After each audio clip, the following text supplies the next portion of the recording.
Koikimedia live. A very good morning and welcome. It's 4th of February. Happy New Month as we prepare for our first broadcast in the month of February. It's been a very beautiful month of January. Now at the month of February, oṣù tí a máa ń pè ní February, oṣù kejì nínú ọdún. Ẹ bá wa gbé broadcast rẹ̀, ẹ bá wa share kí ẹ dẹ̀ bá wa sọ fáwọn èèyàn tí wọ́n wà wẹ́ pé our life pé we are live. So mo kí gbogbo alẹ́ nǹkan sí. We're still setting up, so we still have a few more platforms to kickstart. Mo kí gbogbo èèyàn wa tí ẹ ti fojú sọ́nà pé nígbà wo ni a máa wá sórí live. I've been very busy, but it's great to be back and there's still a lot to cover. Yoruba Nation campaign is still the platform and nothing has changed. We are grateful that so much is happening and it seems that many people are getting the message. So ever we program, that's the most important thing. There's going to be some few background noise. I can't work with that. If it ever find enough for to change the background to air condition. But for now, as you all know, I'm currently in Africa. That's all I can tell you. And I'll be discussing more about the visit and so many other things that we need to know, especially Yoruba Nation. So if you are a true person that believes in Akintoye and Igboho, then you should be sharing the program and inviting others to join us as well. So we're live as usual on all my platforms. I believe the internet is quite stable in Africa, at least for now. So I haven't missed much in terms of the internet. It's quite expensive, but I do it for long. So let's kickstart the program slowly and slowly. Share the program and invite others to do so. Koikimedia, we're bringing the world closer to your doorstep.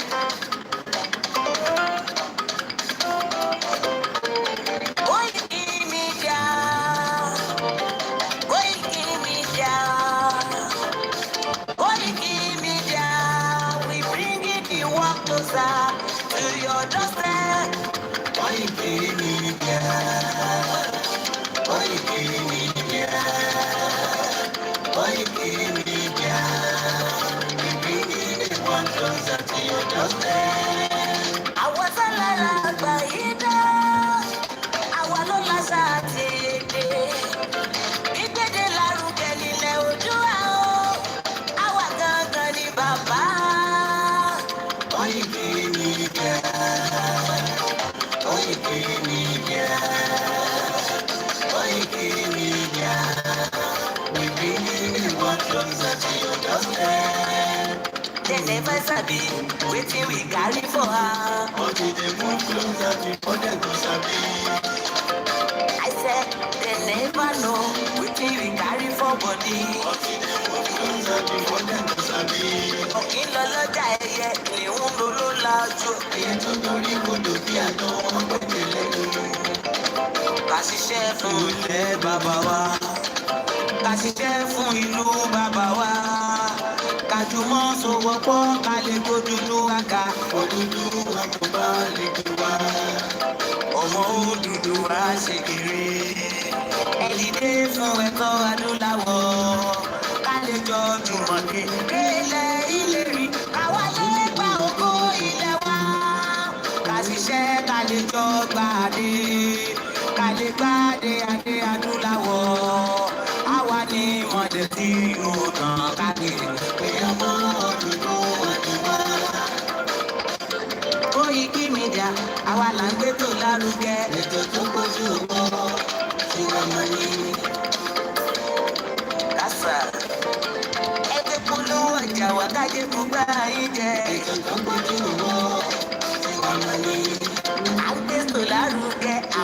ṣàlárugẹ. Ètò tó pọ̀jù owó ìwà pẹ̀lú. News and sports ẹ máa rí gbọ́. Ètò tó pọ̀jù owó ìwà pẹ̀lú. Ọmọ Ìjẹ̀bú alárẹ̀ mi ló ní kí n máa ké tantan. Koikimedia ọ̀rọ̀ lágbájúmọ̀ mi. Má bá ṣẹ̀rẹ̀ lọ. Ọmọ Yorùbá nìyẹn, ọmọ Yorùbá àtàtà. Àgbàdo rẹ̀, ọmọ Ìjẹ̀bú alárẹ̀ mi. Ṣé ìlọ máa fi dìbò tẹ̀ mọ́lẹ̀? Ẹ̀yin lọ́mọ onígbò máa dé máa dé máa dé. Ẹ̀yin lọ́mọ onígbò máa wọ̀ máa wọ̀ máa wọ̀. Igbó máa wọ̀ àjòjì ò gbọ́dọ̀ wọ̀. Àjòjì tó bá wọ̀ bẹ́ẹ̀ á tẹ̀tẹ̀ bọ̀ra. Ẹ̀yin lọ́mọ náwó òyìnbó tó dé. Ìgbà tó yìnbó dé o, ó ṣàdé tó pọ̀ sí o. Koikimedia ṣàwà ní bàbá. Koikimedia àwọn ní bàbá. Koikimedia àwọn ní bàbá. Àdàsọ àtúnpèrè gèdè. Koikimedia àwọn ní bàbá. Àwa là ń gbé tò lárugẹ jẹ́ ká jọgbọ́ wọn. Koikimedia àwọn ní bàbá. Àtúnjà fẹ́tọ̀ ilẹ̀ wa fẹ́tọ̀ ilẹ̀ Yorùbá. Koikimedia àwọn ní bàbá. Ọmọ Olúwa ni wá o, ọmọ gbọ̀ngàn. Koikimedia àwọn ní bàbá. Ikú tó ṣe bí lẹ́bi òsì, àdìmú bàbá yọ. Koikimedia àwọn ní bàbá. We bring you one closer to your doorstep. Koikimedia àwọn ní bàbá. Afẹ́fẹ́ tó ń fẹ́ òun tó kàn jòkó lára ni. Koikimedia àwọn ní bàbá. Àgbèrègèdè Olódùmarè ló fún wa ṣe. Koikimedia àwọn ní bàbá. Gbogbo ayé ẹ̀ gbọ́, àwa ní bàbá o. Koikimedia àwọn ní bàbá. Ẹ máa bọ̀ wáyé pé polówó ọjà ni wá o. Koikimedia àwọn ní bàbá. Òtútù alágbé dání, òtítọ́ lágbé dání. Koikimedia àwọn ní bàbá. A kì í sọ̀dálẹ̀, a kì í soníkèéta. Koikimedia àwọn ní bàbá. Àtúntàn, àtúnpèrè gèdè. Koikimedia àwọn ní bàbá.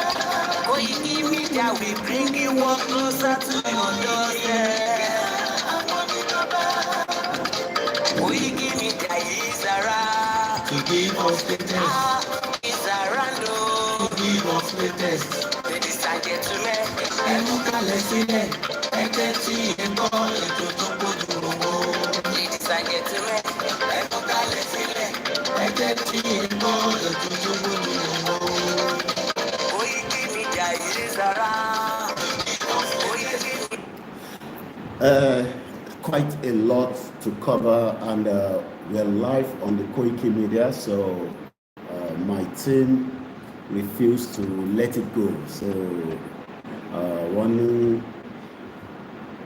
we should not say because people are not supporting the platform financially and we close down Koikimedia, the brand that everybody knows very well.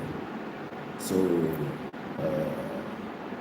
my inner caucus on the Koikimedia decided that in the interest of the organization, that I would have no other choice, that we should return back our live transmission on Koikimedia. I objected to it because only few people understand what media is all about, not everybody. So left to me, I would have just want the backup channel to be running for now. But the inner caucus of Koikimedia disagree that since it's the platform that people knows, not the backup channel, even if people are not supporting you, your vision and mission is to deliver a message, and the message has to be delivered in all the platforms, regardless of whether people will support you financially. So we agree that we will return back our life on Koikimedia instead of posting a recorded video. So from this month, henceforth, we will continue our life on the Koikimedia YouTube channel. Fún àǹfààní ẹ̀yin tí ẹ ti miss lórí ẹ̀ for a while. We hope and pray that, especially in diaspora I'm talking to, we are begging you, we are pleading. I've been traveling in the last 2 weeks, and let me first appreciate Eledumare for the family he has given me. And that will first come to my mother.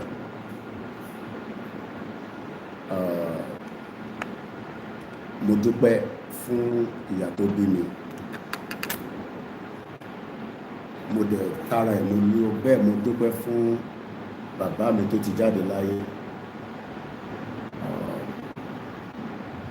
It's 4 years precisely, almost 4 years, that I left Africa, just like yesterday. So when I made up my mind that I'll be traveling, because there's a lot of places I'm going to touch in Africa, few places, not a lot. My mom decided that she will come along with me. Àwọn kan ní má lọlé, tó bá lọlé, ilé máa ṣẹlẹ̀ sí ẹ, tó bá lọlé. And my mom decided that whatever is going to happen to me, kó kúkú jọ ṣẹlẹ̀ sáwa méjèèjì. So even though I know that internship does not warrant me to be worried or scared to travel down to Africa at any time. Torí ọmọ ọkọ lè ní mo sọ fún yín, èmi ò ṣọmọ àlè. Ọmọ ọkọ gidi ni mí. But ìyá tó bí mi ní má ẹ̀ka ṣe bẹ́ẹ̀. Let me also come along with you. Especially, we have a father on the ground that just lost the wife. So, at the last minute, my mom made up her mind that she would travel with me.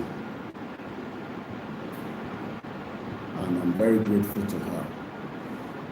I would not have been able to do this without her. I'll now go to my wives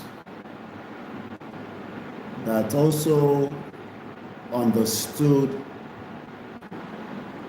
the big task ahead. For those of us that understand, torí mo ní fi gbogbo ẹnu sọ̀rọ̀, èyí tó bá lè mú nínú ẹ̀ ní kẹ́ mú nínú ẹ̀.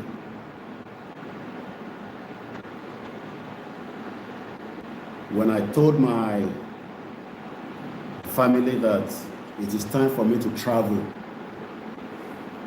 they were not worried, neither were they scared, because somebody must do the job. Tí gbogbo wa bá ń bẹ̀rù, ta ló máa wá ṣiṣẹ́ náà fún wa? And like I always say, a lè fi Professor Akintoye nìkan sílẹ̀, ká fẹ̀yìn ọmọ Yorùbá tẹ́ wà nílé sílẹ̀. Mo ní kò ń ṣe gbogbo diaspora ló máa wá sílé o,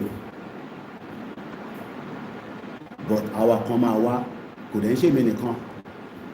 A máa wá, a máa lọ, a máa wá, a máa lọ, until we finally achieve our aims and objectives. Orí social media kọ́lẹ̀ tí máa gba Yorùbá Nation. Yoruba Nation will be delivered by every one of us. gbogbo adelani role that I play. I am just playing my own role, nothing special.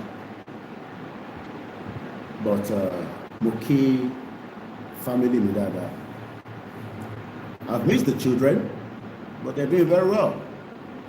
And I'm sure I don't want my children to be shouting Yoruba Nation on social media in the next 10 years, 5 years. We better to push it, so that everybody can live a better life, especially in the Diaspora. I'm sure most of us have lived there for 30 years, 40 years, 50 years.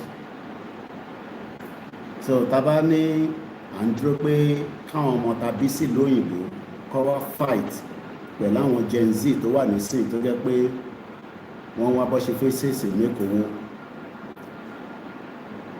Yoruba Nation ní wáyé o. So let's play the anthem, and then I will appreciate again my inner caucus, and which are the Koikimedia team. I would not have been Koikimedia without them. I cannot be in Europe and still be in Africa. It's possible. So the Banriti one project the Koiki CB Koiki song is because you can believe in the vision and the mission of Koikimedia to push and push. And that's why Leshen contributes the little resources they need like if you support well. And I pray that more of us will support. So let's play the anthem, and then we would appreciate as we go along. The time here, I'm still working with the UK time, so sometimes my laptop is still working like I'm in Europe, even though I'm not longer in Europe. I'm now in Africa, and we'll be touching more on few places, and I'll be letting us know as we move into different part of Africa, so that I'll engage in Tebawa Nibe. I was in Togo last week. I'm currently close to Professor Akintoye right now. I'm not far away from him. That's all I can give you for now. He's in good spirits. And may the soul of Mama continue to rest in peace. I wish I met her again, but I did not. Bit late, is it? I wish I met Mama one more time. So,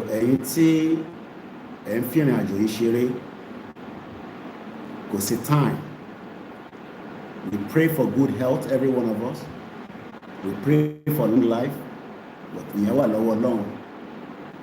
Internationally, Kasodola, Tafishiola, Kasododula. Taban Shibe, and Niba Yoruba Nation.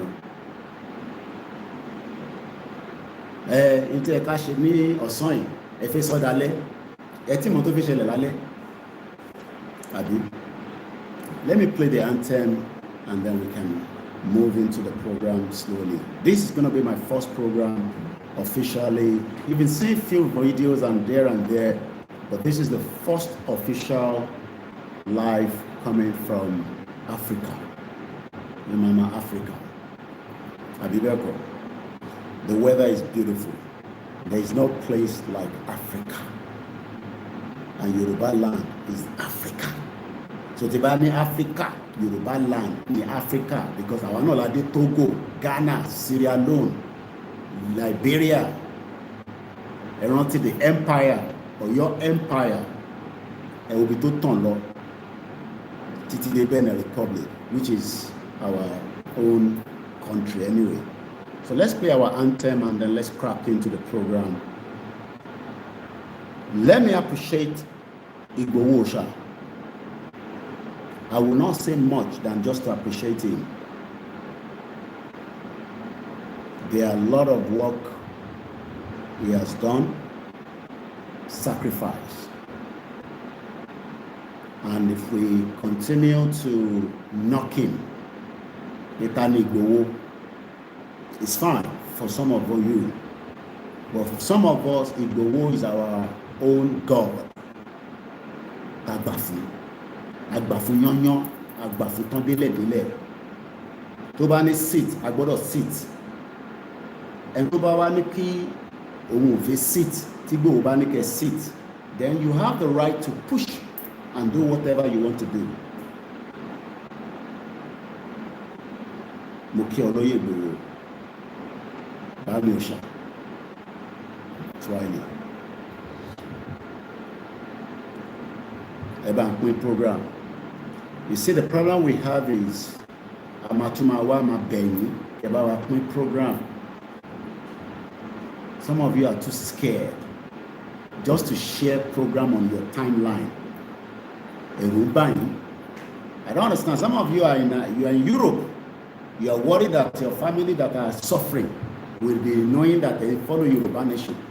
Our family tell you, but most of them, they are not capable to hand in number clientele me so that we don't, just share the program.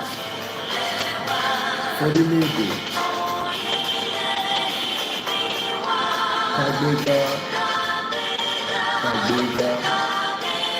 Kagbeja, ìgbàgbọ́ wà ní pé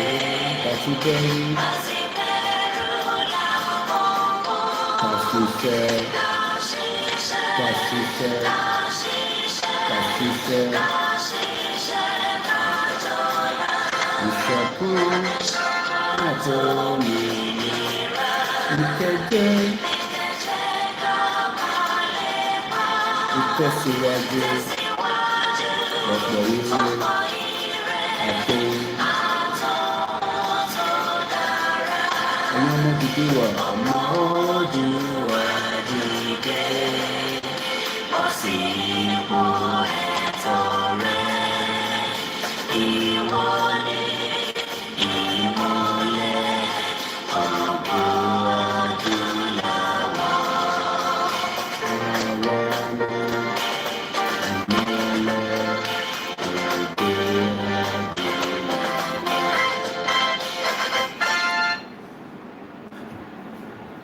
I don't have anything more than ẹ̀yin ọmọ Yorùbá tẹ ní Koiki a wà lẹ́yìn ẹ̀ Koiki a wà lẹ́yìn olóyè Igboho Koiki a wà lẹ́yìn bàbá Akintoye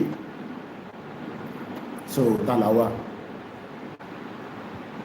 So I'm going to appreciate some of us that are already in the program. I know a lot of people have been looking forward to where is Koikimedia? Well, you know I'm in Africa. Confirm, ilé ò ń ṣe pé magic.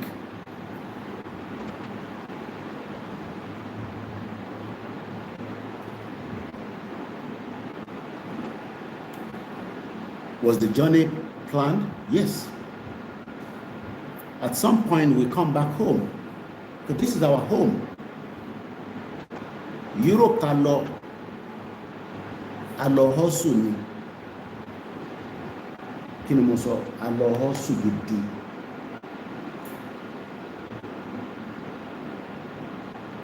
A dẹ̀ ti hustle.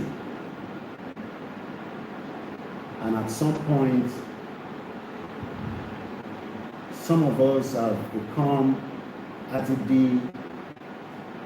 Mo máa ń pe ẹ̀gbọ́n mi kan ní UK ní mayor of Reading. Ó ti pẹ́ níbẹ̀.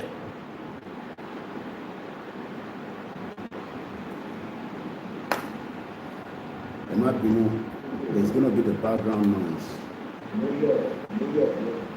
Mayor of Reading. Wow, it's very clear. Ní máa ń pè. We have lived in Europe. Ẹ̀yin tẹ́ ẹ̀ tí lọ, Ọlọ́run á ṣe ọ̀nà fún yín. Gbogbo visa tẹ́ bá ń wá lágbàáyé, Ọlọ́run. Even bí America ṣe le kókó bí ojú ẹja, Ọlọ́run á ṣínà visa fún yín. Ẹ má yẹ kẹ́ni kankan sọ fún yín pé don't travel. Don't let anybody fool you not to travel. If you have the privilege, and the opportunity, please travel out of Nigeria. Don't be fooled by anybody, any idiot, to tell you, oh, don't travel. Abroad is tough. Abroad is hard. Tell them to come back home. And to ban abroad is tough. Tell them to return back home. Can't know what you we know. In Africa, tell you what, in Nigeria especially. So don't let anybody deceive you that don't come to UK. Don't look. Find any means to travel to any of the destination of your choice. But at some point, you would prefer to be back home with your people. So, Moki Babawa Temidayo, Dennis Omitogu, Tiadarak Moya, Moki Isa. Molobe Moki Yawa Dukwe Agwola. Only God can pay you back, my darling brother. Benny. But we want people to also pay us. It has cost me a lot of money that I don't have. Money 2025, no grief for anybody. In 2025, it's going to be different. And the only way we can make it different is for you to support and assist us so that we can do more. We can reach more places and we can engage more people. That is what you can do for me. And I know and I trust that many of you will not relent. Moki Mr. Oluwole Osho, Clever Ayomide Moki, good morning. Moki our Taiwo Kike Fasami Ekaro. Yawadupa Golani, good to hear from you, my brother. How was your journey on Baba with a question mark? Professor Akintoye is in a high spirit. I was a little bit worried that Biatabadodo will be a Babama, high spirit. I've never seen a man such like him. Just like I left him in 2021. That's about 3 years ago. He's not slow or sorrow. His brain is still articulated.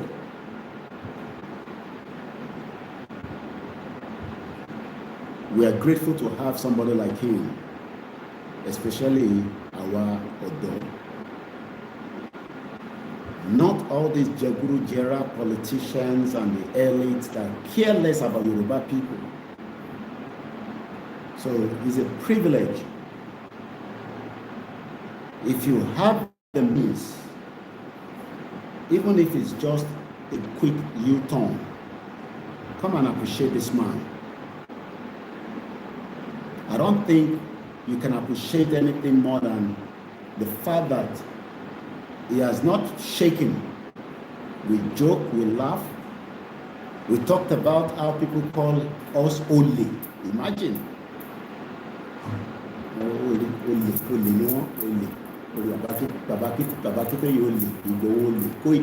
We talked about that. We chat about it. We laughed about it. But one thing about him is that he doesn't allow all things to bother him. Because we are not where we are meant to be. I met him watching TV when we got there, and he was having a nice meal. And I'll be seeing him again very soon. And get more spirits. I waited till I meet with Baba before I come live, because it would be bad of me to go live in Africa even though I've been busy since I arrived, and I've also been traveling in between. Moki Ashiri Kokwele Dumari. The journey was stressful. Somebody is asking if my journey was not. It was stressful. Was the journey to Kere? Especially when there is no direct flight from your destination to destination. So it's stressful. Throughout, even while I was on the plane, some of you have watched the video. I should feel better a little bit. So the Banishiko was stressful. It was stressful. Is it worth it? I would do it again.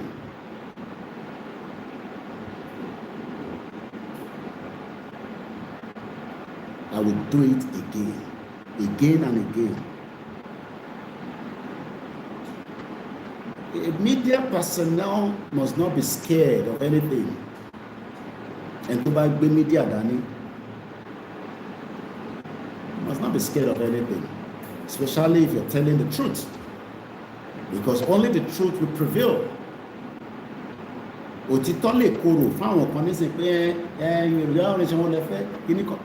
It is the truth, the only truth.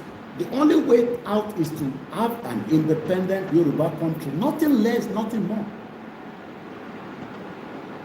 And we're going to come back to that. So let me first appreciate our Tajawalori thread.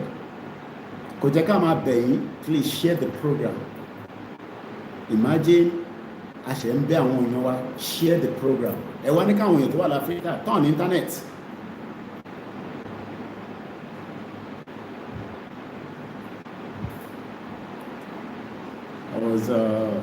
I was in Togo last week, and while I was in the public transport, sitting there watching, Africa are glued to TikTok.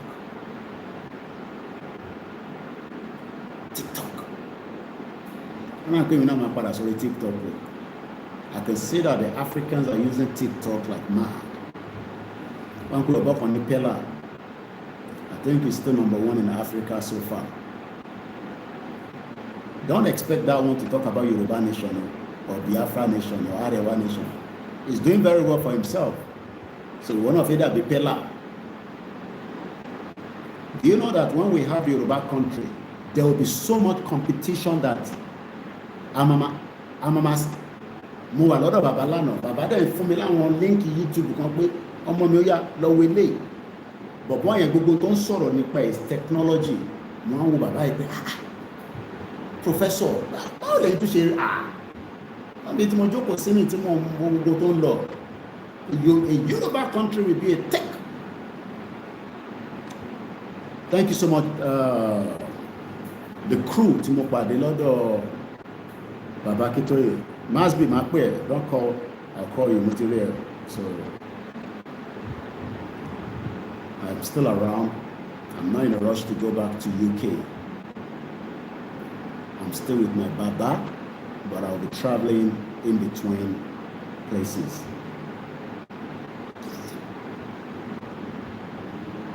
Moki Mr. Yakubu Jimo Ekaro. Mo like the sound of Boshi Kwenu. It's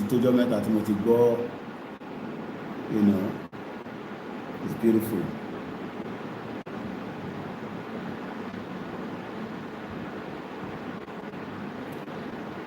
Moki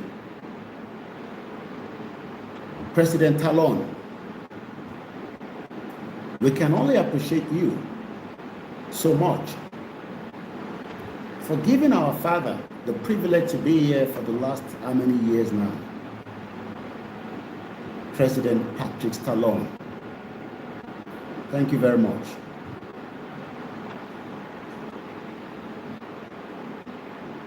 It's a privilege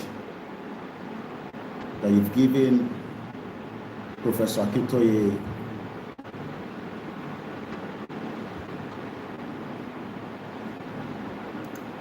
and the rest of the team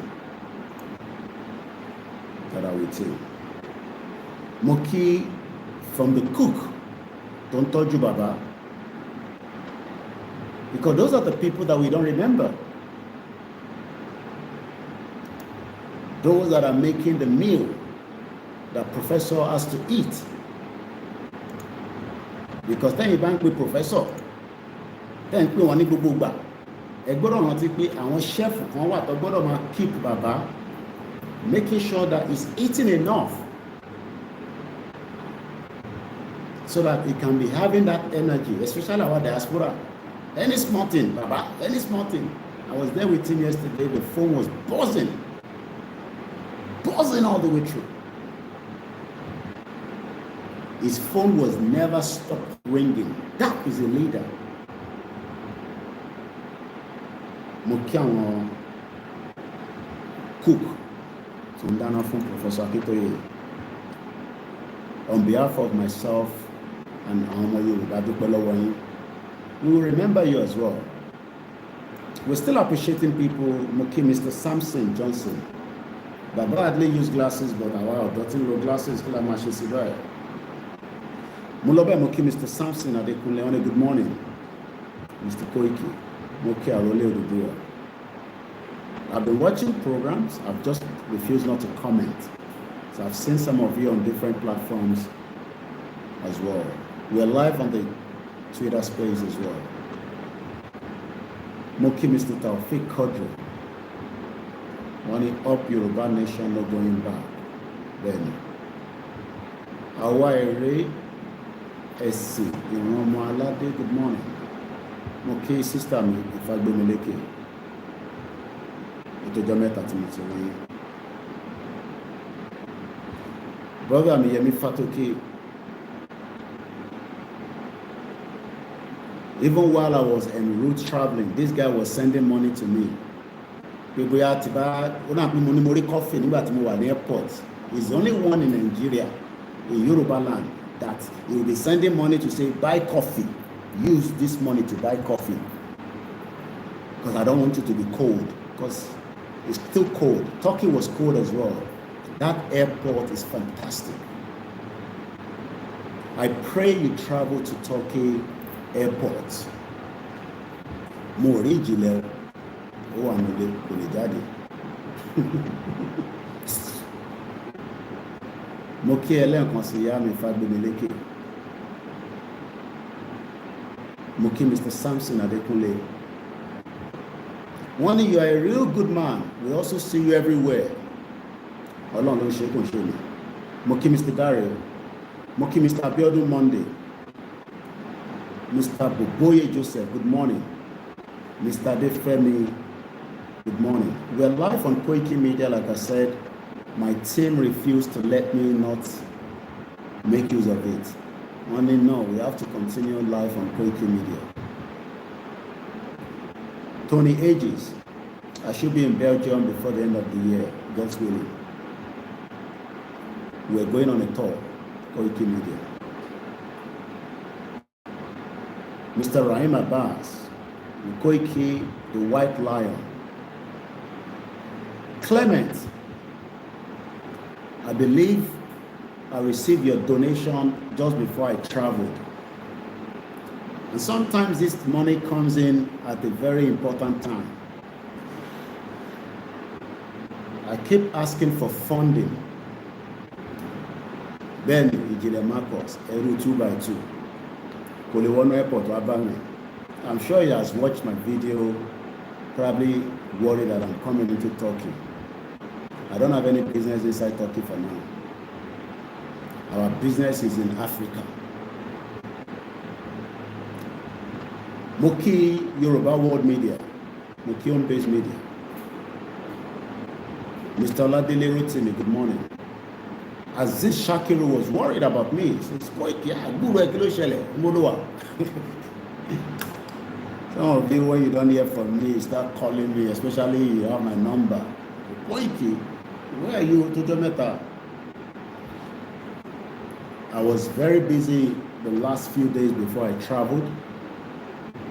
I had to tidy up a lot of things, especially go to the Yoruba Komani. Ó dẹ̀ fìyàwó sílẹ̀ lábúrọ́dù fáwọn ọmọ sílẹ̀ o àbí owó Yorùbá nation náà la máa fi tọ́jú wọn àbí one bastard all over the place ẹni ṣòro ìpè ní máa fún gbogbo yín. Some of you that doesn't even know what the airport looks like ẹlòmíì ò wọ plane nínú eré Thanks to my beautiful mother. Yoruba nation money come of Nigeria, come of Africa, then come of Togo. My mother asked me, whatever I want to spend, this is the money, go and do whatever you want to do for now. And you don't have to return it. I don't have money, but at least my mom has money. So came and know mom see me enough for now. When I told her my ticket, because my ticket is high, because the way I've routed my ticket. I gave the bill to my mom. She looked at it. She did not even argue. She just did what she needs to do, and the money got to me. So go to the pay, mama, to follow Yoruba nation to travel. Money me koni yanje officially, but officially yanje gubuwa. How many of you am I going to be giving money? So what we need to do is get our country, get a government that is working for us, and we'll be respected around the world. And I told you that organization. I bought a bit of the flyer from London. Hopefully I will give some people this that are smelling. London was so Moki Bubu, I'm just appreciating us before the 1 hour, then we go into more program. So let's quickly appreciate more people that are already in the trade. Moki Lenkons Mr. Dari.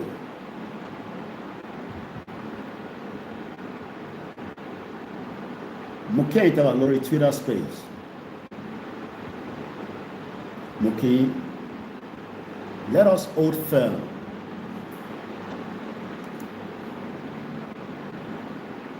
and not be scared. Tabamberu and anywhere. The more we are scared, the more the enemy is happy. Kenzie Abiola Fakuda Moki, Yakubu Jima Moki Yashegonisa, Moki brother me. Jamie, thank you. Moki Wendawa ni Côte d'Ivoire. Hopefully I might see you before I go back. Hopefully. Omobolaji Abdullahi Moki, Mr. Sunday Kayo de Moki, Adebanji, Karo Baoni. It's beautiful. The weather. Can't beat it. The rain. The middle bug omi ojo sara. Inú mi ń dùn. Òjò rọ̀ ṣeré nulẹ̀ irọ́ ìta lèmi ti fẹ́ ṣeré. Ìjẹ́ kójò kan ìta ni mo ti fẹ́ ṣeré ní òjò bí ọmọ kékeré. You know, there are some things that you have missed so much that you just want to feel it. Especially if you have lived in Europe where it's like everything is like a remote control. It's a beautiful place. I've lived in UK for 25 years. But this is home, Yorubaland. If you have not had the privilege to travel out, please find any means to travel out, but don't kill somebody to travel out. But find any means, if you can.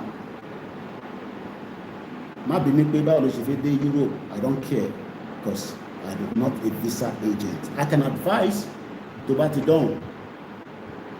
I can advise you. Muki sister me.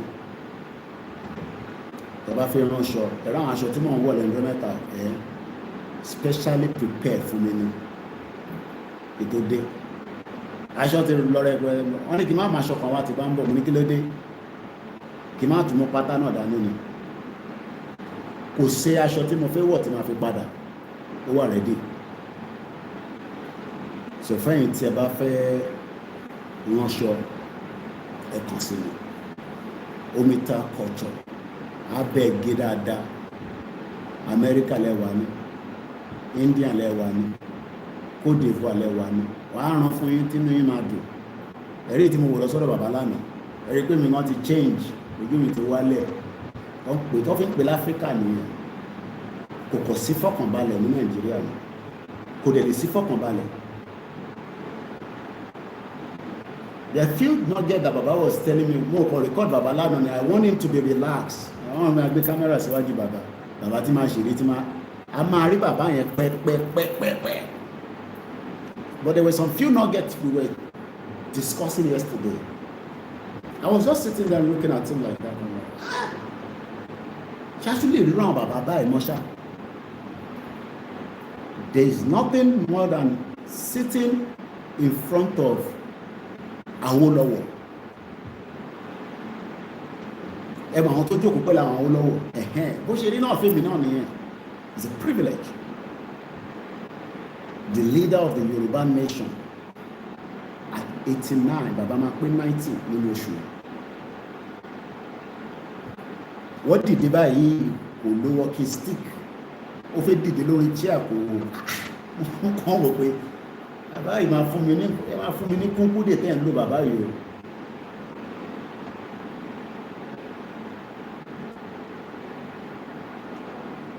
Corruption ló rò kó máa tán Nàìjíríà. You know, Baba said something that we are alien to each other in Nigeria. Morawari. Alien ni wa. Do you know what that means? We are alien. So we want to fix the problem of the Igbo. Can you come up with our Igbo? Let Igbo be a country and fix their problem. We don't have any business with Igbo people. Bishop Adesina Moiti Kedada. Bishop flew in straight to pay me a visit. Do you know what that means? You're going to want my bishop. Ní láti mọ bishop. Kí ni kan ìpẹ́lẹ̀ ẹ mọ bishop? Ẹ bá fẹ́ mọ bishop ẹ máa bọ̀ l'Áfíríkà. Bishop gan lè rẹ́rìn àwọn ìrìn kan wà tí bishop máa ń rí tó wà. Bishop kò ní bàjẹ́ fún ẹ láéláé. Bishop Adesina. Àwọn àmọ́ bishop yìí Diaspora máa ń mọ Bishop Adesina. UK bẹ́ẹ̀ náà lẹ́tí máa mọ Bishop Adesina. Ẹ má ra tíkẹ́ẹ̀kẹ́ wá mọ Bishop Adesina. Gbogbo ẹ̀yin tẹ̀ ń ṣe rúbà yín sì kí ọ̀pá.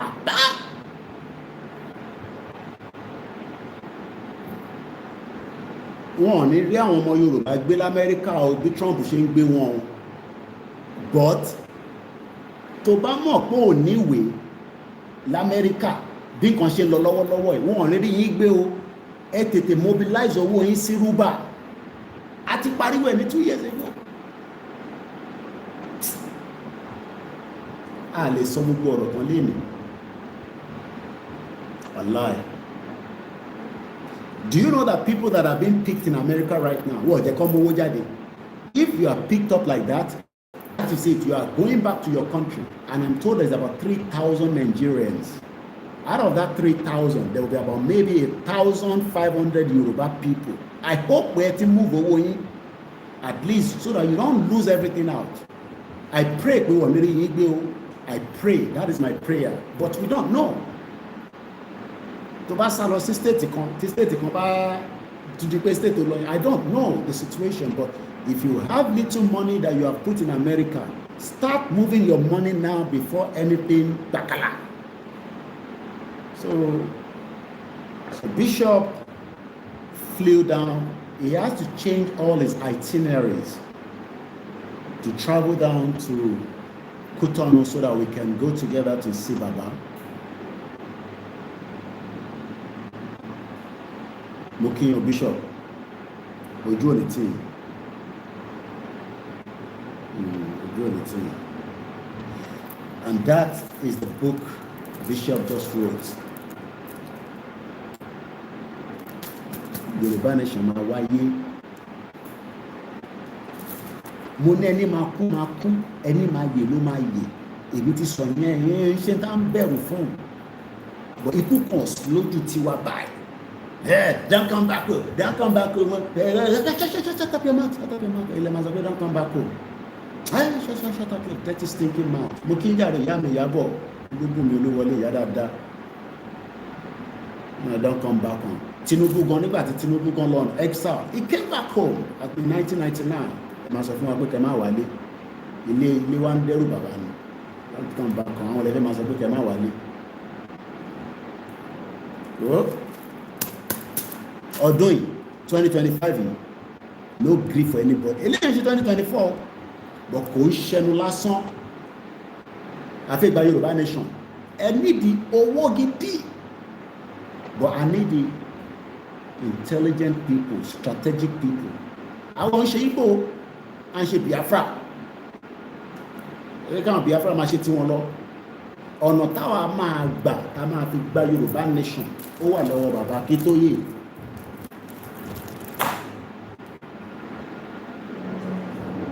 It is entirely up to us to support him. That's all he needs. I'm an opportunity láti wálé. So, where do you come in? How do you support? Ojú ló ń kọ́ gbogbo ẹ̀yin tẹ́ ń sọ pé rally ṣe ẹ gbọ́ pé rally ń bọ̀ tẹ́lẹ̀ ni ẹ tún ní àwọn mega rally ń bọ̀.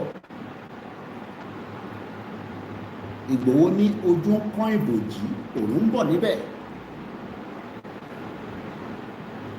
Tinubu himself was out of Nigeria for a very long time and he returned back. So kí ọkọ̀ máa dẹ́rù bàbá pé don't come back home. Mo máa ń sọ fún yín ẹ̀yin kọ́ lẹ máa sọ fún wa nígbà tá a bá máa wálé tálẹ̀ yìí tẹ́ máa sọ fún wa pé don't come back home or come back home. Mo kí Ọlákúnlé. So Yorùbá làwa. At exactly 1 hour to the program, I will start going into the program. But let me first more appreciate ẹ̀yin tẹ́ wà lórí trek pẹ̀lú mi. The internet is stable, right? I hope the internet is stable. Ta ló máa tẹ̀ kọ́kọ́ sanwó internet mi padà? Ta ló máa fún mi lówó internet padà? It's expensive. At least mo ti ra etí oko ẹ̀pẹ̀ tí bá move between the borders, you know, I have to keep switching. So tabarẹ tó máa support owó internet. Mo lè máa gba mo rà kó mo lè gba momo ní san ní mo lè gba momo bẹ́ẹ̀ pé dọ́là náà lè fẹ́ fún mi bẹ́ẹ̀ pé pounds gbogbo owó ni mo ń gbà. Mo kí Ọlákúnlé ó gbọ́ ẹ lórí Yorùbá wo èyí níjẹta mo wà lórí program yẹn mo kọ̀ dákẹ́ nù. Let me first appreciate more before we go into the program. Ibi tí mo fẹ́ gbà wọlé mo ti mọ̀ bọ̀ mo ṣì ń kọ́kọ́ dúpẹ́ pé after 3 years òun ló kó bá Ìgbòho ó ti sá lọ o Koiki ti sá lọ o ẹ bá wá Koiki o remember 2021 adúpẹ́ fọ́lọ́run. Mo kí bàbá mi mo kí gbogbo ẹ̀yin tẹ́tí wọlé good morning Ọláníyàn ẹ ṣé gan ni. Ẹ wá Koiki jáde o ìwọ ni Koikimedia wà o wọ́n ti mú Ìgbòho adúpẹ́ fọ́lọ́run. Mo kí àwọn Margaret ẹ káàárọ̀ grandma.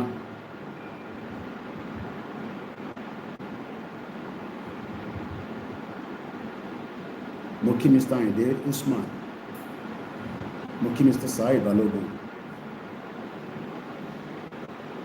Mo kí àwọn tèmi lórí Mixlr. Mo ṣẹ̀ sanwó eléyìí ni wọ́n tètè rówó yẹn yọ gbà tó sówó nínú káàdì mi. All your little support goes a long way.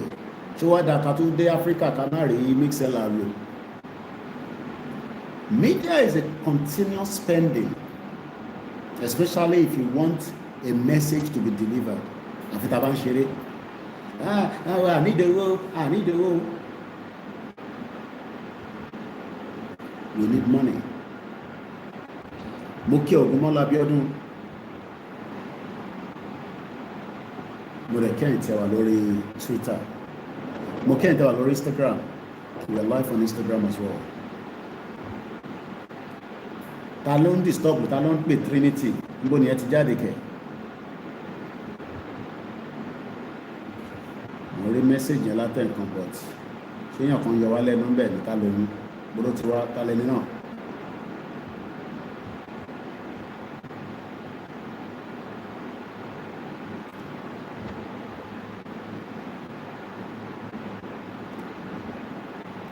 mo kí ẹlẹ́ǹkan sí Clement, mo kí gbogbo ẹ̀mọ Yorùbá káàkiri.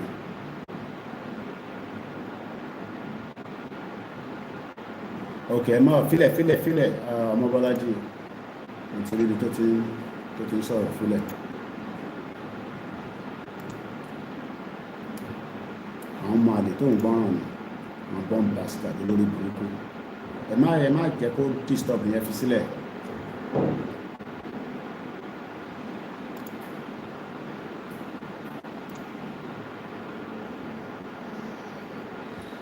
Ti gbá wèrè ẹ̀dà olórí burúkú bomb bastard. Àwọn èèyàn kí wọn ò lè ṣe olórí burúkú. Mo kí ẹlẹ́ǹkan sí Bishop Adesina. Bishop left everything to travel down to Cotonou to meet up with me. Mo kí Ibiyemi. Maria must be not worried. Before I go, I'm still around. Mo kí gbogbo àwọn tí wọ́n wà pẹ̀lú bàbá Princess. Wọ́n wà pé mo ti return message yẹn láàárọ̀ ẹ̀. I think I did reply this morning. I've been very busy, so I've not catch up with a lot of my messages. So I think we've done enough, meet and greet, and we need to crack on into the program. Come not waste too much time. I'm not in a hurry. We should run our 3 hours, if not a little bit extra. I'll open the phone line at some point. We are fully live. All the platforms are stable. If there's a background noise, it's the fan. There's no air conditioning. Biafra superstar, I say to my brother, thank you so much. Motigawe the Trinity head and Trinity. Dúpọ̀ ní tìrẹ gan àdúgbà bẹ́ẹ̀ dà kó jáde níbi kíbi tó bá wà dáa. Dúpẹ́ làwọn ń sọ̀rọ̀. Ìyàwó èrè 2x2 tí ò ní kú síbi káṣọ wà. Bomb pastor. Maryland lórí àpọ́nà wà ní sìn bí i Maryland Ìkẹjà rẹ̀ ní ọlọ́run ibi tó wà. Àwọn olùṣọ́ lórí burúkú. Ẹ̀rí tó ń bára wọn jà. Wọ́n wà lórí show Yorùbá Wòye mọ̀kàn rẹ́rìn ni. Ìdí ẹ̀tọ́ lọ́wọ́ rẹ̀ pé. Lẹ́ẹ̀kan sí mo tún kí President Talon. Thank you very much. The expectation in 2021 was that Igboho will still be in the prison. Do you know what it means for Igboho to be free? Travel to UK, travel to Belfast, travel to Germany, travel to Europe, travel to America, and anywhere he wants to go. Mokia brother me, Bumi Lenkan, I appreciate it. If she Koikimedia will do it, count over and back to my So expectation I want you to pay. Igboho must remain in the prison while this government continue its operation. Ìyẹn ló ṣe máa ní wọ́n máa mú Igboho kọ́ sọ fún Igboho mo ti rí Prophet Nasiru tó tún sọ the same thing. Ẹ̀yin ò ṣe ń ṣàdúrà pé kọ́ máa rí Igboho mú. Àdúrà tẹ̀yin máa ń ṣe vision tẹ̀ máa ń rí ni pé kọ́ ṣáà mú Igboho. Tẹ̀ bá ti gbọ́ pé nǹkan kan ti fẹ́ pọ́pọ̀ wọ́n ti fẹ́ ṣe rally ìgbà ilẹ̀ máa ń ní nǹkan kan tó máa ń rí tó máa ń ẹ má sọ mo sọ pé ẹ bá wa sọ fún Ọlọ́run pé anything that is evil tó fẹ́ ṣẹlẹ̀ sí wa Ọlọ́run kó dá padà. Ẹ máa dẹ́rù bà wá mo ti sọ fún yín kí àwọn kan máa dẹ́rù ẹ má fi àlá kankan dẹ́rù bà wá. Ẹni máa kú ẹni máa yè ń lọ̀rọ̀ tó wà ńlẹ̀. Ní ọkàn máa gbé àlá kankan síwájú wa níbi tá a dé nísìn don't mean anything to ever àlá tẹ bá fún wa ẹ sọ fún Ọlọ́run pé kó bá wa dá padà sí wọn lọ́wọ́ dá padà. Àlá kankan dẹ́rù bà wá. I was watching Prophet Nasiru láàpẹ lọ́dọ̀ sister mi Òjíṣẹ́ TV. Ẹ̀sìn ti ráwọn headline yẹn àwọn olùkọ́ kí ló tún sọ. Nǹkan sọ fún Ìgbòho ṣòbọ́ọ̀ṣe mu nígbà tó ọ̀mú tẹ́lẹ̀ yẹn wọ́n máa ń mu nísìn. No! Elédùmarè stupid. A fi Ìgbòho sílẹ̀ fáwọn evil people. Tẹ́yàn mọ̀ pé tó bá mú Ìgbòho ẹ̀jẹ̀ máa sùn lọ rẹpẹtẹ. Blood will flow like water. And we don't want blood to flow because we are still saying that it's a non-violent. Ìgbòho lẹ wá sọ di ọkọ̀ máa mú Ìgbòho, wákọ̀ mú Ìgbòho. Àwọn tá fẹ́ kú fún Ìgbòho pọ̀ rẹpẹtẹ. Máa mú Ìgbòho. Don't bastard all over the place. Ṣé máa fi máa mú Ìgbòho yẹn máa fi yẹn dẹ́rù bà wá láti kọjá stage yẹn nísìn. Èèyàn á mú Ìgbòho wá gẹ́gẹ́ bí ẹran tó so mọ́lẹ̀ tó máa mú. Ṣé Ọlọ́run wá jẹ́ ọ̀dẹ̀, Ọlọ́run wá stupid débi pé ó mọ̀ pé yàn ń jà fún kankan tó jẹ́ the right thing.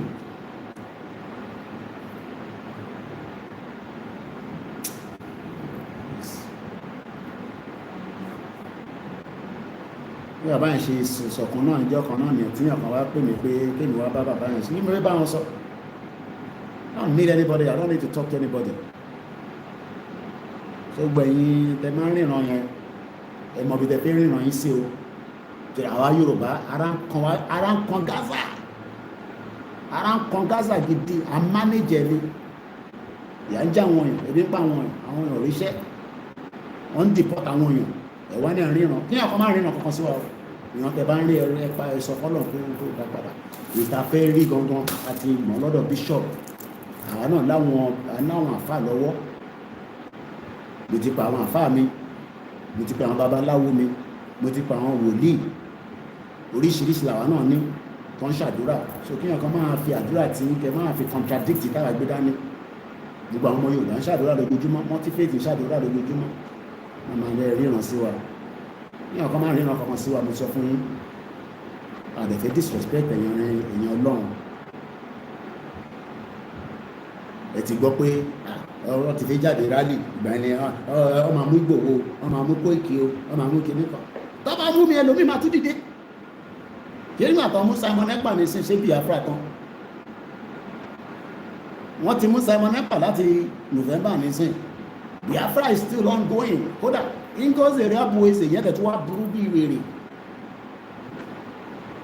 Ẹlòmíì á tún dìde. Tó bá mú Kóìkì ẹlòmíì á dìde. Ẹni tó tún máa lejú wò ẹtọ́ tẹ̀ tún á dìde nísìn kò tẹ̀lé gbọ́ ti bàbá Akintoye ìgbọ̀nsẹ̀ débi pé a kọ̀ máa bà nǹkan jẹ́ lọ ni kì bàbá tẹ̀ ṣe ń gbọ́ sí bàbá lẹ́nu jùlọ ọmọlúwàbí láwa bàbá ò gbọ́dọ̀ máa bá wa sọ̀rọ̀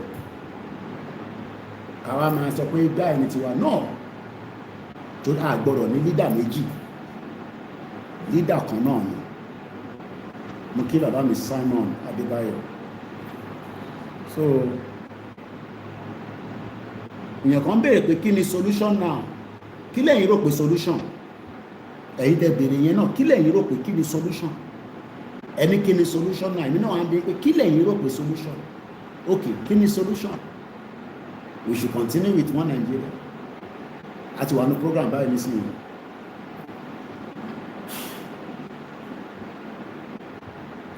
àyìndé ó mú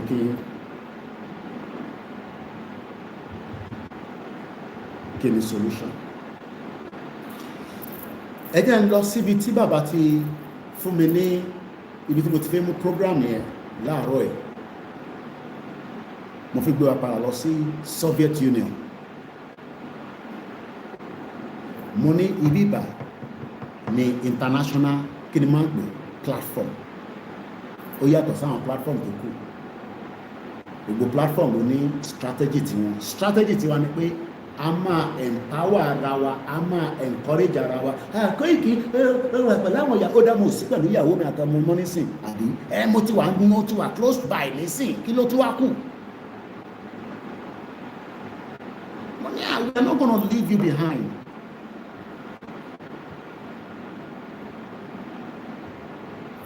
bàbá wà ní Kótọ́nù àwa kan máa wà ní Europe àwa máa bẹ̀rù ẹ̀yin ní kẹ́ ṣọkàn gírí kẹ́ mú ọkàn yín kó le tí ọmọ Yorùbá ọkàn tó lé ní wá and we should not be scared of anything because what we are doing is not against the law gbogbo tá à ń ṣe kò rófin rárá so we should remain firm òyìnbó nìyẹn firm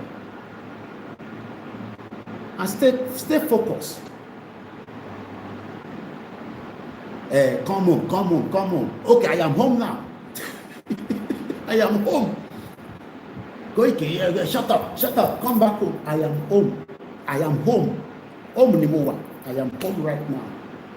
But that is not the issue. The issue is you and me. Are we ready to fold hand together and get the push? Let's start from here. I told us 4 years ago that Sultan of Sokoto controls Nigeria. How many people remember that? We must have heard it. You're the platform. How many? Please help me out. We are still interacting. I'm reading your comments.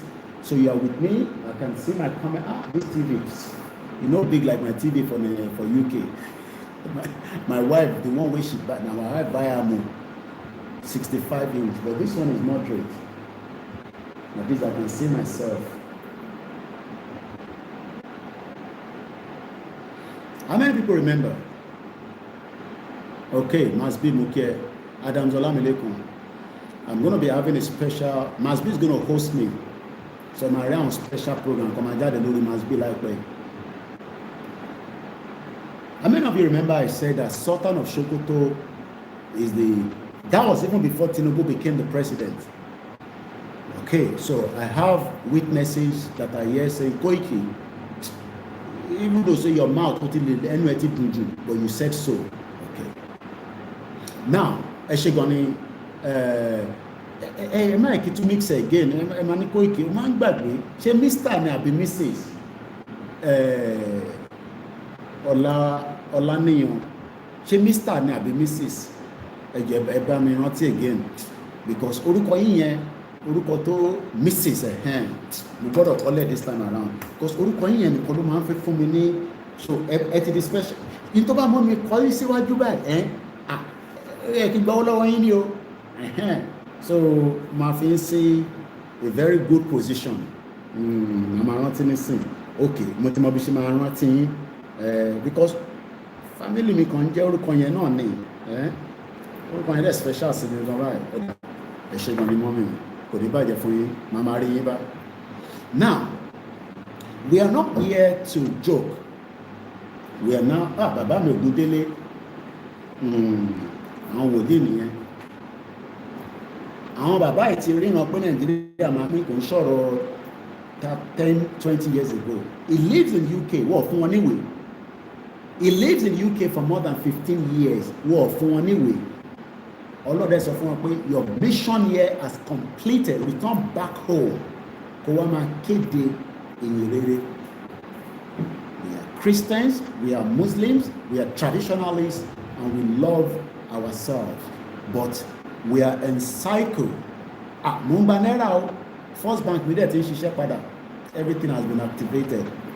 Mo tẹ̀ ní ìdílé tí mo wà ń lé nísìn mo ní ìdówó gan-an. So èèyàn mi ẹ má fi mí lẹ̀ o.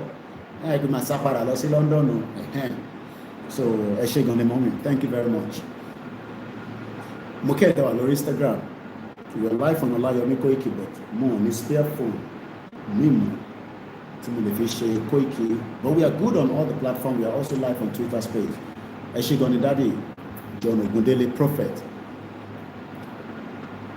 What am I trying to bring out this morning is that I am happy that Bubomo Yoruba, they are now getting the message that, okay, Yoruba nation, what does it mean? It means to protect our identity. It means to protect who we are. It means to give us the kind of, freedom.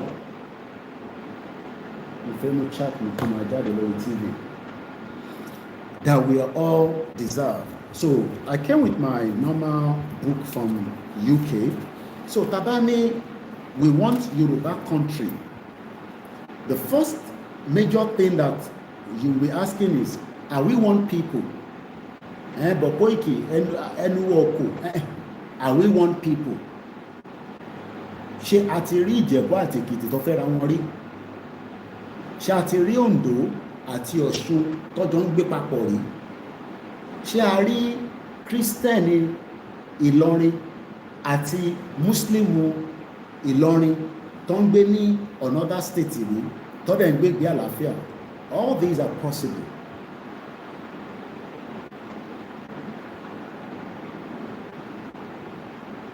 So my question now is, are we one culture people? Yes. Are we one language? Yes, but I need different dialects in between it. Tí Èkìtì bá ń sọ̀rọ̀, ó ṣeéṣe kí n má gbọ́ dáadáa, bọ̀ màá sì máa gbọ́ Yorùbá nínú ẹ̀. Tí Ìjẹ̀bú bá ń sọ̀rọ̀, so nígbà tí mò ń sọ ní 4 years ago, Sultan of Sokoto, mo ní bí ṣe wà live báyìí nísìn, wọ́n record mi live, wọ́n ní studio fún mi ní Sokoto wọ́n bẹ̀. How many people remember I said that? That every time I go live, they are going live with me, they are recording. How many people remember I said that as well? But anytime, even if it's just a short video, àfi tí ọba tètè mọ̀ pé mo máa go live, they will download the video because they are scared. Wọ́n mọ̀ pé Yorùbá, we are very intelligent people. Ẹ wá wo bí ọ̀rọ̀ Sharia, ẹ wo bó ṣe expose the Sultan of Sokoto sí gbogbo ẹ̀yàn ọmọ Yorùbá lọ́wọ́. I know you've watched a lot of analysis on it. Me, I'm not here to analyze what evil Olórí Burúkú Sultan of Sokoto is saying. You see, to come and thumbs up. And I believe if I've watched a lot of analysis from both sides, I think Yorubaland did the best analysis as well around it. So coming here to do analysis about it is not my business. No. Mine is to encourage Yoruba people, àwọn ọmọ Yoruba, ká gbà pé the end of Nigeria is here, but it is going to be a lot of push to get it done. I cannot do it alone. Look, Igboho cannot do it alone. So possible kí Igboho nìkan jáde nísìnyí kó máa dárìn. Every one of us must fold hands together at this junction and get that push. Ẹ̀yin tí ẹ disagree, tẹ́ ní good TikTok discussion. Ẹ̀yin tẹ́ ní Twitter, Instagram, Facebook, YouTube. This is the time to come and say that Yoruba nation ni kán lọ máa báyọ̀. Ṣé ní gbogbo ẹ̀yin Yoruba, ṣé conservative lè máa pera yín yẹn? Stop wasting all the time. Nobody hates Bola Tinubu. We have said this continuously. We have said this continuously. Bàbá sì sọ lánàá nígbà tá a wà lọ́dọ̀ bàbá Bishop wà lórí live pẹ̀lú mi, ìnà àti Bishop làjọ lọ sọ́dọ̀ bàbá lánàá. We are not enemy to Bola Tinubu, and you cannot push us to be an enemy to Bola Tinubu. It's possible. But Bola Tinubu wants a one Nigeria. Ibi tí a ti disagree nìyẹn. Nobody can push us as enemy against President Bola Ahmed Tinubu. The only part is that Tinubu believes in one Nigeria and Akintoye does not believe in one Nigeria. That is where our paths separate. Tinubu cannot control Nigeria because Sultan of Sokoto controls Nigeria. Tinubu cannot control Nigeria because Sultan of Sokoto is the one in charge of Nigeria. Òun ló gbé Nigeria lé lọ́wọ́. Mr. Olalekan ní Yoruba nation is sure we shall reach our destination in no time. Bàbá mi Tèmídáyọ̀ ní aláàánú Ọlọ́run Elédùmarè àti àtìlẹ́yìn àwọn alálẹ̀ yóò gbé wa dé orílẹ̀-èdè wa Yorubaland láìpẹ́ lágbára Ẹlẹ́dàá. Bàbá mi John ní Yoruba independent very very soon. Ṣé mọ̀ pé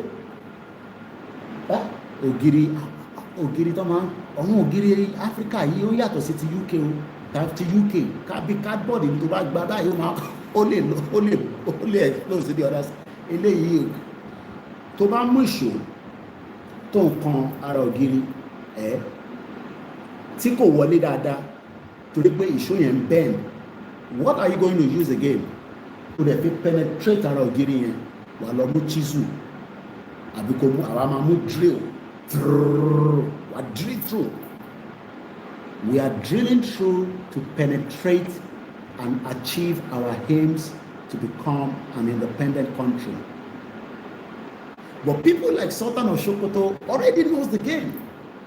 In Sultan of Sokoto mọ̀ pé ìjọ tẹ́ bá ti gba country, àṣẹ tó ń pa sínú Nàìjíríà is the end.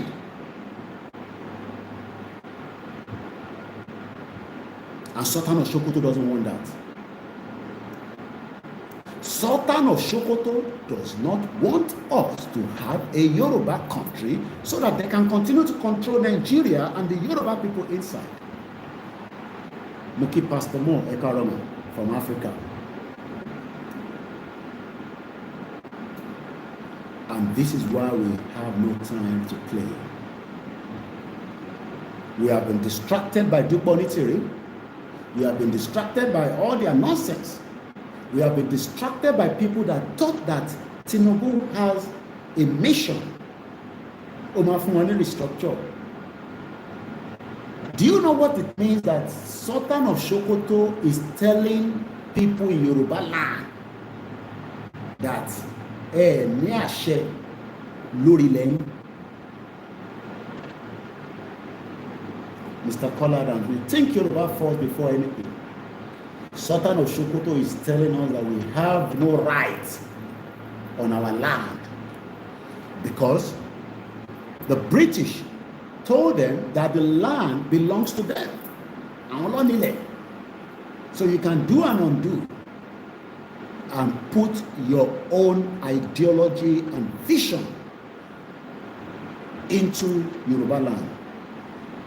So I'm happy that every Yoruba people responded after devil of Sokoto, because it's not Sultan, it's a devil of Sokoto, using the term live and let live. So do you know what I said? In terms of let our people live on your land. So it's a privilege that Yoruba people stood up quickly against the devil of Sokoto, the Lori Buruku bomb bastard. Devil of Sokoto has the audacity to tell Yoruba people, intellectual people, let my people live by putting Sharia on your land. Let's leave that for now. Now, because I'm trying to catch up many areas, let's take you back to Russia, according to something I learned from Akintoye just yesterday. Get pen and paper. Baba mentioned someone called Lenin, Vladimir Lenin. Oh, Boria. I didn't come with my big laptop. I had to leave it behind in the UK. I came with just a small laptop and multiple mobile phones. But we need you to help this platform. Lè máa gbé laptop gbẹ̀ngbẹ̀ yẹn ta fi ń ṣiṣẹ́ ní UK ká tún máa gbé travel. Ó yẹ kí n nìkan ní Africa. So that a bá ṣe ń wọ Africa báyìí káwọn àwọn ọmọ Koikimedia kọ́ gbé pàdé mi pé ọ̀gá ti dé o àwọn boys mi ọ̀gá ti dé Ọlọ́run nìkan lọ́gà.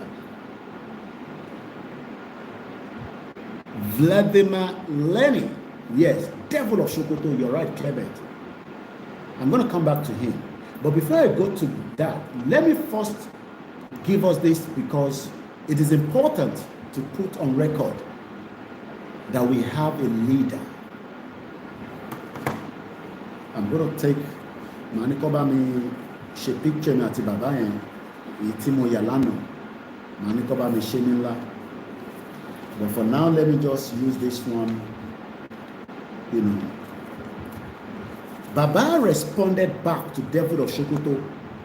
Let me quickly read that, then we go into learning. Yoruba self-determination movement rejects Devil of Sokoto's statement on establishing Sharia court in southwest Nigeria. Daniel Adebanji Koiki, he wants Nigeria to be like Afghanistan with the Mujahideen. Could it possible? But like I said, I'm happy that every Yoruba people, even the people who disagree with us, everybody reacts. Everybody they react. Eh? Who be Sultan of Sokoto come tell us everywhere was hot. They thought that the generation of those caricature Yoruba people, where they give wife, Fulani wife, yeah, give Fulani wife, Fulani money, they give them. They forgot that this generation is different. So for challenging Devil of Sokoto, Olori Buruku bomb bastard, to tell us to put Sharia in Yorubaland. Idiot all over the place.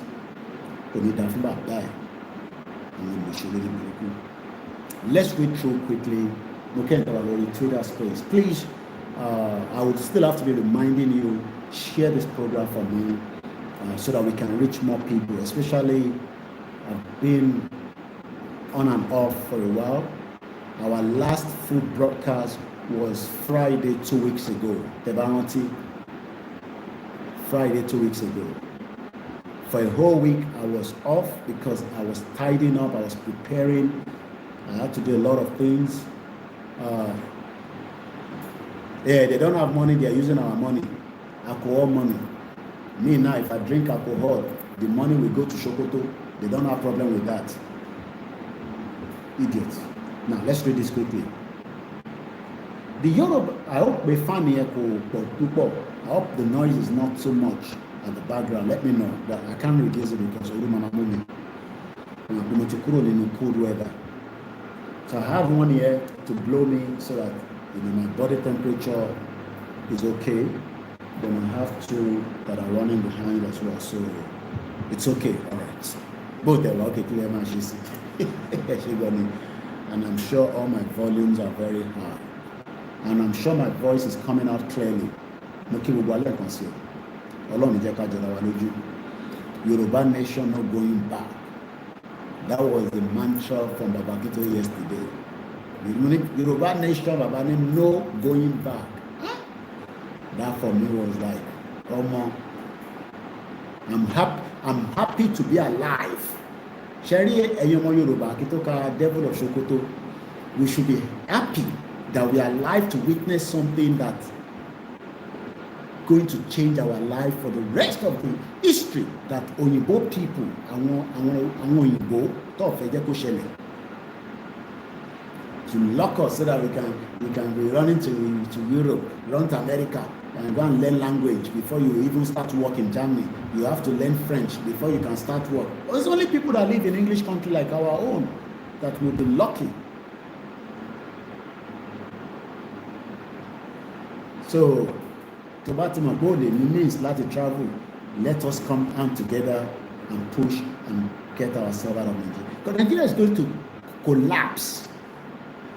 All this one way that they play right now, all their political that they're playing, because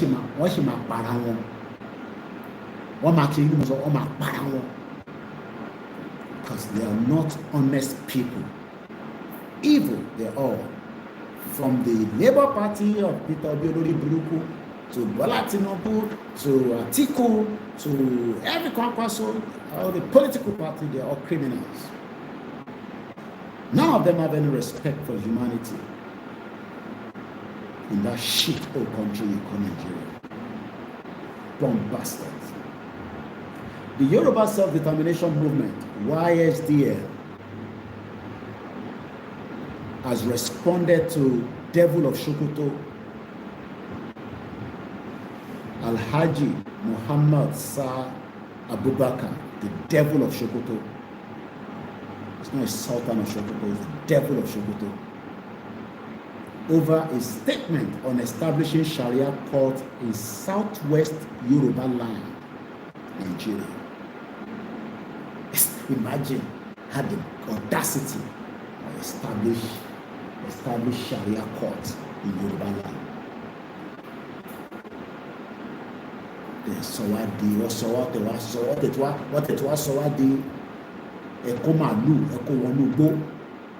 Use your cow to destroy us. Now you are bringing Sharia, and you thought that we will sit back and we will do nothing, we will say nothing.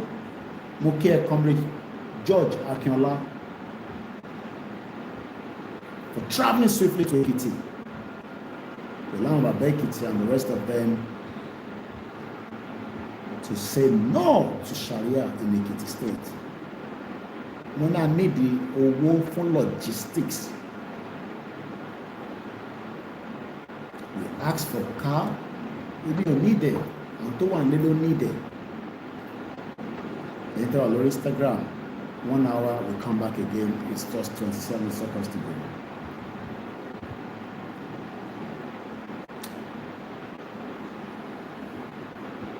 They leave the nuts. Wants to come out after you have used your cow to destroy all the farms. The average farmers cannot make money in Nigeria. While I was traveling in between, Benin and Togo,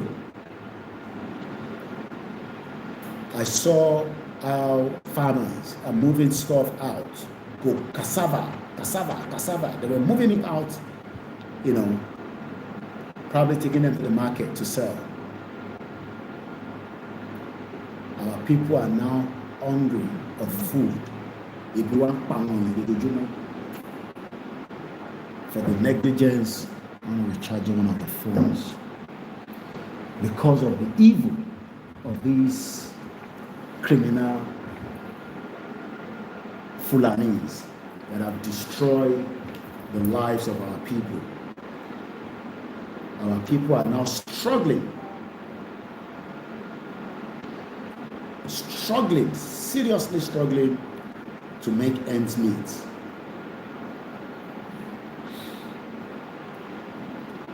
The Deputy National Legal Advisor of the Nigerian Supreme Council of Islamic Affairs, Imam Harun Muhammad Eze. So I'm trying to picture this. So is this one an Igbo person that converted to Islam or what? Because Otuni Eze Leyu, because EZE, that's an Igbo name. I don't know, I'm confused. Imam Haruna Muhammad Eze. So Igbo Lili Maje. Towaje Muslim. Had issued a press release that was dated on the 29th of January 2025, just last month and just about 5 days ago, which advocate for the establishment of Sharia arbitration panels in Ekiti, Oyo, and other. They are not even joking at all. Okay, yes, Igbo, he has collected money or looking for posts. Okay.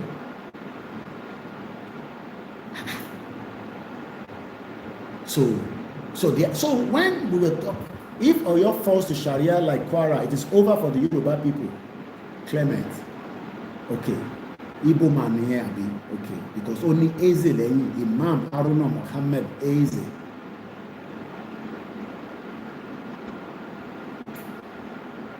Problem 10 here. That means they are not joking about this Sharia. What is Tinubu saying to this? Is this part of the Muslim ticket? Is that part of the deal? That we give you Muslim ticket, but we will establish Sharia across Yorubaland. What is our business with Sharia in Yorubaland?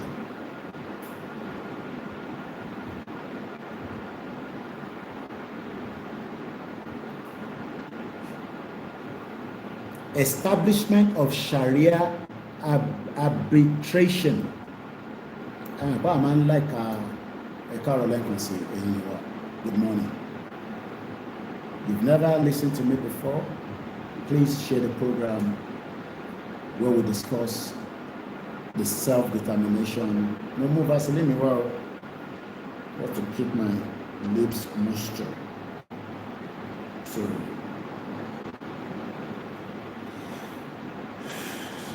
the weather is very extremely warm. So the agenda is real, to take our land. The agenda is real. Mr. Timajekini, arbitration by who? Prince Benga Jaini is one of the Igbo that converted to Islam because of money. That phrase.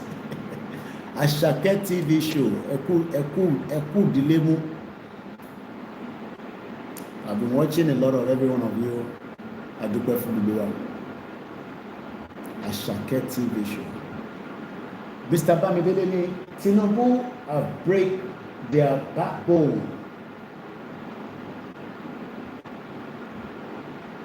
Ashakeni, yes, it's Igbo. They want to turn our culture and people like that of Pakistan and Clement, it is confirmed. Igbo, Koiki, that one, Igbo, we don't collect money with that one.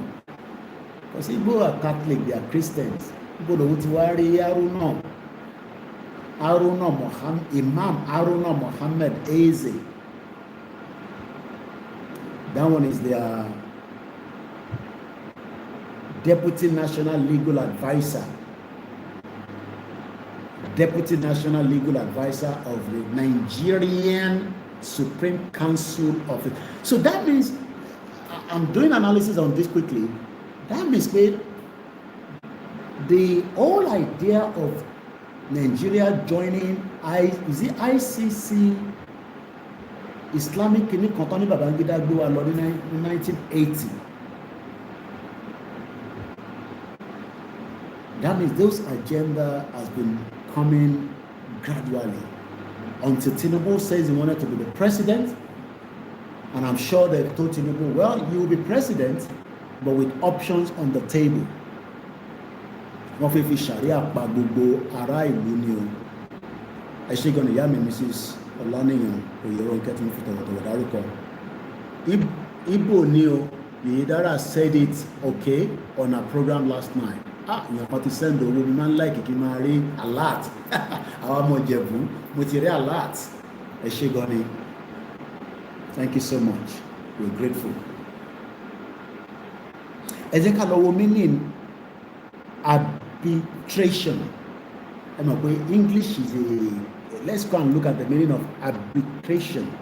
I might be looking at Miss Koiki for a while. I've been traveling, I've been busy, but we are fully now. And I wanted to make sure that I met with Mami Kobami, she picture and Lenny, the bigger one, so that Alima was Lenny. Because I love this man so much. My spirit could not wait longer than. Every day I was counting down to meet Baba. Every day I was counting down. That man is just fantastic. Now, I'm going to read it in English. Muki Mr. Ebnu Yusuf. If I haven't seen your comment to read it out, I will at some point. So keep the comment flowing and let's enjoy it. I am in Africa. There's no doubt about it. You know that already. So don't tell me, come back home. We are already home. I'm close to my Baba Akintoye, but I'm still going to visit some other places. But I'm not going to Kenya. I don't trust Kenya. So don't expect to see me in Kenya.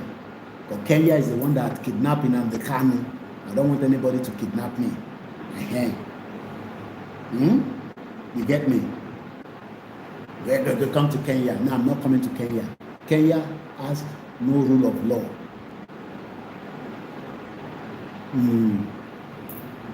We are only the Ghana.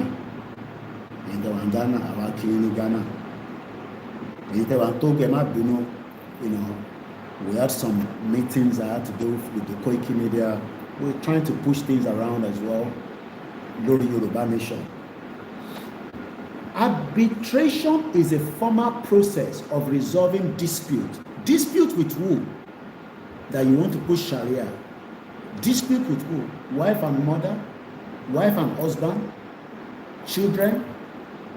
Àwọn wo lè fẹ́ máa bá dispute that you want to come and enforce Sharia on us in Yorubaland. And the Yoruba people tell us, this is the reason why we need to leave Yoruba. We have our own independent country. You can see now.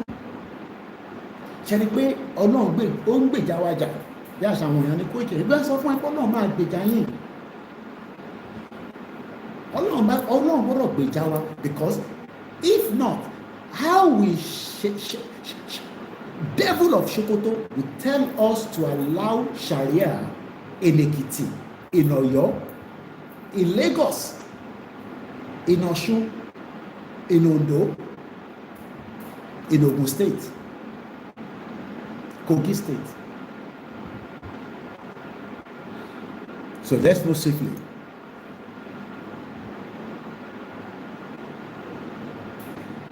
The Yoruba self-determination movement reject the Sultan's statement, adding that it was made in a manner that implies the Yoruba people are subordinate to him. Let me give us the meaning of subordinate. Shall our subordinate? She devil of Sokoto ló gbọ́dọ̀ máa pàṣẹ fáwa ni. Let's even agree that we are still in Nigeria. Must it be devil of Sokoto that will tell us what to do on our own side, which is Yorubaland, southwest part of Nigeria? Mo kí Akintoye Àdẹ̀bí, òní bàjẹ́ fún aláìláì.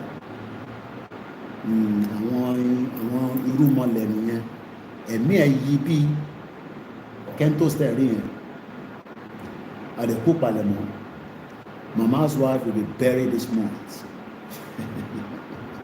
Kẹ́ ti ra aṣọ. Abẹ́ ti ra aṣọ yìí, ǹdẹ́ ti ra aṣọ. Ẹ lọ máa múra lẹ̀ for the biggest burial of our mother. Ilé ló lọ, tààràlà, ilé ló lọ.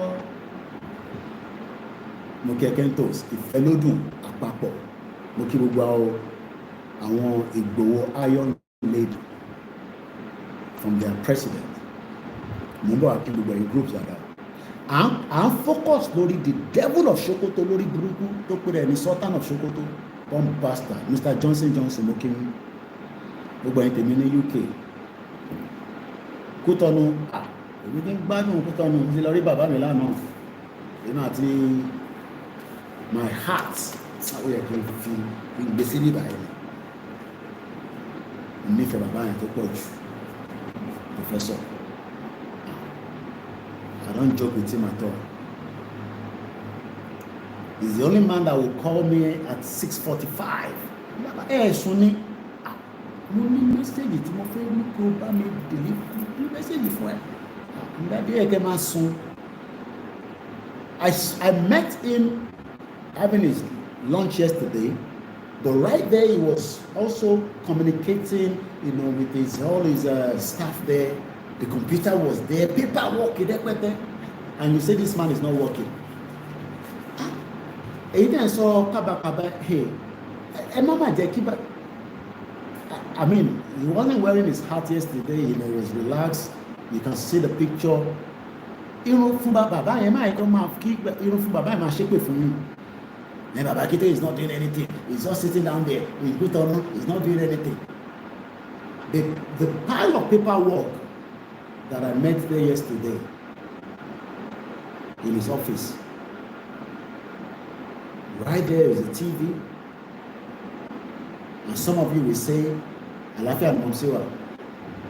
Hey, Baba is not doing anything. Hey, Alafia is a Yoruba nation. I want to come and prepare for Baba. That's all I will say. Àwa ni káwa lọ múra sílẹ̀ fún bàbá yìí.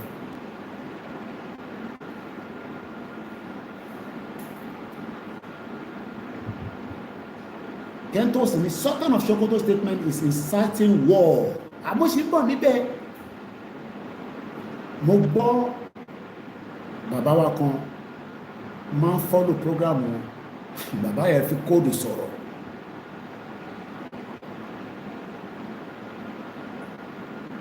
wọ́n máa gbógun wá bá wa o there is no doubt about it but ẹ má ẹ̀ka tí lọ sí ibi ọ̀rọ̀ ológun dé nísìn wọ́n máa ní hey Koiki òtútù dé bí ogun ni.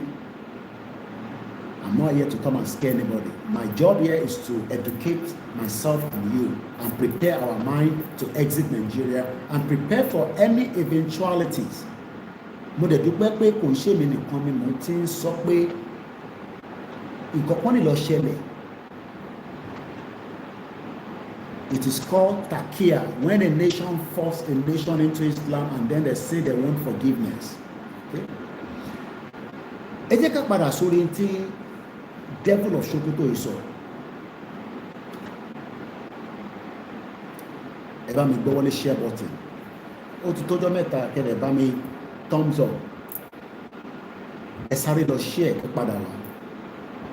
Mo kíyàwó mi. And I've told them I'm not here to come and I'm not going to abuse anybody. We just do our program. I'll open the phone line. I want us to engage, you know, but I'm not going to change my style. I am not scared of anything.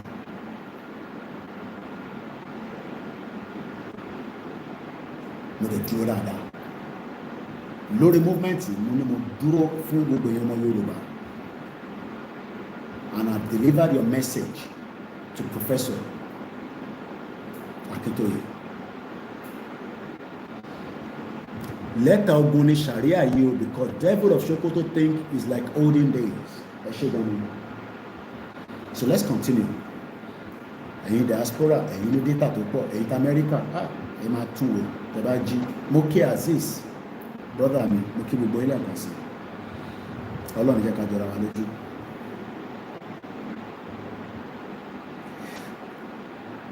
Are we subordinate to devil of Sokoto?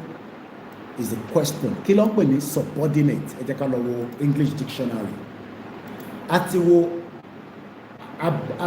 arbitration lẹ́ẹ̀kan is a formal process of resolving dispute between parties using a neutral third party, which is Sharia. The third party can call an arbitrator makes a binding decision on a dispute. Arbitration is often used as an alternative to going to court. So, tí èmi àti ìyàwó mi bá jà sí àwa lọ sí Sharia court. Tó bá wá gbé mi dé Sharia court, wọ́n wá ní kí ló ló ṣe fún ẹ? Oyè ẹ kọ́kọ́ lọ gé ọwọ́ ẹ̀ kan náà. You might think that this is a joke, that this cannot happen in 21st century. Káàlà bíyà Ọlọ́run jẹ́ àríwá. So bá ṣe tákùlẹ̀ yìí òun náà ni kájọ tákù ká gba country yẹn ká gbà délẹ̀. You can see reason why we cannot do restructuring in Nigeria, because the more we are still using that entity Nigeria, devil of Sokoto will say he has the power to do whatever he wants to do. Ẹ ṣe gan ni ìyá mi Ọláníyàn mo fi tọ̀wọ̀ tọ̀dá ọkọ̀ wọn ní ogun ti wà, àwọn ní ogun ti wà, grandma ní ogun ti wà, Koiki kìlómítì kò sógun àti wà ní ogun ti pẹ́. Usman Wahab mo kí ẹ. No to Sharia law in Yorubaland because it is a political game by the northern Fulanis to gain conquer of Yorubaland. Of it back the Mawa Lowo. There's no doubt about it anymore now. Devil of Sokoto has now come out fully and said, you all are under me. Abemilewa. Are we under Sultan of Sokoto that are called Devil of Sokoto? Ìyá mi Oyeronke tí mo fi tọ̀wọ̀tọ̀wọ̀ dárúkọ wọ́n ní ogun ti wà when they are forcing someone to do what is not of his mind. That is a war. Ajayi Bamidele ni let the Eze take Sharia to Igbo land. Àwọn yẹn gé lórí ni. The Igbo will not give him the space. Usman Wahab ni Fulani are not among indigenous people in Nigeria. There are only 6 million of them, and they are in charge of the whole of Nigeria. The longer we stay in Nigeria, the more we are entrapped in the danger of Nigeria. The longer the more we are in danger, because we are not talking about just one danger now. As much as, my sister Adiola Fashion, I disagree with her the last time she was telling us rubbish about Yoruba people. She was having a program yesterday, I was watching it. She's talking about 39% inflation in Nigeria. No, the current inflation in Nigeria right now is about 50%. Do you know that the money in Nigeria is as useless as tissue paper in Benin Republic? I saw that yesterday myself. Koro. Clement Kiloso. Clement in Koiki. Comment. Let's interact, let's engage. I'm still going to go back to subordinate.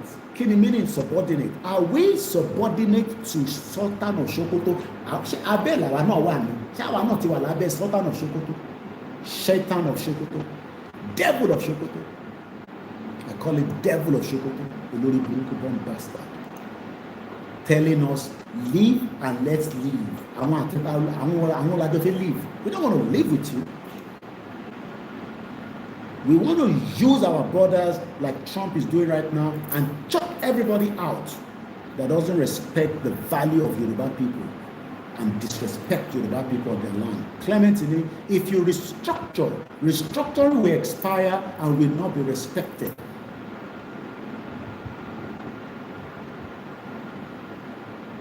Let's go back to subordinate.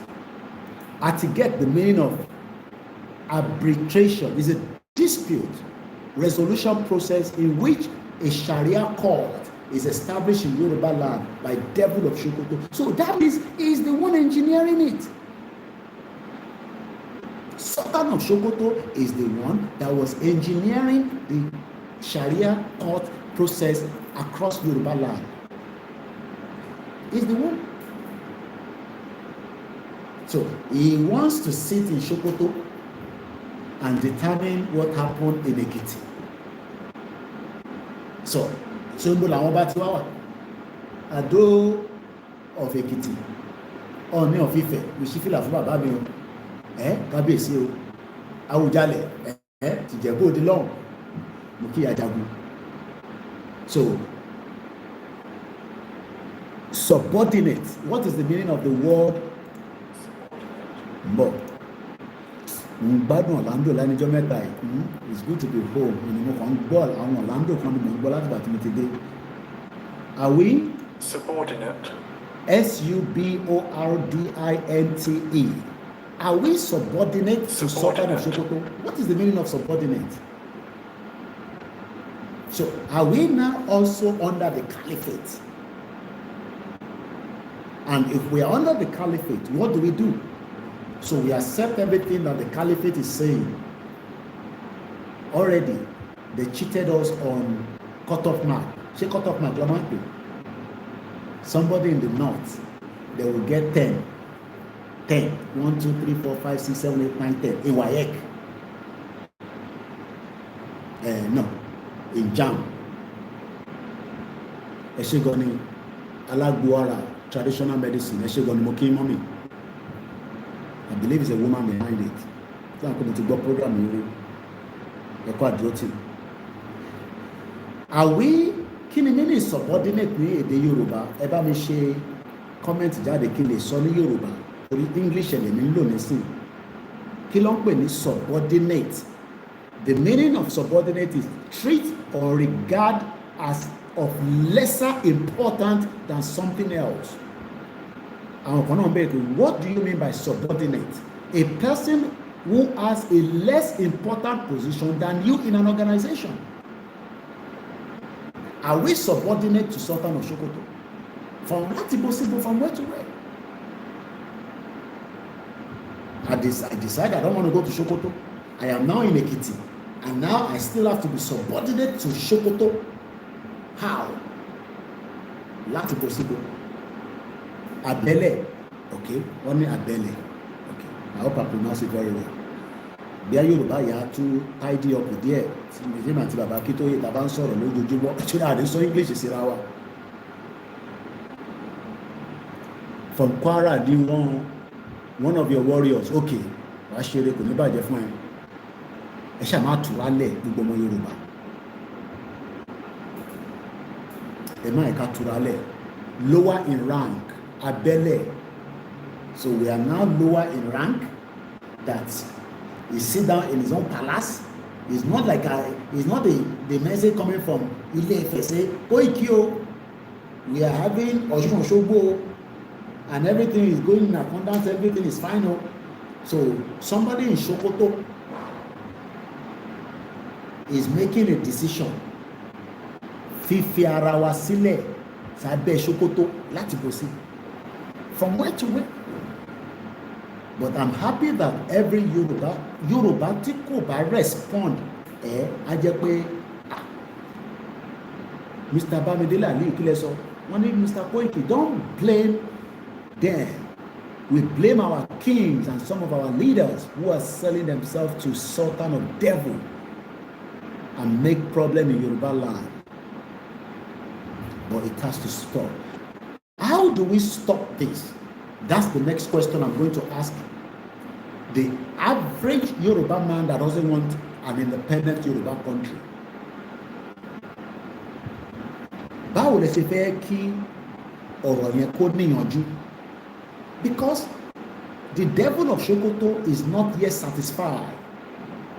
Our response is not going to change their hearts. But the meaning of subordinate, a person who has a less important position than you in the organization, is subordinate. So,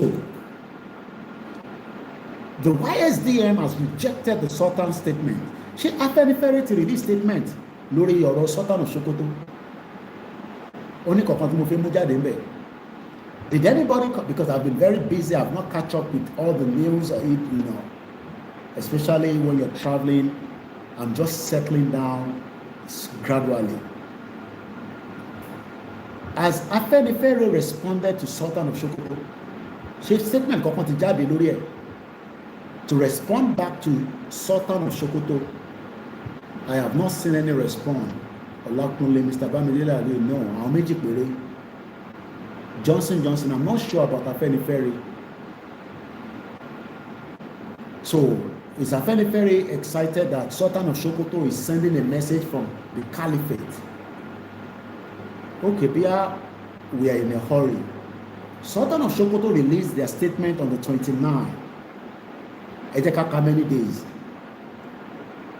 30, 31, 1st, 2nd, 3rd, 4th, 6 days. All right, how many more days should we give Afenifere before they respond to this devil of Sokoto? Mokiba Bami Olawale Jibono. Ìjọ mélòó ni ká fún àwọn Afenifere? Because Afenifere is still a social cultural group within Yorubaland. We might not agree with them, but they are still relevant.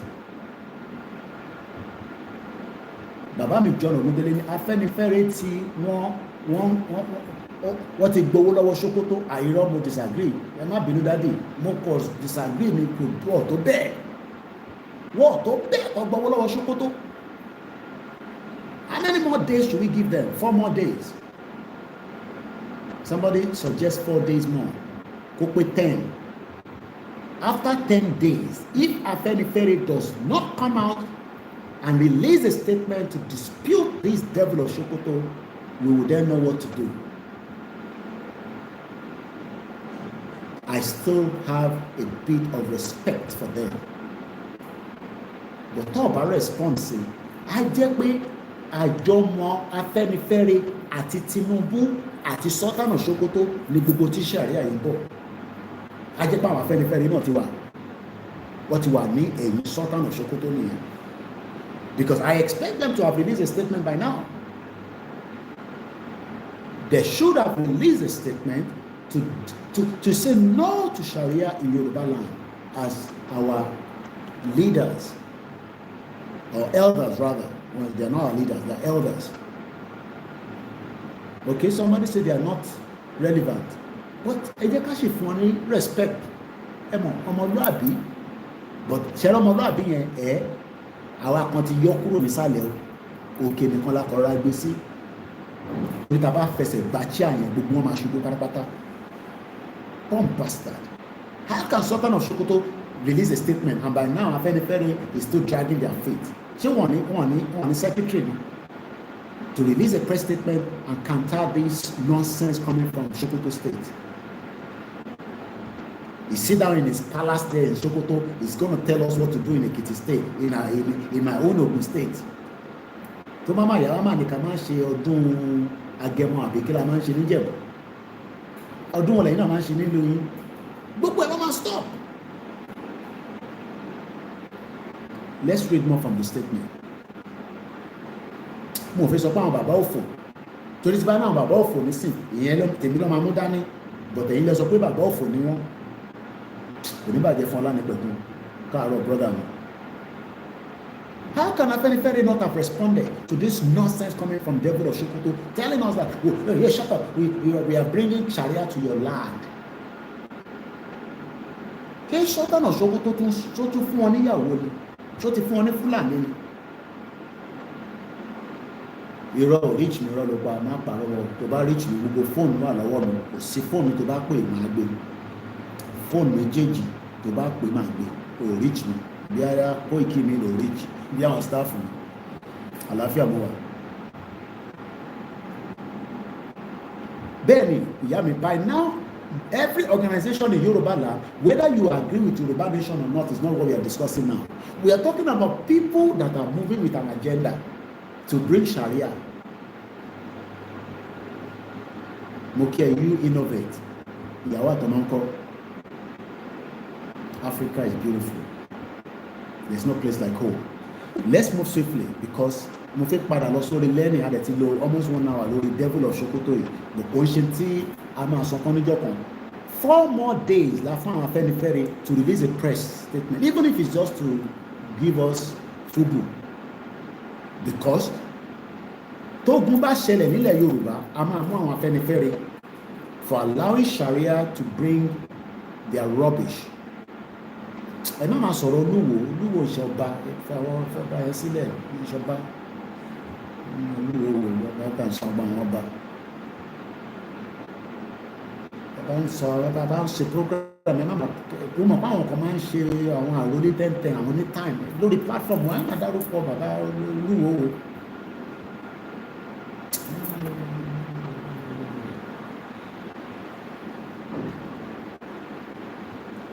Respect torí adé ṣe bí olú yẹn wọn máa gbọ́ olúwo wá sí platform tiwọn. Ẹ jẹ́ kí àròlé 10-10 àròlé mọ̀ nípa láti dé pẹ̀lú ẹ̀ èmi náà máa lọ́wọ́ lọ́dọ̀ àròlé wọn máa gbọ́ sórí platform nígbà àgbẹ̀ platform tiwa yìí àwọn èèyàn bá tún gbọ́ olúwo ẹ̀kọ́ máa confuse brain àwọn èèyàn ni ẹ wà ní platform tó jẹ́ international platform náà gbọ́ olúwo wá sí nígbà. So bàbá mi bàbá ní wọ́n ní Afenifere have betrayed Yorubaland but I ti gbà pé wọ́n betray wa kan délẹ̀ lórí ọ̀rọ̀ Sharia yìí. So let's give them 4 more days and see what happen. Let's go further. So we have agreed that we are not subordinate to Sokoto. We are not under the caliphate. Now let's go further. We have read your statement that was sent to the public through the Deputy National Advisor of the Nigeria Supreme Council of Islamic Affairs, Imam Haruna Eze Omoyiboniye. Your representative chose to make your statement to the Yoruba people. Ìyà ti jẹ wá, Ọlọ́run má jẹ́ kí ìyà jẹ wá. Sokoto jókòó sí Sokoto ń bẹ̀. Ó make a statement lẹ́nu àti ṣé mọ̀ pé èyí táwọn diaspora náà ṣé mọ̀ pé wọ́n ti categorize gbogbo wa náà mọ́ àbẹ̀rẹ̀ báwọn Yorùbá tó wà lé nìkan náà bá sọ̀rọ̀ ẹ̀yin tẹ́ ń wà lábúrọ̀dì tẹ́ máa wálé tí Sharia bá ti wà gbogbo tẹ́ wá ń ṣe lẹ́kìtì yẹn nílé rí ṣe mọ́ ẹ̀yin tẹ́ ń bọ̀ fún tó bá tẹ̀ yagan sámà ní pé ká má ṣe ojúde ọba. Do you know that it will get to the stage ọmọ ní ká má ṣe ojúde ọba wọn ní Sharia ò bá ẹ̀sìn ò bá Sharia ò ní kẹ́ lọ ṣe ojúde ọba everybody ló ń bá wí o sẹ́yìn tẹ́ jókòó tẹ́ sọ pé Koiki, wo, ṣe Yorùbá nation tẹ́ ń ṣe yẹn. Okay. Koiki kí ni ọba Ọ̀jájá Oòduà ti sọ lórí ọ̀rọ̀ yìí? Ọ̀rọ̀ àgbà tún nìyẹn o. Wọ́n ní kí ni kábíyèsí Ọọ̀ni of Ifẹ̀ sọ lórí ẹ̀, because Ọọ̀ni ju Sultan of Sokoto lọ lórí burúkú. Sultan of Sokoto Ọọ̀ni bàbá wa ó jù lọ. Wọ́n wá ní kí ni Ọọ̀ni náà ti sọ lórí ẹ̀. Èmi ò tí ì rí statement kankan láti palace. Bí Ọọ̀ni wo Ifá lọ́wọ́, wọ́n ń dá Ifá lọ́wọ́, wọ́n fẹ́ wo tí Ifá máa sọ kó tó respond. Wọ́n gbọ́dọ̀ respond sí Sultan of Sokoto on our behalf. Kò bá bá wa lọ́jẹ́. Bí Ọọ̀ni dẹ̀ fi sílẹ̀ fáwọn ọmọ ká nọ́ọ̀kì Sultan of Sokoto délẹ̀, ká nọ́ọ̀kẹ̀ délẹ̀. Torí pé Ọọ̀ni ò tí ì gbà wá nísìnyí pé ẹ má sọ̀rọ̀ sí Sultan of Sokoto. Olórí burúkú ni Sultan of Sokoto. Tó bá ń ṣe olórí burúkú ni, báwo ló ṣe máa jókòó, mo kí ẹ látògùn state Usman, báwo ló ṣe máa jókòó sí Sokoto tó ránṣẹ́ sí ọmọ Yorùbá tó wà ní diaspora? Ẹ̀yin tẹ́ wà ní diaspora, you are part of it o. Ṣé máa rò pé Koiki kò kàn mí, ó kàn gbogbo wa. Everybody is involved. Now let's go further. That is why I like YSDA. Àwọn òkè slow down. Bàbá Akintoye, twile bàbá dáadáa. Bàbá kí ni mo pè? Bàbá dáadáa. Bàbá yẹn, àní lánàá tí mo dọ́dọ̀ Prof, the amount of paperwork and computer and printer and yes, this man is working. Ara respond tí bàbá fún wọn lélẹ̀. And this was, I believe, over 2 days ago now, ní bàbá ti release statement. Ní láti ṣe kọfí o. Àwa ìròyìn ara lóyìnbó. Ní láti ṣe kọfí. Employ your release. Ní láti ṣe kọfí.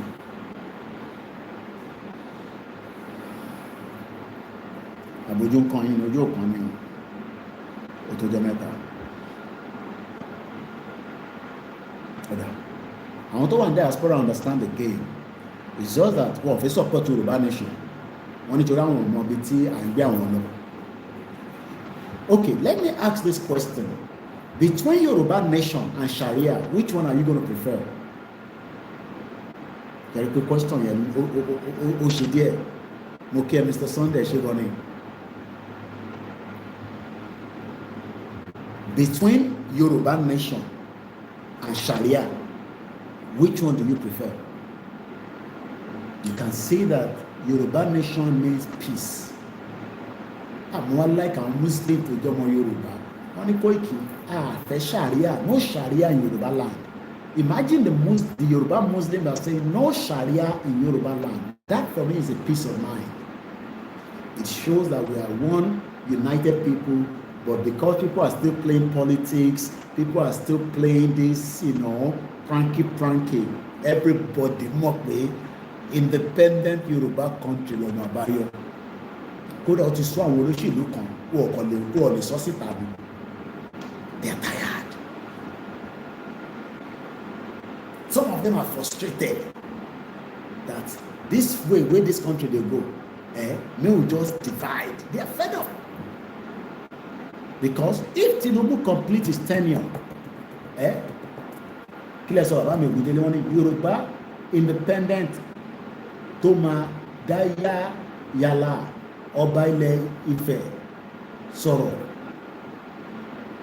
Yorùbá yẹn ṣe díẹ̀ ni. An independent Yoruba country, we will run politics there. We will have our constitution. Bẹ́ẹ̀ni, kò tẹ̀ ní dá fún Sharia, kò ní dá fẹ́ tó ń gbé ọgbọ́n sẹ̀, tó ń pè ní Sultan of Sokoto. Money, some of us don't want to go to Kano. I have no business in Kano. I have no business in Katsina. I have no business in Kaduna. My business should be ending in Kwara State all the way to Lagos State. I have no business in Sokoto State. But Sultan of Sokoto State, no, he has business in Ekiti State, in Ogun State, called Sharia. And you want us to keep quiet? It's possible. I've spent so much time on this, so let's quickly move swiftly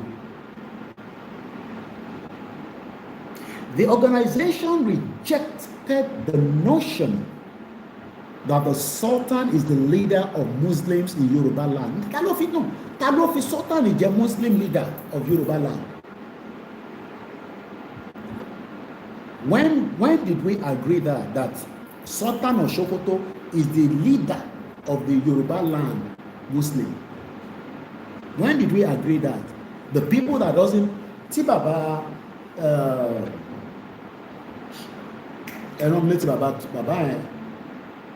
Sheikh Lagege, Sheikh Adams, Fulani came lẹ́yìn bàbá yẹn Lagege. All the Yoruba imam, the Fulani don't pray behind them. They don't like. Mo kàn máa ń pè wọ́n ni. Kí ló máa ń pè Yoruba Muslim? Wọ́n ní ẹ̀yin kafir, ẹ̀yin tẹ́ ẹ̀ ní gbàgbọ́. I know, I'm a Muslim. At least I was in Nigeria up to 1998 kí tó travel ní phase 2 ládé ní Jàdẹ̀lẹ̀. I was born as a Muslim. At least mo káàkiri díẹ̀ lọ sí Tasil, this that. Ní ẹ̀bà rí Haúsá kó jókòó tí àbí Fúlàní nǹkan tó máa jókòó tí níbi tó ti ń ṣe Tasil. Because wọ́n gbà fún wa pé àwa ni pure Muslim, àwọn believe àwọn gbọ́n ni Muslim. So ìwọ Yorùbá tó ní òfẹ́ Yorùbá country ṣáàrin àwọn èèyàn ló fẹ́ gbé. You can't live with them. There's no way. And everybody knows the truth. You know the truth. I know the truth. Moki Mr. Sunday. Silver. When even as Obasanjo responded to Sultan, Obasanjo didn't respond. Obasanjo. Baba mi tell me that this year is the final match. Mo like language here. Yeah, yìí la máa gbá. Team wo ló fẹ́ play ní year. This year must be a push for us. Mo sọ fún yín láti last year. Ọlọ́run jẹ́ ká tó wá máa jókòó níbo la bá ṣe dé ní December. Ẹ fẹ́ ká máa wá jókòó sí bíbá fún mi lówó. Business wà tí yàn lè ṣe l'Africa, but at the end of the day o gbọ́dọ̀ kọ́kọ́ ní country tó fẹ́ fi ṣe business yẹn. Ṣé Nàìjíríà ni máa fi negotiate business tó fẹ́ ṣe nínú Africa? Where are you from? I'm from Nigeria. You're from Nigeria. Okay, I'm bored. Where are you from? Yorubaland. Yoruba people. Yeah? Yoruba people. I'm proud.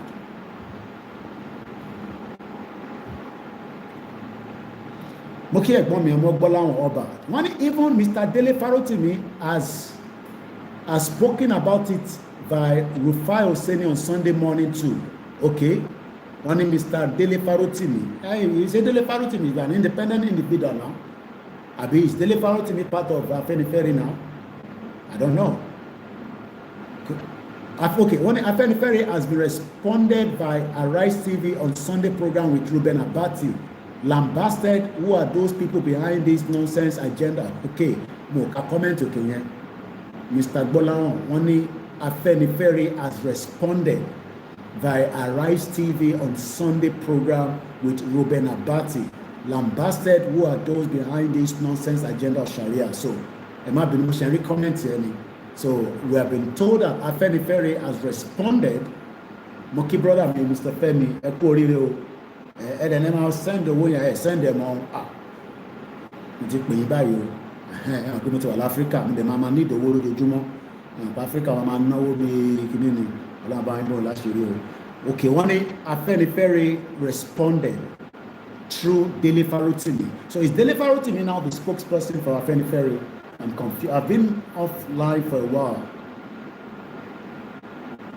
Okay, somebody is saying that superior, subordinate means Oga ni Sultan ni Jefa wa Yoruba.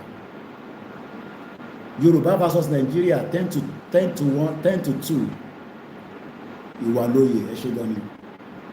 Okay, so we have been given an update now that Afenifere has responded. Moke Karim Abdurrahman, Bank County, Ibadan. Adebayo Kike man, Moki brother me. All right, so Ferry has responded. I didn't watch the program. But the Baba may send the link here. I will appreciate. Gomi Omobola Obat. Sultan under our foot. All right. We've got the grasp of it. So our father responded back. What I'm going to do now is I'm going to read everything without any analysis around it. Koiki_1. That's like one of my family, but I don't know who is behind it on the Instagram. It says Koiki_1. Mokinye Karo. Mokinye on Instagram. Mokinye share button. Can I drop my blood for Yoruba, but I can never drop my blood for my water for Nigeria? If you drop your blood for Nigeria like Oparaji, nobody will remind you. Nobody even remember Rashidi Yekini. How many of our superstars that have passed on, whether Yoruba, Igbo, other ethnic within Nigeria that died, nobody remember them. So we're going to read it now without no interruption because I want to move to the next phase of the discussion. Koiki, all Yorubas have to put pressure on Tinubu to stop the road project from Badagry to Sokoto. Tabati said the needful, everything will stop.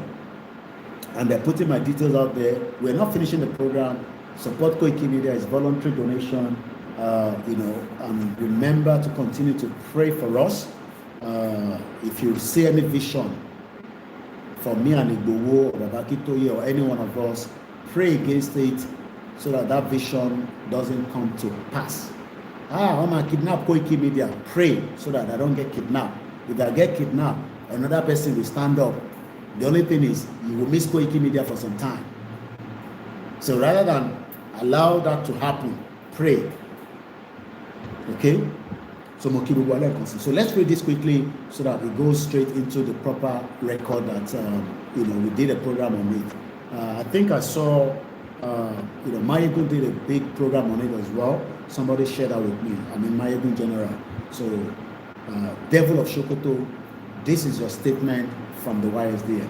Yoruba self-determination movement rejects Sultan Sokoto's statement on establishing Sharia court in southwest Nigeria. The Yoruba self-determination movement, YSDM, has responded to the Sultan of Sokoto, Alhaji Muhammad Saad Abubakar, over his statement on establishing Sharia court in southwest Nigeria. The Deputy National Legal Advisor of the Nigerian Supreme Council for Islamic Affairs, Imam Haruna Muhammad Eze, had issued a press release dated January 29, 2025, which advocated for the establishment of Sharia arbitration panels in Ekiti State, Oyo State, and the other part of Southwest. The YSDM rejected the Sultan's statement, adding that it was made in a manner that implies the Yoruba people are subordinate to him. We have read your statement that was sent to the public through the Deputy National Advisor of the Nigerian Supreme Council of Islamic Affairs, Imam Haruna Eze. Your representative chose to make your statement to the Yoruba people as if you are an overlord of the Yoruba people, the YSDM said in a statement. The organization rejected the notion that Sultan is the leader of the Muslims in Yorubaland, stating that most Yoruba Muslims do not recognize him as their leader. There is no provision in the tenet of Islam that lays the duty on our Yoruba Muslim people to accept you as the leader of Islam, while we Yoruba are still part of Nigeria, YSDM declared. The body also criticized the Fulani people for their actions in Yorubaland, including killings, destructions of properties, and kidnappings, and accused the Sultan of failing to speak out against these atrocities. In the past 10 years, your Fulani people have killed countless thousands of Yoruba Muslims in all parts of Yorubaland, have destroyed the farms, villages, and other assets of Yoruba Muslim farmers, have raped and killed countless Yoruba Muslims, women, and have kidnapped and extorted millions of naira as ransom for countless kidnapped Yoruba Muslim men, women, and children. The YSDM noted that the Fulani people's attempt to impose Sharia law on Yoruba land will never succeed, citing the Yoruba people's strong culture of family lineage and kinship relations. We Yoruba are a people who honor family lineage and kinship relations as very important to a normal, stable, and prosperous society. We do not accept the view that family lineage and kinship relations should be subdued to religion. The YSDM advised the Fulani people to abandon their born-to-rule mentality and instead seek to coexist with nations as equals. We suggest to you in law that this is what you should be paying your attention to, rather than trying to insult other people by trying to force Islamic fundamentalists and Sharia law on them with question mark. We Yoruba wish you well. We Yoruba wish you Fulani well, even though we have taken our decision to separate our Yoruba nation from a Nigeria that has been pulverized in sickening detail by lawlessness, anarchy, economic mismanagement, irresistible power of public corruption, economic collapse, Islamic fundamentalism and terrorism, inter-ethnic animosity, and violent and wrenching, almost all pervading poverty. The Yoruba nation youth, both at home and the diaspora, also issued a strong warning to the Sultan of Sokoto, Alhaji Said Abubakar, against pushing for the establishment of Sharia court in the southwest region of Nigeria. There have been a series of opposition from groups against the implementation of Sharia in the southwestern region of Nigeria.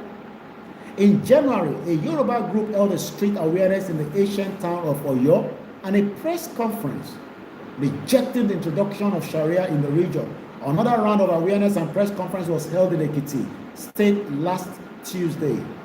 The Ewi of Ado-Ekiti, Oba Adeyemo Adejugbe, last weekend ordered the dissolution of Sharia panel set up at the Central Mosque in Ado-Ekiti. The Ekiti State government has said the existing legal structure in the state doesn't recognize the Sharia court or Sharia arbitration panel, with the State Commissioner for Justice and Attorney General Dayo Akpata SAN calling for caution after reports stipulating the first public sitting of a Sharia panel in the state, which resolved two marriage disputes. The Ogun State government also warned against any attempt to establish a Sharia court in the southwestern state. The Yoruba Nation Religious Council, YONREC, a coalition of the Yoruba Nation Christian Association, YONCAN, Muslim Association of the Yoruba Nation, MIYON, and the Imo Odaye Orile-ede Yoruba, also rejected the Islamic law. Traditional leaders in the southwestern region of the country have also warned that any attempt to initiate Sharia law in the region will cause anarchy, division, and instability. The Yoruba Nation youth, both home and diaspora, also issued a strong warning to the devil of Sokoto, called himself Sultan of Sokoto, bomb bastard, Alhaji Muhammad Said Abubakar, to stay away from Yoruba land to implement Sharia. If not, and we will fight and defend our land, and we will kill every single one of you. Bomb bastard want to implement Sharia. They will bring war next after this, and it will come in the middle of the night. It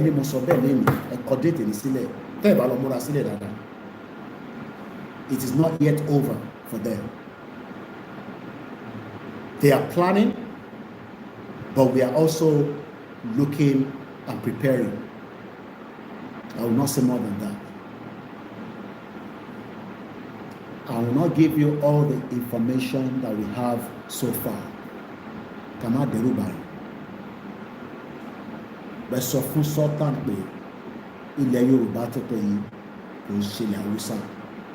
If we hear any pen in any small local government within the Yoruba land, while we are still in Nigeria right now, that people invaded that place because of Sharia and kill people, we will kill every single one of you back.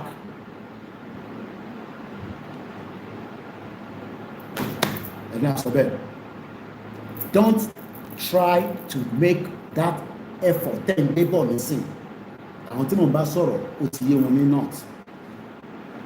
They are cooking already. Don't try it. But the Yoruba, don't sleep with your two closed eyes. The reason why the military barracks continue to be invaded is because Sultan of Sokoto and their allies aligned with such.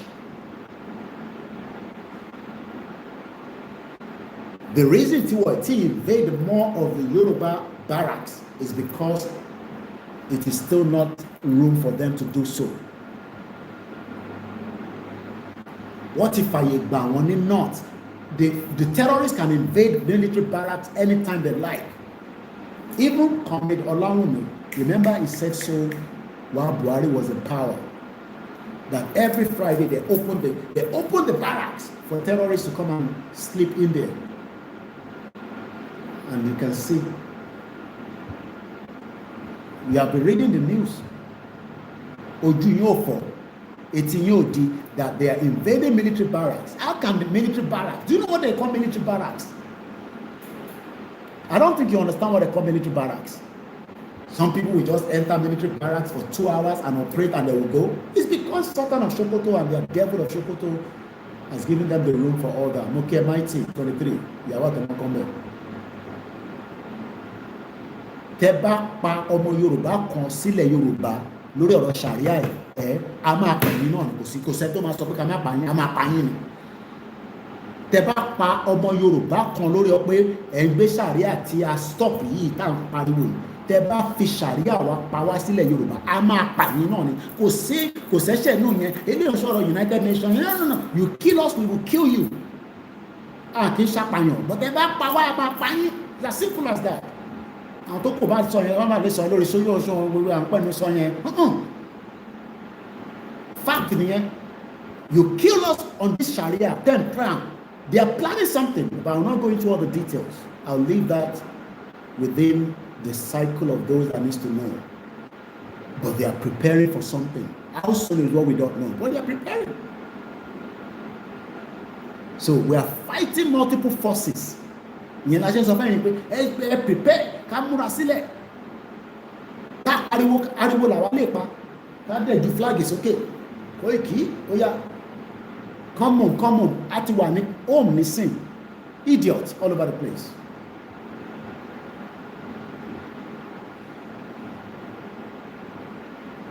Ikú kan ló máa padà pààyàn náà anyway at some point.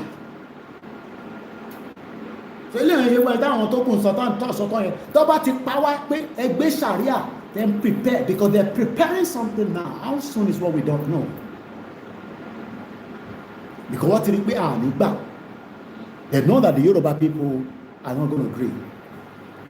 So if you come and kill us with this your Sharia, we go kill you in Abako. This one will be saying, look, you kill us, we kill you back.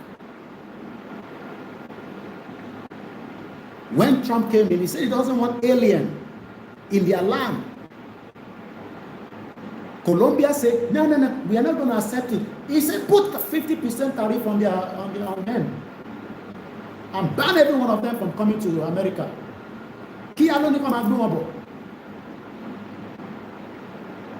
So while we are still pushing for Yoruba nation, does not mean we are stupid and we will allow you like you did in Igogon.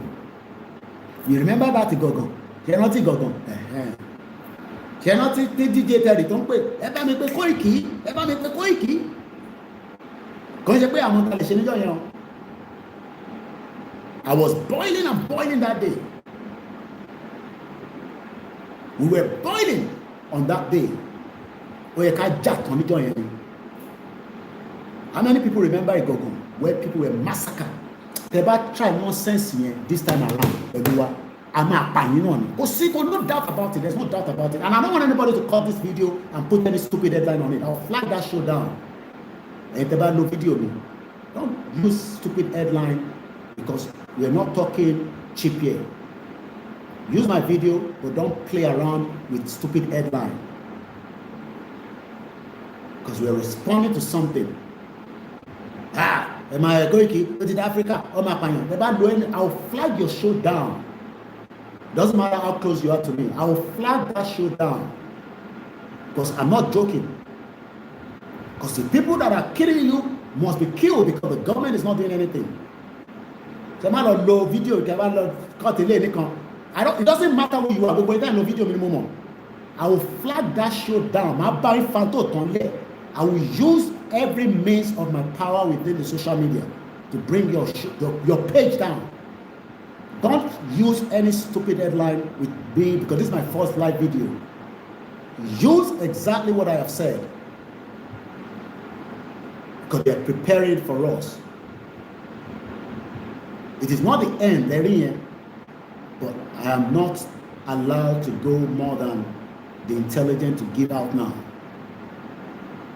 The intelligence is already with people that are meant to know. And when they move, we might come out.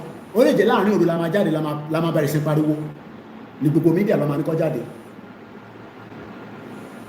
we will definitely tell our people. Toba move, listen, I'm asking you because we are aware of their movement.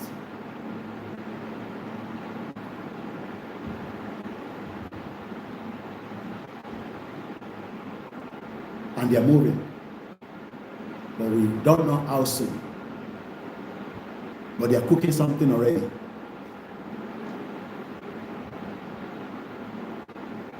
They are already cooking something. So don't go and use this video and put one stupid headline. Today in Vitaja. I don't care wherever you are. I'll flag that shit down. Because mo le ma ṣe iṣẹ́ tó pọ̀ fún àwọn Yorùbá. Kẹ́yìn kan wá máa lo torí pé èyí tó dùn bẹ́ẹ̀ lẹ́fẹ́ mú. Ó ti náà máa pààyàn. Ìyẹn lẹ́fẹ́ mú. Mo ti sọ̀rọ̀ for more than 2.5 hours. Use my video, I have no problem.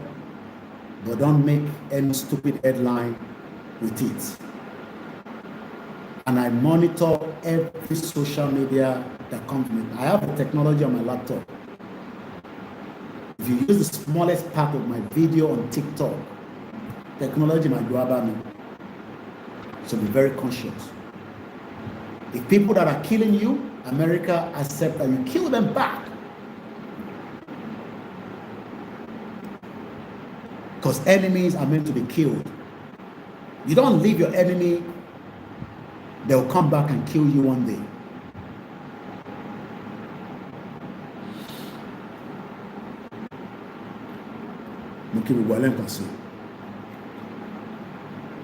Now, so that is the statement from a leader that knows the importance that we need to protect our people.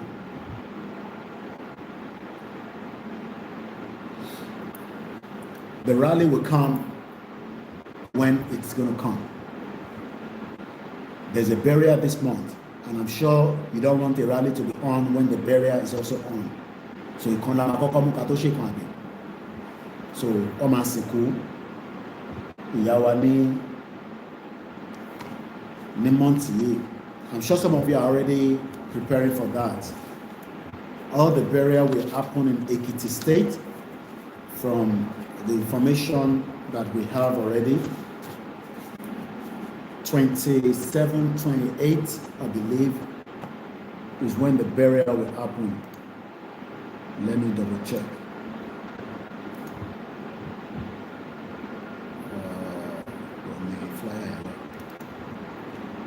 Yeah. So on my simomini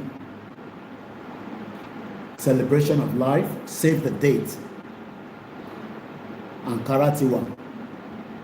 Fẹ̀yìntì ẹ bá fẹ́ rà.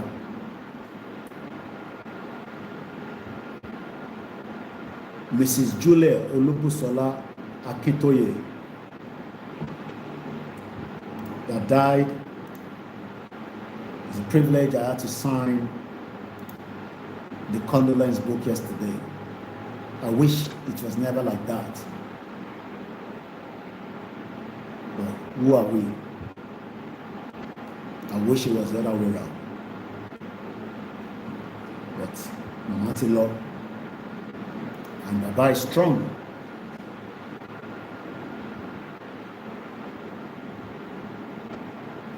Okay. Èkìtì lọ́tí máa sin lọ́tí máa ṣe burial agbára Ọlọ́run. Èkìtì ṣe kọ́fì o. Ǹbọ́n mo fẹ́ lọ mú picture báwo ni màá ṣe mú ní sìn sẹ́. Okay, let's do this way. I think I can get it from my website. So mo kí gbogbo alẹ́ nǹkan sí tí ẹ ti darapọ̀ mọ́ wa. So yesterday, as you all are aware, I paid my own. I'm going to show you the picture in a minute. Number Moki Diaspora. There's a big task for us, and that task is to support the YSDM, to support Igboho, to support Baba Akintoye, and the Ishedele Patapata. Then, eye for an eye, blood for blood. The party power and any other choice. I'm not paying money, so it makes us better. So in lórí Facebook, you will see me there signing while I'm going to turn my camera off so that I can allow those in the front to see exactly. The good thing about coming home is that in as much as I would have loved to meet Mama, yeah, so that is me there yesterday with at the house signing as Mama will be laid to rest. Agbára So she spent a good life, and we are grateful that the life she spent, we pray that Kawa not lose life in I'm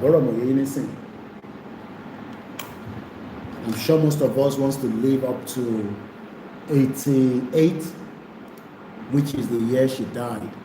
Obasanjo has spoken about this kind of agenda, Islamization agenda, and those behind the nonsense Sharia issue to continue with their initial agenda of Usman Dan Fodio, devil of Sokoto. So, on the, let's look at the date again. So on the 24th, there will be service of song in Lagos State. And the waykeeping is going to happen in Ado-Ekiti on the 27th. So my poster that again is in. So please keep the date at the back of your mind. On the 28th, there will be funeral service and reception at Ado-Ekiti. The venue, I believe, if I'm perfectly right, will be Afe Babalola University. I will confirm that that's for the reception. But for now, the month Tawayi Loma Simama. So at the time, excuse me. So we have to take it one at a time. Okay, Baba mi more Oludare JP. So that is the that is where we are right now. Now, in terms of the rally, we continue to prepare. Like I've said, what we have been told, nothing has changed, that the rally will happen this year. I have said that continuously, and that is exactly what Baba confirmed yesterday as well. Now, what role are we all going to play? We got a different role to play. My role will be different from yours, but we all have to be doing something to help for the mobilization of our people. And that means your 1,000 naira, your 2,000 naira, your £2, your £3. There's no more argument about Shirali Lama Fiba Yoruba Nation. Anybody still telling you Shirali Lama Fiba Yoruba Nation?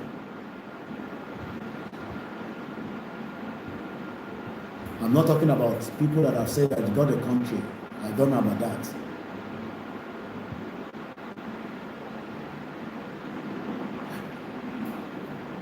We wrote to President Bola Tinubu last year telling him about our reason why we need to leave Nigeria and have our own independent Yoruba country.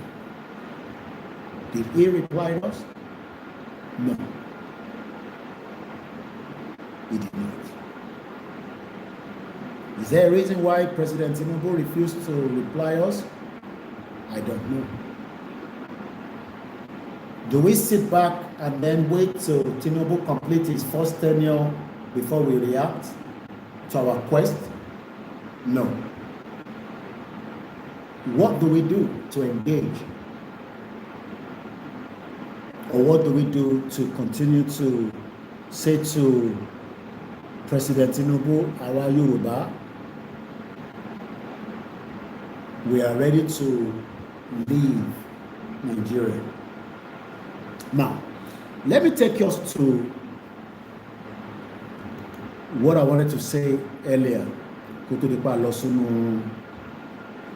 This issue of Sharia and all that.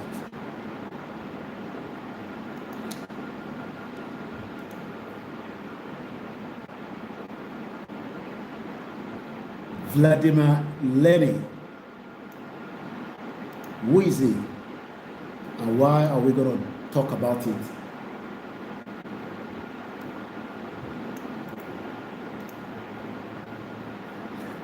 Vladimir Lurov, better known as Vladimir Lenin.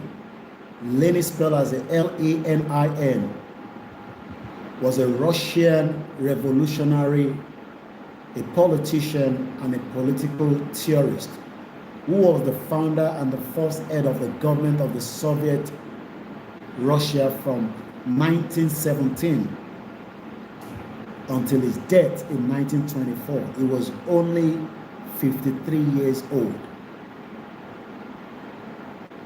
You might be wondering, who is he? Why is somebody that died in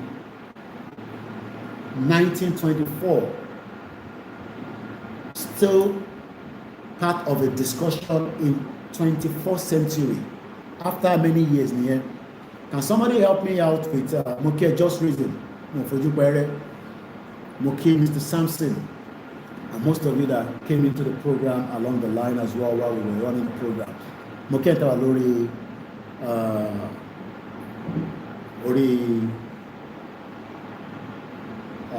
Twitter space, thank God, and I hope I am very audible and coming out clearly. Thank you so much for all you joining us again as usual on this platform.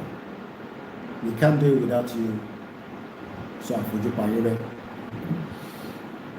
And those of us that are waiting for Grammy, pray that we have our own independent country so that we can push more of our artists into Grammy. And congratulations to She Love Me Jeje, Timmy. She Timmy don't Jeje on 100 years. Thank you so much, Clement. So, for good 100 years, let me show you the picture of the person I'm talking about so that I got an idea. Let me get his picture in first into my background, and I can show those of us in the front here, and then at least I might open the phone line at some point so that engage We might run another program later. I'm not running away now. Muki brother mi Yemi Fatoki. Monthly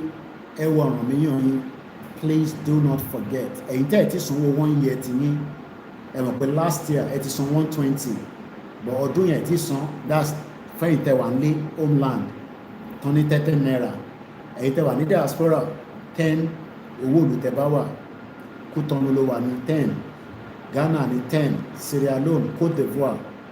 Gbogbo owó yìí náà ni wọ́n máa need tó bá di pé wọ́n fẹ́ ṣe any activities. Without this money, we can't do much. Even to print in Africa, it's nothing is not free even in Europe. Come on, get it was in Africa. So don't let anybody fool us that we need the water fishing. We need money for logistic purpose, to buy things and do things. Muki brother mi ẹ̀gbọ́n mi Jimmy Koya ẹkọ àdúrótì. So èyí tẹ́ wà lórí Facebook arákùnrin ẹlẹ́rìn yẹn. So let me turn up my camera again. I just want to show you tẹ́ wà níbí báyìí. I have to keep moving things. So this is the man we're talking about. So that ẹkọ light here. So that is his face here. That is what it looks like. So that is in there.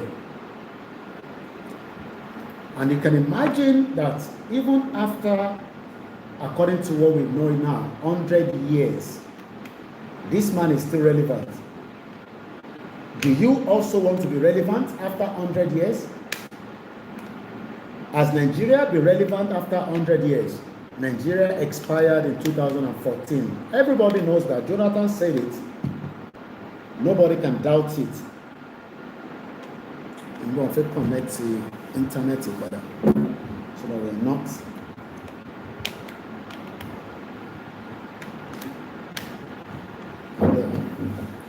Jonathan said it. Everybody knows that Nigeria expired in 2014.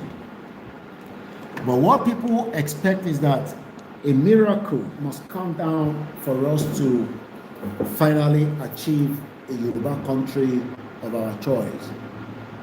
There is no miracle that is going to come out than we, the people, demanding our right to self-determination, which is exactly what we are doing. And we are not doing anything against or outside, the legal framework. We will continue to engage diplomatically. But Taba involve the multiple Yoruba people at home, and not just to convince them, but to tell them the truth that the way forward and the outer part is that we can no longer continue with this contraction known as One Nigeria, because it's a failure that was put together by Lugard for a business entity called the Royal Niger to establish Nigeria. So let's take us to history about Vladimir Lenin.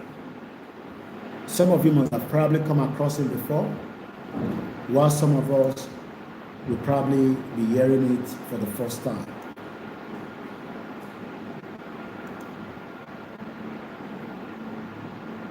I want us to take note of something. We are not revolutionaries. We are not fighting for revolutionary. We want an independent country.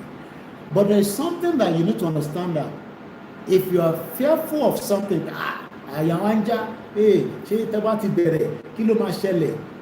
why are we worried about kilo mashele? Because a lot is shele every day in Nigeria. A lot is shele. Tobango shele. You see accident, no emergency, no not. So what more are you expecting, that even if anything starts, you don't know what is going to be the end of it? The one that we are in right now, we don't even know what is going to be the end of it if we don't stop it. And that is the reason why we must not relent. We must continue until our demands are met for an independent Yoruba country. Whether our politicians are excited, they like it or don't like it, it's not our business. That is their Their business is to listen to what we are saying so that we can resolve this amicably. That is their business. Tamade ní pé kàn ṣe business wọn, okay. Ẹ jẹ́ ká wá gbé business tiwa ká lọ gbé bá wọn. Because none of them are stupid. They know that the fact is that Nigeria failed us. Ìdòwú ẹni afẹ́ mú kí ẹ.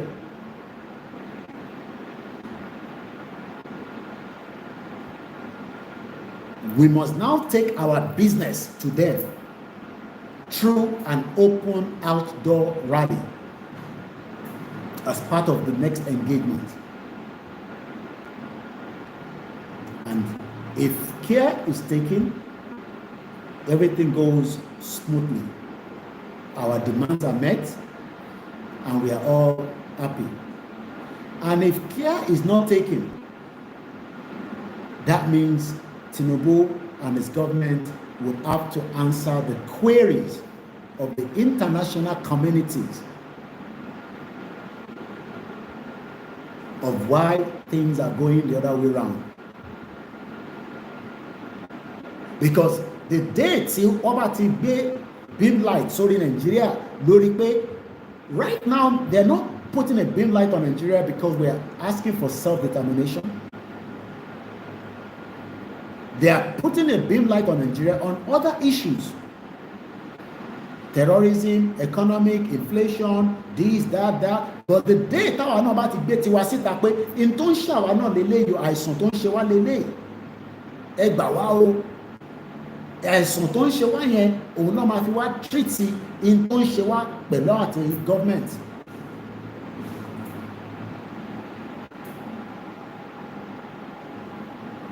But tá bá jókòó sínú ilé ta ní àìsàn ṣe wá á jẹ́ kí dókítà wá rí, then we'll end up gonna die because Nigeria is not going to function to satisfy you, to satisfy the next person, to bring the joy that you want. It does not matter how much you think that it will. Kò ní gbé joy wá bá yín, because there's no joy in Nigeria.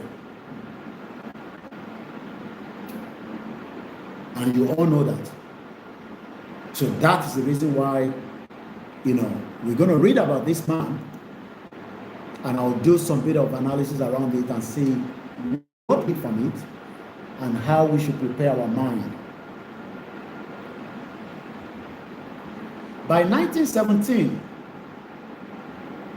it seems to Lenin that the war would never end. Do you imagine that as far back as then, people have been fighting for something, and if you fight for something, you don't achieve it, then you have failed. But if you fight for something and you achieve it, then you have succeeded. So how do we succeed? Tabana country. So you think it's only going to be Igbowo? No, it has to be every one of us. Gbogbo wa ní responsibility. I have to leave what I'm doing right now to come down and say Baba Akintoye and engage 1 or 2, 3 people before I travel back to my base. But if I keep saying, if I leave this now, so who am I expecting to come and do my job? So tó bá ti pé gbogbo wa bá jáde, fine, tá bá náà jáde, then we are leaving it for another day. Because the politician doesn't care about you, they are concerned about how they will enrich themselves. Okay.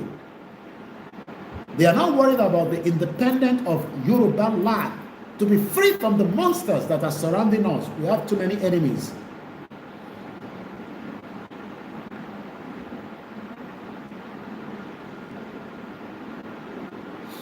I need to get my coffee in.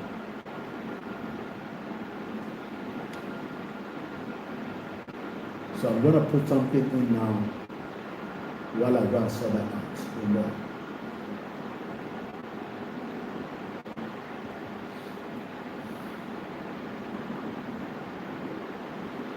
And I've told you, social media is just to engage.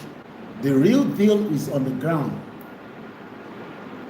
There's no amount of video every law will to Magba Yoruba Nation. It is good, it is an awareness, but for us to get Yoruba country, it has to be fully on the ground. We have to prove it on the ground to the international community and the African countries surrounding us. So we can shout and make awareness on the social media, but if we are not on the ground to prove it, then we are not ready. No.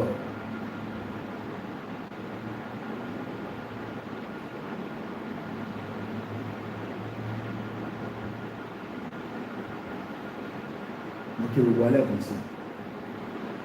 Because this is not my own YouTube channel. So that's why I can't find it. Please share the program. We're still live. Let's see if I can give us this.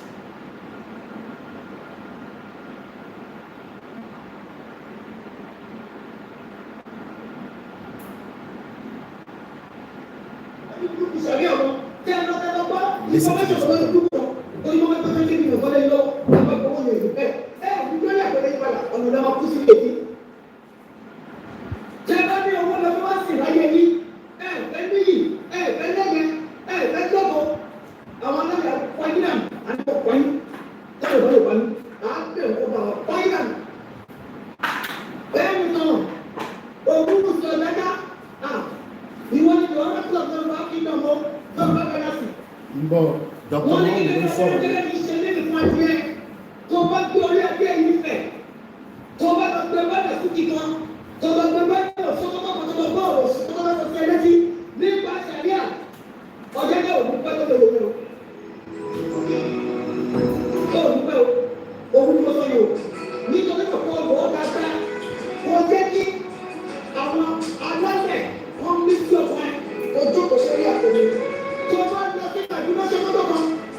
lè fún ìjọba òun tó kí n tó ṣe tó bá yẹ kó ti ṣàlẹ́ ìlú tó ṣe ẹjọ́ ọ̀kan máa ṣe ọ̀kan máa pọ̀ ṣẹ̀dá ń bọ́dí ṣò dábàá lè máa pọ̀ ṣẹ̀dá máa tó ẹjọ́ máa pọ̀ ara wa ní.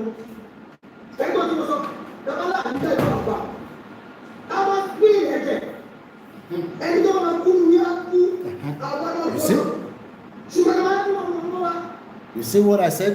Ẹgbọ́n kan tí mi náà sọ lẹ́ǹkan yẹn. Ṣẹ̀gbọ́n kan tí mo sọ pé òun náà ni Dr. Momi sọ nísìn.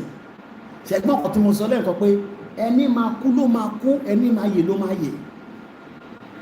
So tẹ́ ẹ bá fẹ́ kẹ́jẹ̀ kó spill ẹ̀rọ àgbé Sharia ní ẹgbẹ́sí north while we are pushing for our exit out of this contraction tó ń pè Nigeria. But it's a pity that tọmọ Yorùbá kan bá ń support nonsense tó ń endorse Fulani agenda ajẹ́pọ̀ ọmọ Yorùbá yẹn kò ń ṣe true bona fide ọmọ Yorùbá. I'm still trying to get my water in, so ẹ jẹ́ ká gbọ́ díẹ̀ sí nípa ẹni tí Dr. Momi sọ. lórí ẹ̀rọ bàbá ẹni wọn bá ń bọ̀ ọkọ̀ tó ti dé bá wọlé o sọ̀tẹ́ àtọ́tọ́ tí ọwọ́ ọmọ ẹ̀ka sọ̀tọ̀ jókòó sí ìgbọ̀n lórí burúkú tó fi gbọ́dọ̀ tó bá wá sílẹ̀ tó bá tún ìgbọ̀n bá bá bàbá bẹ̀rẹ̀ ìwọ́n máa bọ̀ méjì fún rẹ̀ tó wá ní ọdún mẹ́tì ó ní bá sọ̀rọ̀ ó ní bá sọ̀rọ̀ wọ́n fẹ́ yín sọ wọ́n sọ ẹni bí náà máa wọ́n máa tó ní burú ẹni kò sọ lórí burú ẹgbẹ́ mi bá tó bá àwọn ọmọ Yorùbá ti bẹ̀rẹ̀ tó bá ti kọ́ àti kápá Yorùbá yẹ àti kẹta ni wọ́n ti yẹ àti kẹta yẹ àti yẹ àwọn ọmọ tí wọn kọ́ ní tọ̀ àtọ̀ọ́lẹ̀ àtọ̀ọ́lẹ̀ àwọn ọlọ́dúnmọ́ ọlọ́dún ọ̀dọ́ òbí olùwàmọ̀ yẹ sí àwọn ìlú nínú máa tó ní ó ní apẹ́ yín lọ kí ẹ̀dá tí wọ́n lọ́wọ́ sílẹ̀ gbogbo ní ilẹ̀ Yorùbá ló fẹ́ kó sọ́kẹ́ yín lẹ̀ sí ọ̀rọ̀ fún mi ẹ̀ lọ́ọ́ ti fẹ́ lọ́ọ́ pẹ́ ẹ fọ̀dọ̀ yín sílẹ̀ ẹ wá ń bọ̀ lọ́dọ̀ tiwa ẹ fi wá ṣe Sharia so make sense ẹ ṣé èèyàn ti mọ̀ nísìn pé agenda wọn ni pé wọ́n fẹ́ gbalẹ̀ mọ́ wa lọ́wọ́ and this is why we are shouting for 3 years some of you continue to point finger at us Koiki your problem is too much wàhálà ti pọ̀ jù ìwọ nìkan ní bla bla bla blow blow blow now everybody's eyes don't shine everybody's now that the agenda is real. Are you ready?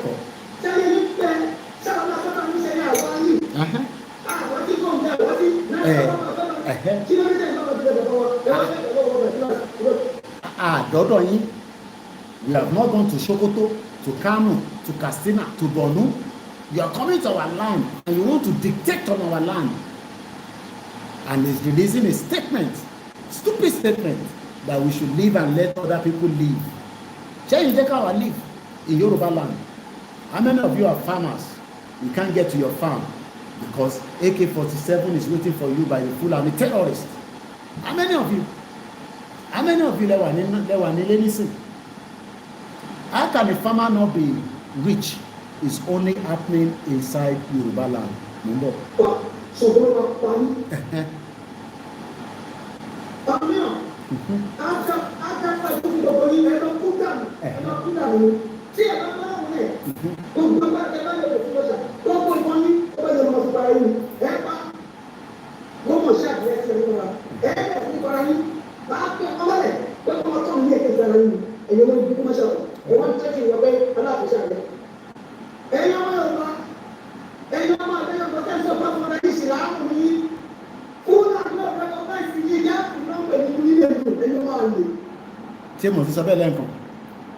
Muslims in Yoruba are not recognized by the North. Curfew long pay. They don't believe in you. Everything coming to Nigeria goes to the North before they give you spitent. Agbeleyin tí ẹ jẹ́ Muslim Yorùbá gbogbo àwọn àfáà tó jẹ́ pé wọ́n ní ìmọ̀ tó jẹ́ àwọn ńláńlá tó jẹ́ àwọn àfáà ńláńlá tó wà ní Yorùbá lẹ́nu Saudi ò recognize wọn because they don't believe that you are true Muslim. They believe that the only Islam tó wà Nigeria not ló wà which is Fulani, and you are there fighting on behalf of the people that doesn't even recognize you. You can see why we are better off to have a Yoruba land that has a Yoruba government that would appreciate you as a Yoruba Muslim?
All right. Let's leave that. Let's come back to the program. So after this, I'm going to open the phone line. Go to the program. So probably maybe another few more.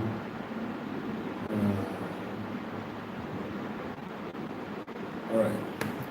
So let's go now back to learning, Vladimir learning that we were discussing earlier. By 1917, which is about 100 years ago,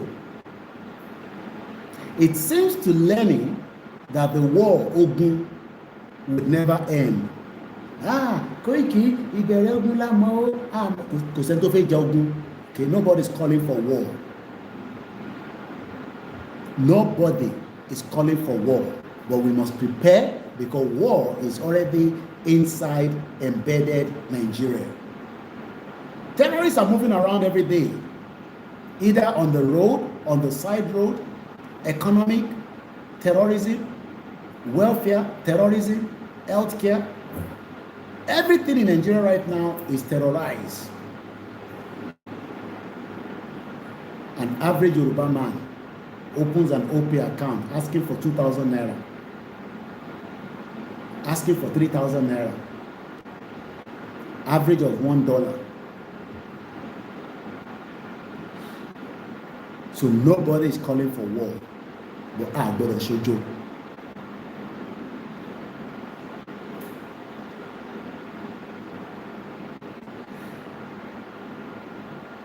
That the prospect of revolution was rapidly receding. Any kind of meaning receding. What is the meaning of that word receding? According to the English dictionary. Toba sọ pé kan recede. Romeo Echo, Charlie Echo, Delta Echo. R-E-C-E-D-E. Recede. Go or move back or further away from a previous position.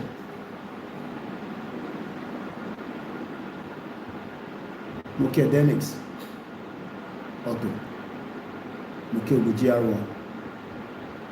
Go or Tobani can go in Cotton Law. They go where you no one go. Or move.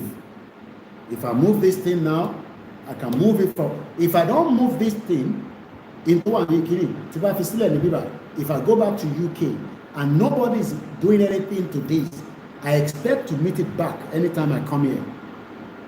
But if I move it now and it travels back with me, it's my airport, and it travels back with me to the UK, that mistake in it here in Latin UK. I moved this from UK to come here. Dude, this is the one I was having because I couldn't leave my coffee. This is the one I was drinking in my kitchen back in London. But I came with it, not that because I cannot buy another one here, but because it's still, I'm the only one that drink it at home. So I came with this. So I moved it.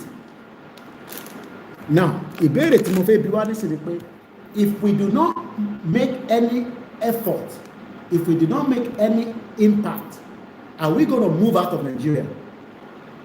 Ìbéèrè ni o, is a question. Tá a bá gbé ìgbésẹ̀, ṣé a máa kúrò ní Nàìjíríà àbí a ṣì máa wà ní Nàìjíríà? Ẹ bá mi fi sínú comment section. Tá a bá gbé ìgbésẹ̀, if we do not move, go.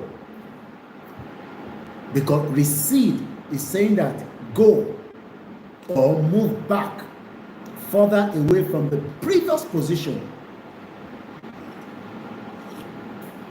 So do we want to move into Nigeria, or we want to move out of a system that is not working and move into a system that is working, so that you don't need to go and be doing any job in Dubai if we are very busy? While I was in Cotonou to see Baba yesterday, I saw a lot of roadworks going on. That means there's a lot of projects that still needs to be done to the standard to support the people. Láti ran àwọn èèyàn ibẹ̀ lọ́wọ́. There's still room for expansion within Africa. But tá a bá move, how do we get that expansion in? And these are the reasons why the Yoruba country is now in the need. Again, what do you mean by receding? By ing at the back. To move back or away, withdraw. So, à ń padà lọ sọ́dọ̀ 1917. This is a discussion of 1917, 100 years ago. Iwaloye sọ pé we must move out of Nigeria for us to succeed. Forget about anything anybody's telling you about Nigeria, the picture right of Nigeria, making it like that one Reno is telling you Nigeria is going to be. Look, Reno Otija Ole nínú ìjọba Jonathan. So, owó wà lọ́wọ́ ẹ̀. Gbogbo tó dẹ̀ ń ṣe nísìn, ó kàn wọ́n ojú rẹ̀ Tinubu ni, bí a Tinubu máa fún ní position. This, brand Nigeria, brand Nigeria. Yes, you will brand Nigeria when you have money now. You think all these mo fẹ́ dárúkọ kíni tó lómi lára yẹn fún mi lórúkọ ẹ̀ tó wà into music as well. Orúkọ ẹ̀ sápá mi lórí nísìn. Ìpé mi ò dá gbogbo wọn mọ̀ lọ títí. Èyí tó fún Very Dark Man ní 100 million naira, kí lorúkọ ẹ̀? The guy that gave Very Dark Man tó fún lówó, kí lorúkọ ẹ̀? Fún mi lórúkọ ẹ̀. Ìbọn ọmọ Yorùbá ní àdé. Ẹ fún mi lórúkọ ẹ̀ ní kíákíá máa ẹ̀ kí program yìí kó dọ̀. Not Adebanji. Èyí tó fún Very Dark Man lówó láìpẹ́ yìí, ó gbomi lára báyìí, Adebanji gbomi lára ni. Orúkọ sápá mi lórí ni. Don Jazzy, ẹ ṣé jàre. Do you think that Don Jazzy is interested to have a Yoruba country? Owó wà lọ́wọ́ ẹ̀, kò sí ìtọ́kàn pẹ̀lú Yoruba country. As far as Don Jazzy is concerned, Nigeria is working. And I don't have anything against him. As far as Cubana chief priest, he doesn't care whether Nigeria is not working. Nigeria is working for him. He can be able to afford to buy brand new Range Rover for the wife. But you should be able to drive also a brand new Range Rover, and you don't need the money if you are in a country that is working. You can get it on credit. Ṣẹ́gun honorable kò ní bàjẹ́ fún ìmọ̀kẹ́ brother mi. Ẹni tí bàdá rúkẹ má fi ṣèbínú, Gani Olóyèdè mórí ẹ̀mẹ̀. So don't let anybody deceive you that Nigeria is working. Nigeria is working for Tiwa Savage. But it's not working for me and you. Because I should be able to live a standard life like Tiwa Savage. If I have a good job and I have a good credit in a system that is working, if I want to drive a brand new Range Rover in UK right now, màá kọ́kọ́ lọ wá iṣẹ́ cleaning bí mẹ́ta. Bẹ́ẹ̀ni, màá dẹ̀ make sure pé mo sẹ́ni owó sẹ́ni kankan ní Nàìjíríà. Màá wá fi build the credit facility mi padà, because some of us don't have good credit in UK as well. Yes, because you must also have that credit to go into the showroom and tell them you want a brand new Range Rover, and you will drive brand new Mercedes Benz, brand new Chachara. I know about the motor industry in the UK. You see me, I drive different cars. I know about the car industry because Moniche project brand new, I would drive brand new Aston Martin, and I don't have Shingbai in my account, but I must have good credit to be able to pay it back every month, whatever the cost of it. Can you do the same thing in today's Nigeria? Why must it be Don Jazzy alone that will have money? Why must it be Tiwa Savage alone that has money? Yes, we have A-star celebrities as well in the UK, but I can bet you that I will see Otedola's son, or daughter rather, DJ Copy. I will see her on the street. I will not even know that she's Otedola's daughter until somebody say that's DJ Copy. Ah, my sister. Oh yeah, come hug me, because she's also an A-star, and we will end up at the same Sainsbury's. If I live close to her, she will come to Sainsbury's to do her shopping if she's not doing shopping online, because sometimes they want to come out outside. They are fed up in the house. I want to come on that baby mansion. But most of you cannot enjoy that kind of life in the present day Nigeria, because Nigeria is not working for me and you. What am I having now? Coffee. Basically, yeah, I came to London. I don't know how much they sell it in Africa here, Coffee Mate, but I'm told it's expensive. I came with this, but this should be nothing. This should be the basic things that you should have on your table. You see? I came with my cornflakes. Not that I can now find it here, but I buy it from Lidl. Not even Tesco, because it's expensive in Tesco. Lidl Motila Labor. I bought this. Okay. That one. Kenko. So what am I trying to explain is that if we continue to wait until devil of Sokoto, Tabadro, the devil of Sokoto, to enforce their lifestyle on us, even Don Jazzy will not be able to enjoy his money, and the rest of them like that. So don't look at Nigeria from the perspective of those ones that Don Jazzy. I'll go into music like Temi, Grammy, congratulations to her. Love me JJ, love me tender, love me JJ. Yes, Omo Yoruba ni. But kò ṣe gbogbo ala máa kọrin ká tó di a better life. So ìjà táwa ń jà, àwa tí ń jà tiwọn, but àwọn don't expect Don Jazzy to come and give us money and say, oh yeah, for Yoruba Nation. Kí ni nǹkan pẹ̀lú Yoruba Nation? He's giving that man 100 million in a country that is not working. Not people all over the place. I can do that as well. Màá lọ sí Ìjẹ̀bú nísìn, gbogbo ibi tí kò ṣiṣẹ́ ní Ìjẹ̀bú máa ṣe gbogbo yín. Mo kí ẹ jàre, mo rákìyàn. Mo kí ẹ Koikimedia team. So let's go back to learning. As at 1917, that means that people have been fighting for something before I was born, and people will still fight for something even after we have gone. But the only thing we can achieve is make our Yoruba country, country with every means possible, non-violent. But M1. Don't let anybody fool you. Ọmọ Yorùbá ni mò ń bá sọ̀rọ̀. Tó bá lè lọ ṣe iṣẹ́ sára ẹ láti fi tọ́jú ara ẹ. Ìwọ ni ìwọ tó wò ìwọ. My laptop is there, so I can be looking here I can be looking there. I got 5, 6 phones, 1, 2, 3, 4, 5, 6, and 1 laptop. Wò mí dáadáa, tó bá ní owó láti lọ sí ìdílé yín, forget about Christian ni Muslim ni, wo tó bá lè lọ ṣiṣẹ́ sára ẹ̀, torí pé tí Fúlàní bá dé kò ní sọ pé Muslim ni ẹ́, Christian ni ẹ́, ó ń pa ìlà ọ̀ nìyẹn. But àwa máa láti yín, we are fighting multiple fights. Enemies take surround our by. We are in the middle of enemies. Àárín ọ̀tá la wà. Kí ni mo sọ? They play. Àárín ọ̀tá la wà. You know, I know.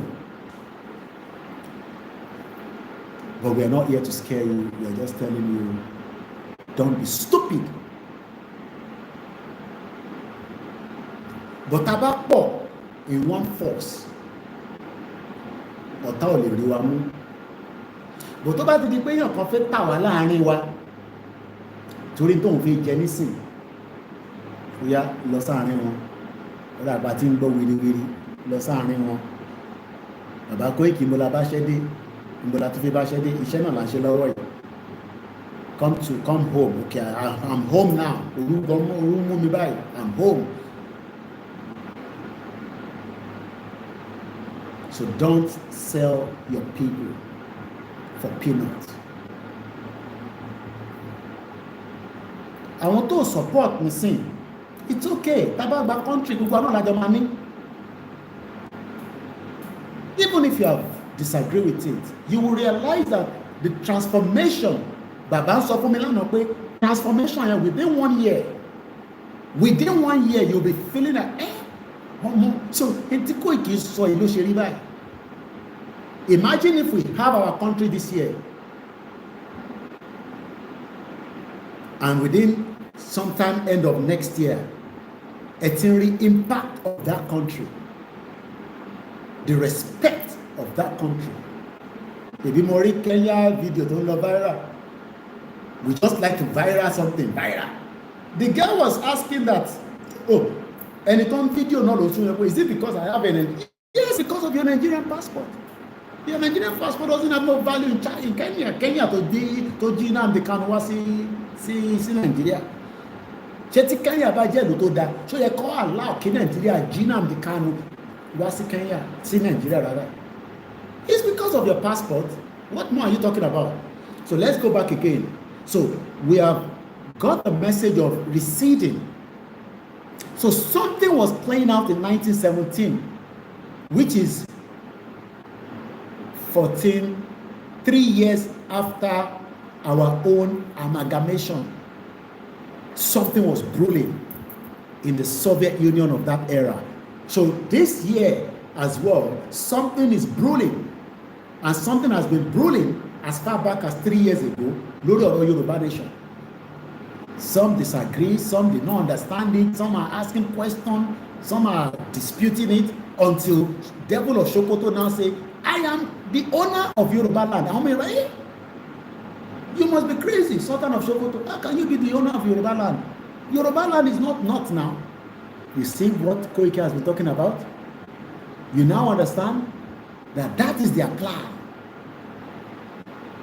Because that time, Devil of Sokoto was still preparing the game. Now, imagine after Tinubu is gone, and the next president is another Fulani. Do you know that Reno, did you see his post, I think a few days ago? Only after Tinubu, power must return back to the north.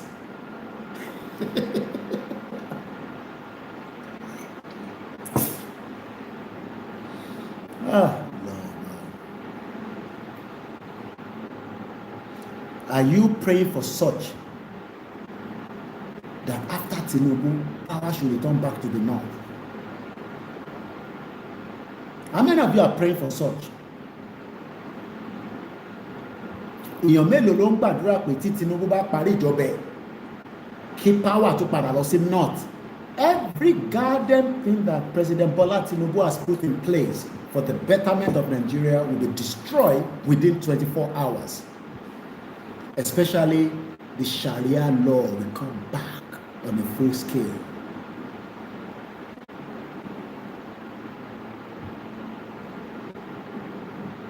Sharia law can't stop missing. Can't the next Fulani president will just automatically use executive order to force it on us. Though it will create a war. But since we don't want bloodshed in Yorubaland, let us stop everything now, asking for independent Yorubaland. Forget about all that nonsense. Àwọn tó kọ àmà lọ gbọ́ tàbá ti gbà ní tàbá ti wà ní country. Ṣé gbogbo ta ṣe ń sọ pé àwọn èèyàn tí gbọ́ yẹn nídìí gbogbo yẹn mọ́ nísìnyí. Ẹ má fi àwọn èèyàn tí gbọ́ kẹfì dìlé wa kí wọ́n fi wá gbalẹ̀ mọ́ wa lọ́wọ́ officially. Because tó bá ti gbalẹ̀ mọ́ wa lọ́wọ́ officially, it will be the biggest disaster that we can ever think of. It will be a biggest disaster, and we must stop it now before it gets to that stage, because it will be too late.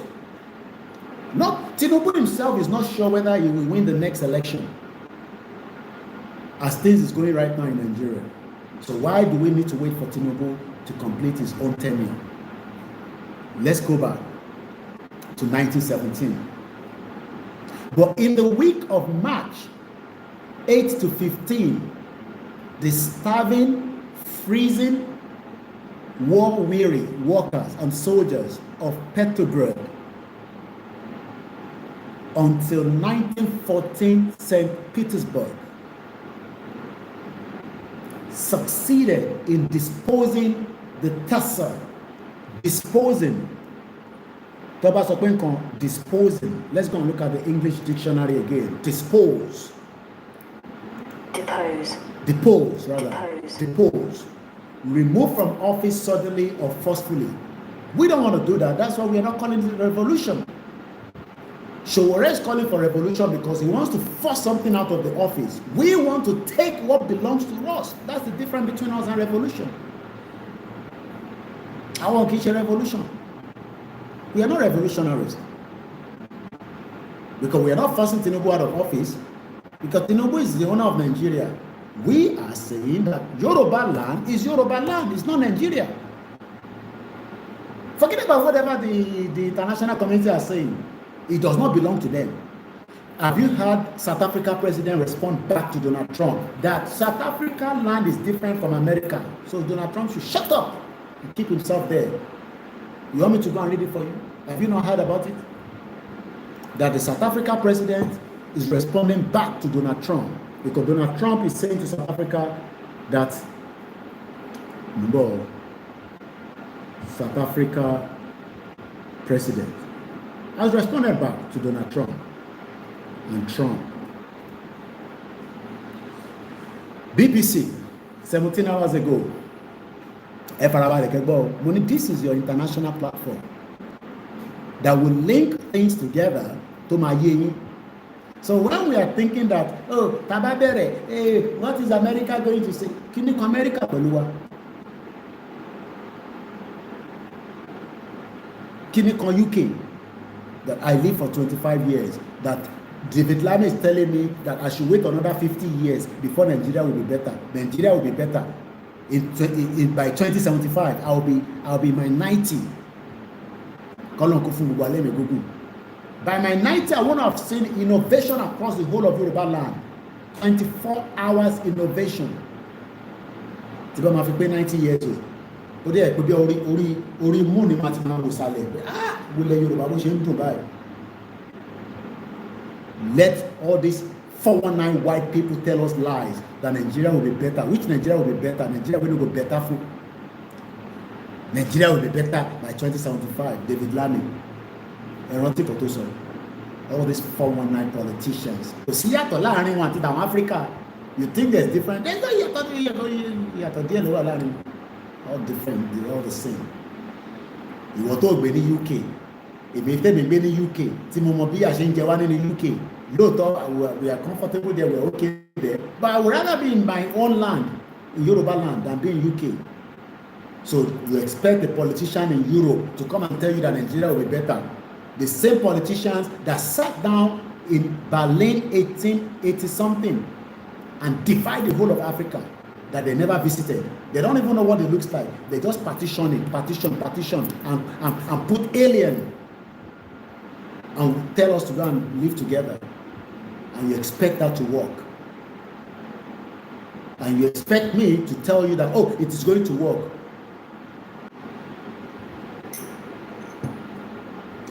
Trump threatened to cut funding for South Africa over land policy.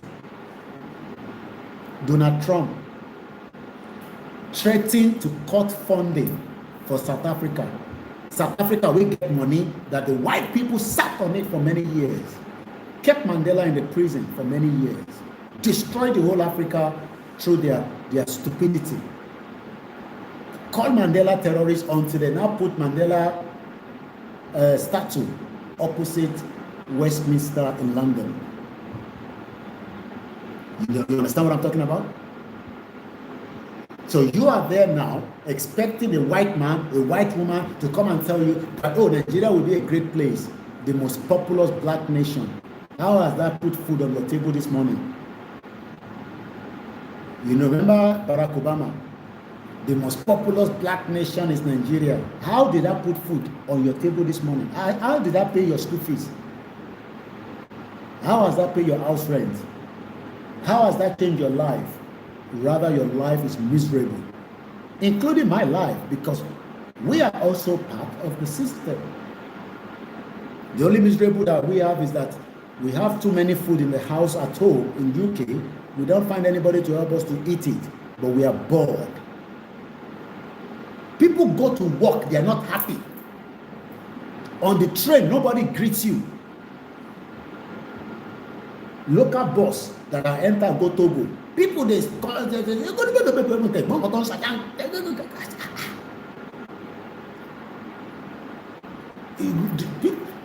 yesterday, one woman almost sleep on my head. That's Africa. I said, this woman, you go break this my internet where me and the manage they take all over the place. So, sorry. In UK, you can't sit next to people too close. They'll call it a sexual assault. You they look somebody, they go say they look their pint. So you're on the train, we are like a robot.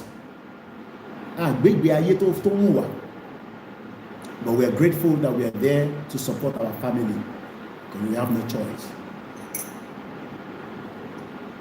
Enter our Instagram, it's going to go and come back. We've done 3 hours, so maybe about 4 hours I will end the program, but I will allow phone call if I get any. So South Africa idea before we go back to 1917. The United States President Donald Trump has said he will cut off future funding to South Africa over allegations that it was confiscating land and treating certain class of people very badly. I hope Donald Trump will put his search beam in Nigeria right now, especially the marginalization and the ill treatment of the people. And that is the reason why we must be out on the street and let the Nigerian government react however they want to react, and let the international community see whether what we are doing is our right or not. Because we know that is our right. But and we are waiting for miracle. Nothing is going to happen. The only miracle that we need now is for us to be out on the street and demanding our right to self-determination. And it can be done if we are truly ready and prepared for it. And I know we are. There's no doubt about it. Nobody can tell me that, oh, we are not ready. Anybody tell me that nonsense that we are not ready, that person is a liar. Ironic. I might be charging lately. It looks like I've used all my So let's take this one off a little bit. Because the Instagram is just going to go off if I don't charge it. I hope I'm making sense.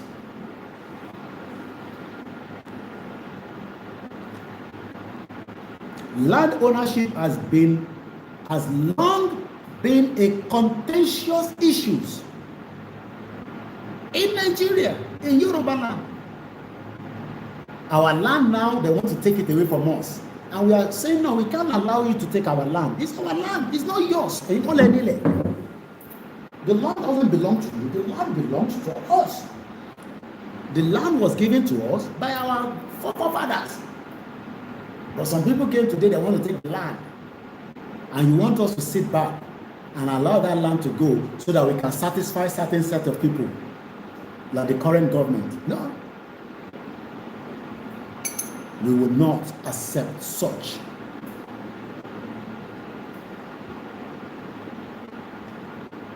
Let's move swiftly. Land ownership has long been a contentious issue in South Africa, with most private farmland owned by white people 30 years after the end of the racist system of apartheid. There have been continuous calls for the government to address land reform and deal with the past injustice of racial segregation. South Africa president responded to Trump with a post on the X, which is Twitter. South Africa is a constitutional democracy that is deeply rooted in the rule of law, justice, and equality. The South African government has not confiscated any land. He added that the only funding South Africa received from the US was through the Health Initiative PAFA, which represents 17% of South Africa HIV/AIDS program. The US allocated about $440 million in assisting South Africa in 2023. That money is one politician has stolen in Nigeria. This money that America gave to South Africa, $440 million, which is about 358, that is one politician in Nigeria wealth stolen that can fund South Africa to help them instead of South Africa getting the money from America. So Shadibe, this is the reason why we cannot continue to live in denial, and I'm happy that the US aid has now come to end in Africa, because it is being used to fund terrorism and other kind of things in Nigeria and other African countries. I've been away for a while, but there's a lot that we need to catch up with. The end of Nigeria is getting closer, but we must prove it to ourselves and to the international community, not just on social media. So when they come back home, shut up, come back home. I am currently in Africa. So I'll come back home. What we need to be asking ourselves is, how do we first hand together and make our demands to be met? Now,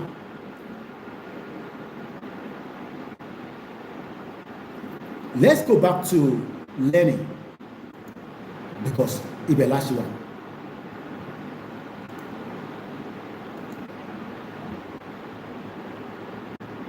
Lenny and his closest lieutenant, Hastings Home. Hastings. Hastings. What is the meaning? Some of us want Yoruba nation now. Hastings. H-A-S-T-E-N. Hasten. Hastings. Hasten. Hastings. Hasten. Be quick to do something.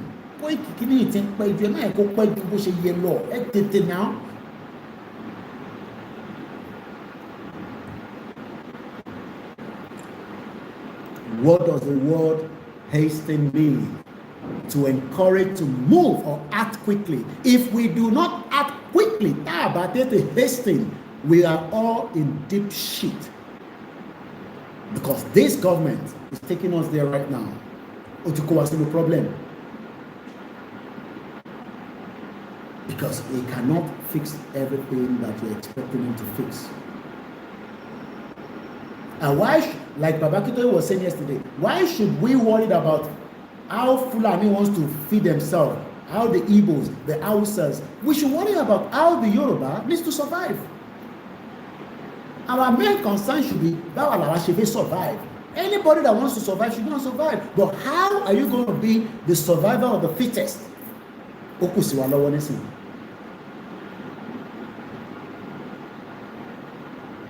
Because nobody wants to help you. America is too busy. UK is going through a lot right now. UK that I just left. Turkey is going through a lot. Every country has their problem. Our own problem is get the hell out of Nigeria and get ourselves together. Baba Ayola, I stand with Yoruba nation shoulder to shoulder. Adam Samson, Mokiela and consider brother me, Ibiyemi, Oduanimi, Omogbola Obatni. South Africa responded quite well, although there is a full backup for South Africa through the BRICS. China, Russia, especially Donald Trump, is fighting for his white supremacy to give land to his white people. After America imposing in South Africa. So why am I bringing all this into the discussion today? Hasten. It is not about Igbo. It is about me and you to help these two to achieve a Yorubaland. Adekoya niye, ogbọ́dọ̀ support. OPC niye, ogbọ́dọ̀ support. Vigilante niye, ogbọ́dọ̀ support. Alakara niye, ogbọ́dọ̀ support. Eleron, elites, all different Yoruba groups. If not, we are all already in danger because Nigeria ti gbé wa síbi tí kò jẹ́ ká wà rárá. And I hope many of us are now understanding why the importance of having an independent Yoruba country.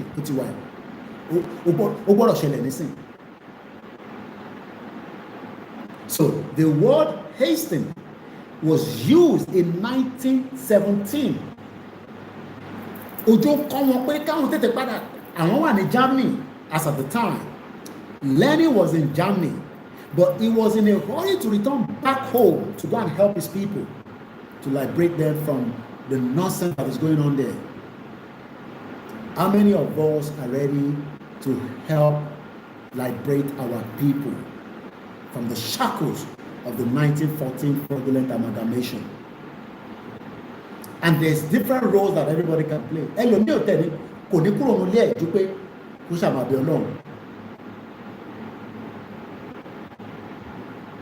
I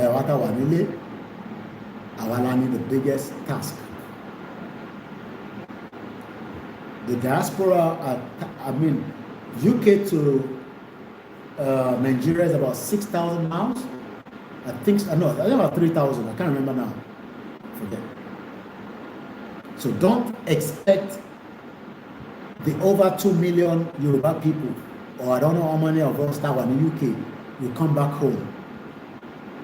But eventually, possible.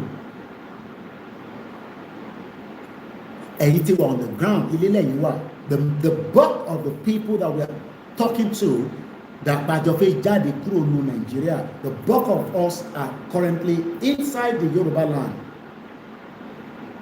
And you only like to travel. You are already on the land. So to expect people in America to travel all the way down will be difficult. To expect people, maybe people that are close by in African countries, Côte d'Ivoire, Togo, Sierra Leone, Ghana, Benin Republic, they can return home and help you. But don't expect much. So either one day, you're going to get prepared to mobilize it. Because it's a peaceful outing.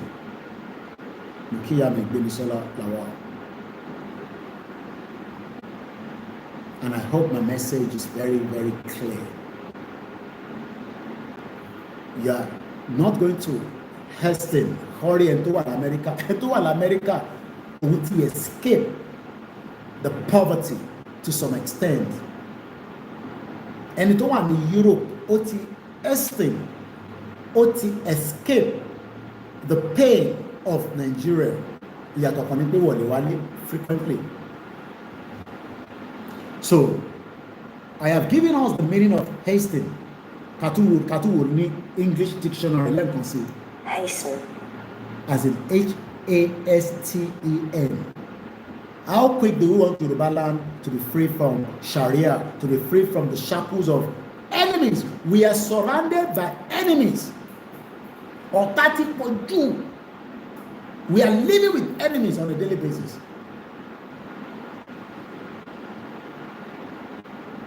The enemies are just too much. One Jowo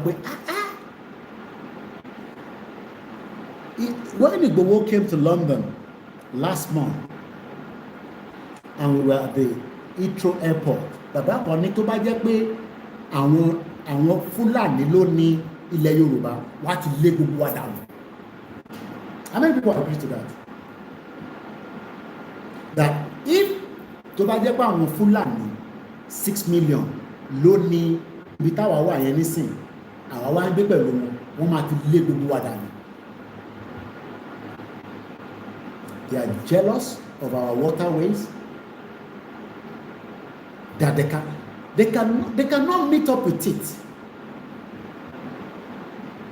The waterways tó wà nílẹ̀ Yorùbá, they are jealous of it.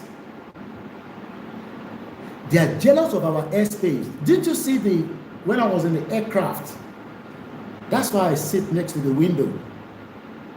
Because sitting next to the window allow me to do those videos and let you see things from the view of the top. Our airspace that can be used to support the whole of Africa. We will build 10 times the airport of Istanbul, and every flight will connect through Yorubaland to another part of Africa as a stopover with a Yoruba airline. I don't think some of you understand the continuation. I don't think you can emphasize what I'm thinking. Ṣé nígbà tí mo ń ṣọ́ àwọn fídíò yìí, ẹ̀rí cargo airport and the cargo side of the Turkey airport in Istanbul. Do you know what they call themselves? While I was in that airport,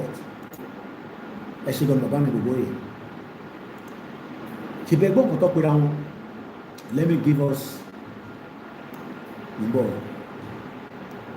You realize that kò sí kan tó dà tó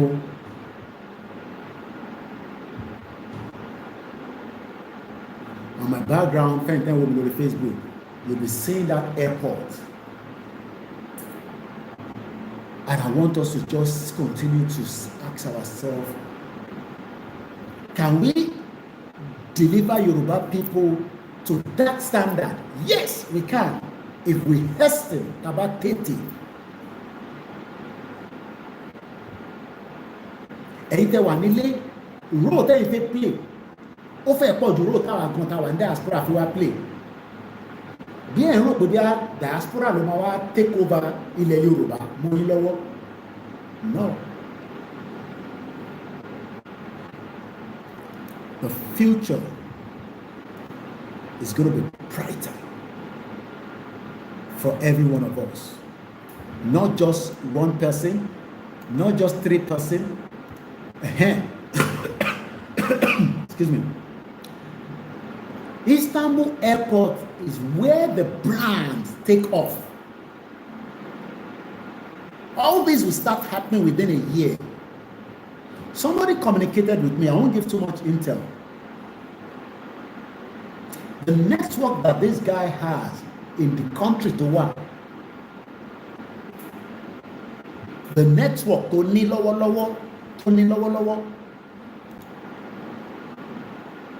in terms of the kind of innovative things that you can think of. Just one person that reached out to me lately. The kind of network that he has currently, and they are ready to move in swiftly when a Yorubaland is currently. If you're watching right now, then we'll be on Facebook. And not be anything. The Bafe was sorry also on Facebook, and you can see the background of the Istanbul airport. Every second plane we're landing. Every second. Not that I've not traveled through that airport, but again, it was just too exciting for me because I had a good few hours stopover there.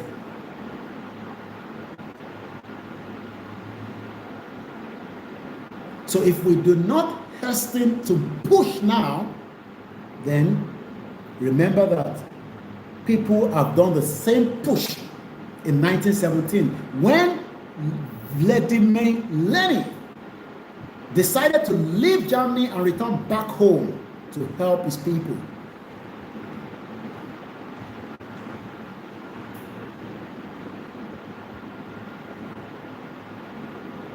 Ó fi Germany sílẹ̀ to return home. So we're going to have a short break in just 20 minutes, and then we'll come back for the afternoon broadcast again. So let me just wrap it up quickly. By 1917, it seems to Lenin that the war would never end, that the prospect of revolution was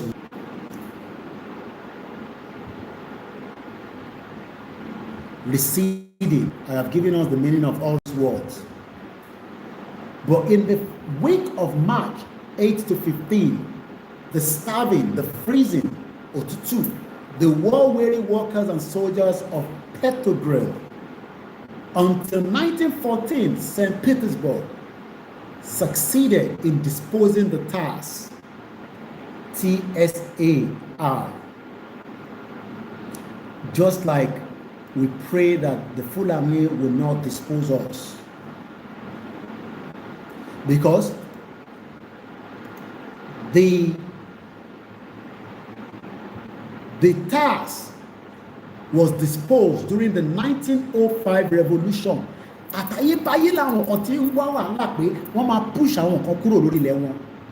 it is not something new, but it is how you, me, every one of us help them to stop it. It is how we help them to stop it. Adams, forget about all that now.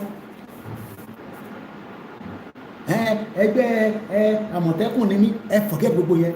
Let's come together now and get our Yorubaland.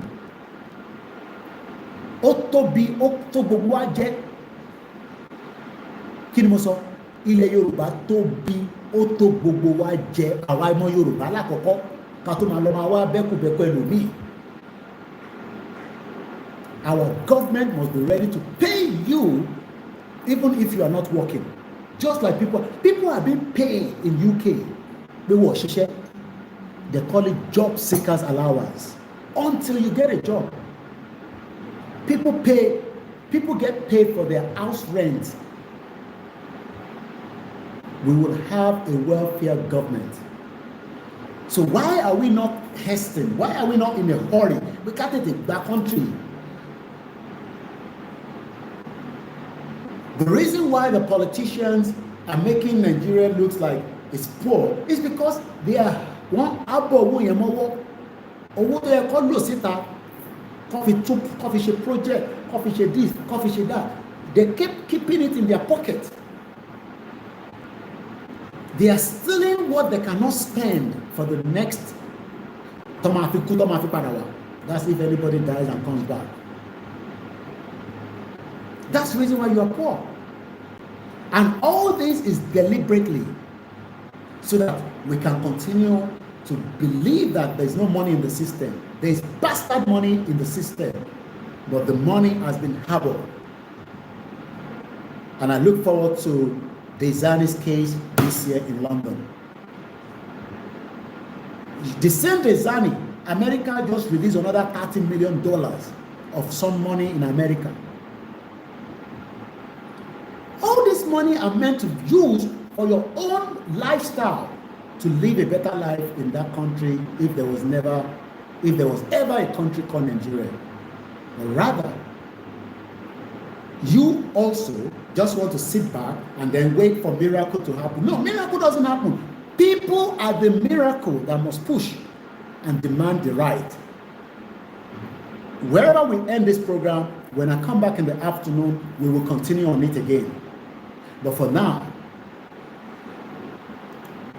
the reason why TAS is coming out, TSAR, remember that we are talking about something that was playing out that made this man, then what they mean is Vladimir Lenin, Leni. Google it. You can Google it and also read a little bit more about him. But later, I to my focus the lori because he left Germany to return back to help his people. You know, this nonsense must stop. So that shows that there are some people that have refused nonsense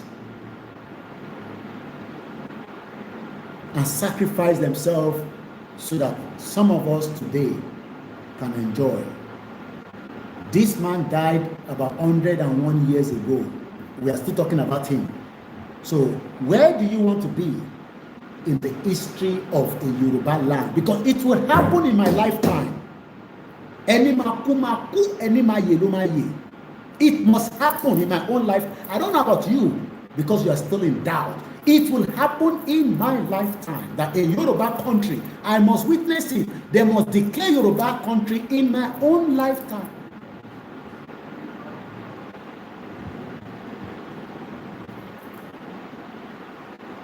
I was reading the paper on Koikimedia.com, Koikimedia International News. The man that designed the Nigerian flag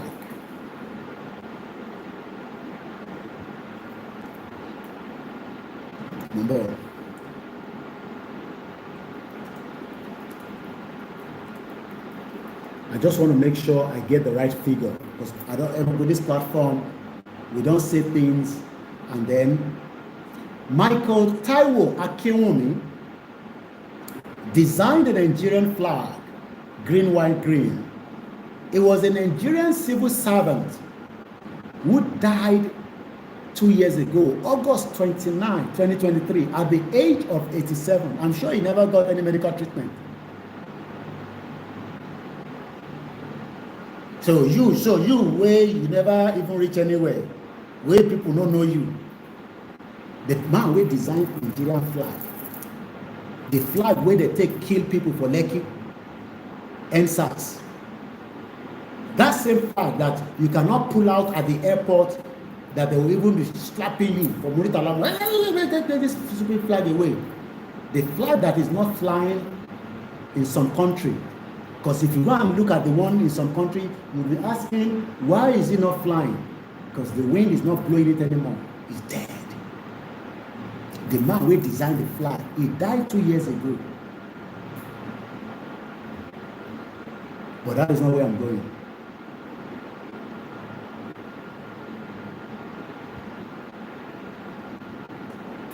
Do you know how much the government donated to the family?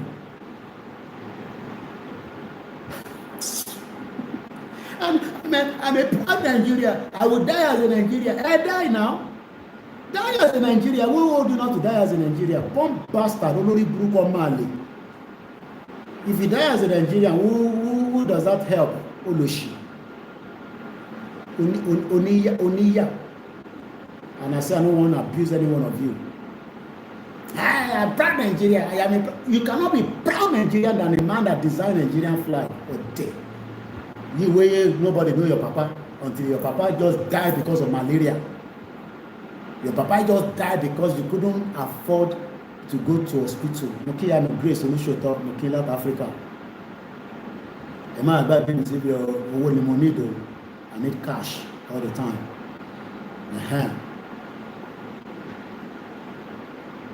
And then I send the whole sound to one lane. Got Thomas Ile. My mama put me. Gas is finished. Dad, when are you coming back home because the gas is finished?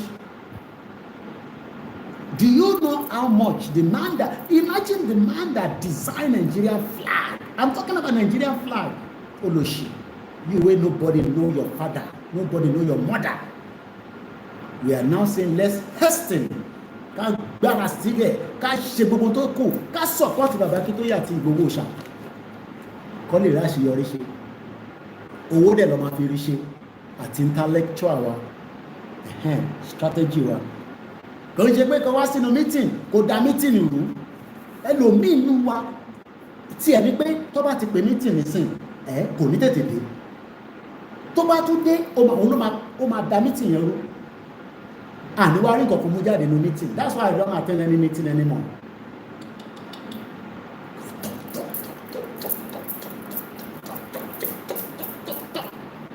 Tó bá yẹ pé mo jáde nísìnyí mo ní dáwọ́ fún mi o, mo fẹ́ lọ sí Africa o. Àrẹ mi dáwọ́ fún wa.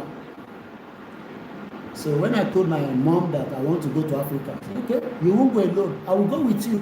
I will be going different places. So I want to visit Cotonou, I want to visit Baba in Cotonou, but I will also visit Togo. I want to go to Ghana. So this ticket you are going to buy is not going to be one ticket to, I'm not going Benin.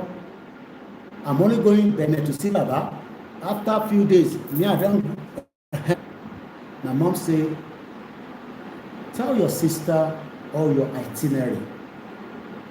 Fly anywhere you want to go, and the one way you go use public transport, but don't go Kenya, because they say that they kidnap for Kenya and I don't go Kenya as well. Okay, I gave her the bill, and within 2 days she gave me the money. I won't tell you the figure, whatever I can watch on social media, we'll be dragging our feet. So I appreciate my mom for putting, and she also now said, no, I'll go with you. Lady, no, she be not in Lori Babani. But you're not going to with me all over the place. No, why will I be going with you all over the place? You're a big man now. But I will travel with you, we'll travel together. I said, okay, that's no problem. And that's the reason why we flew together. And I'm grateful to have her. And to my wives. They've made up their mind that whatever I want is what they want with me. And I hope that is what your family is also doing for you. If your family is still in doubt, then Yoruba nation, then there is a problem in that family. Because Fulani máa gbalẹ̀ mọ́ yín lọ́wọ́. Ṣé ní gbogbo ilé tẹ̀ ń kọ́ sí ìlú rí ẹ̀? Ẹlòmíì kan máa dé báyìí, Fulani máa gba ìtẹ́ pápá gbẹgbẹgbẹgbẹ náà ti gba bíbá mọ́ yín lọ́wọ́. But I won't allow it. So, do you know that the man that designed Nigerian flag, Sarah reporter, this was posted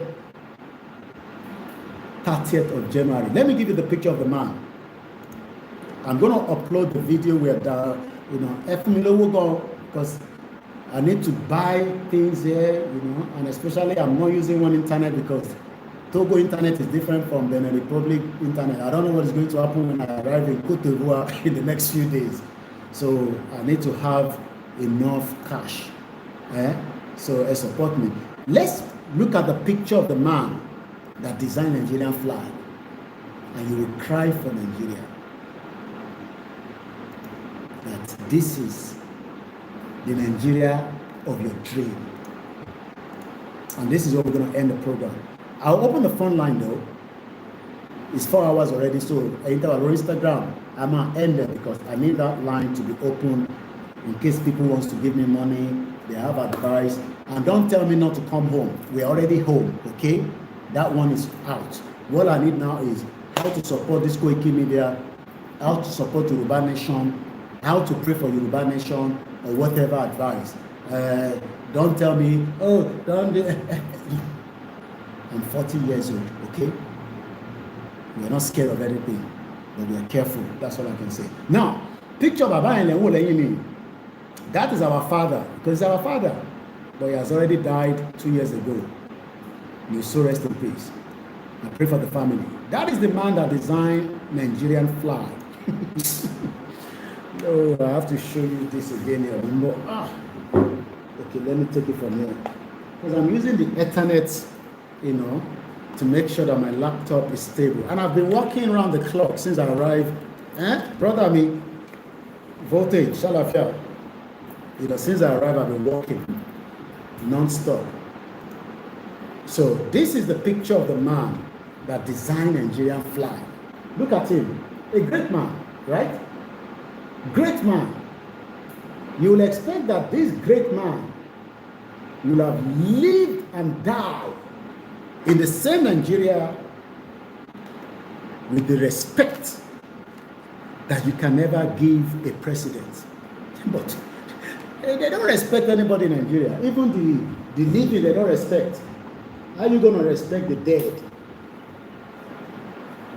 The living, okay, voltage, voltage. How are you doing, sir?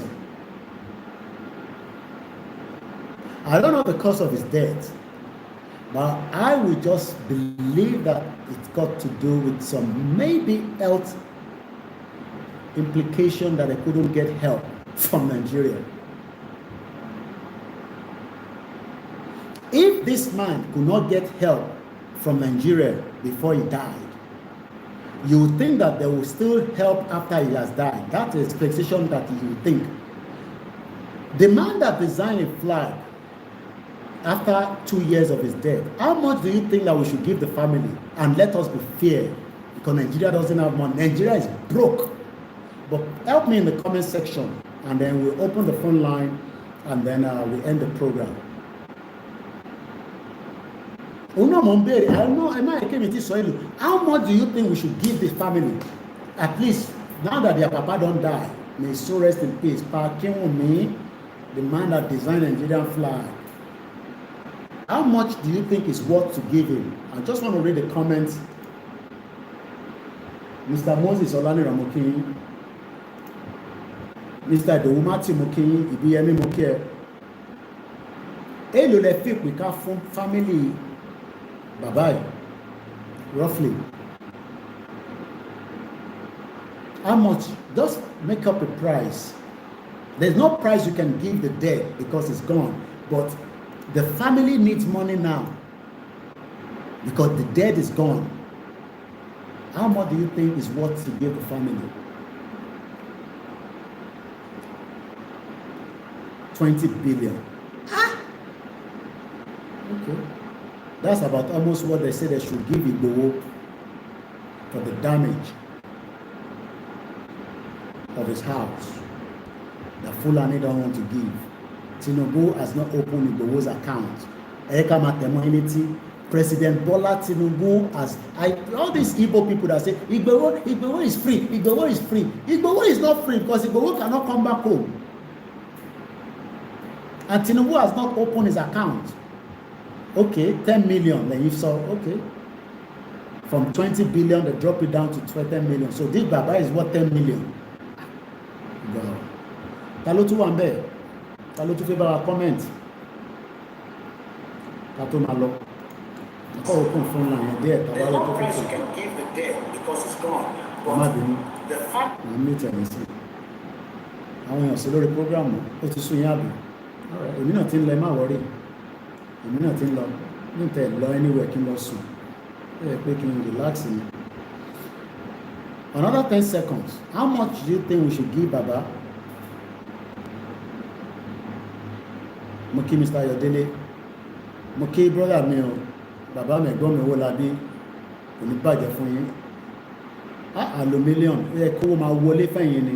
ó yẹ gbogbo aluminium yẹn kí n àti máa ṣe business kí n máa import ẹ̀ lọ sí UK Nàìjíríà ò gbádùn 100 billion àwọn owó nìyẹn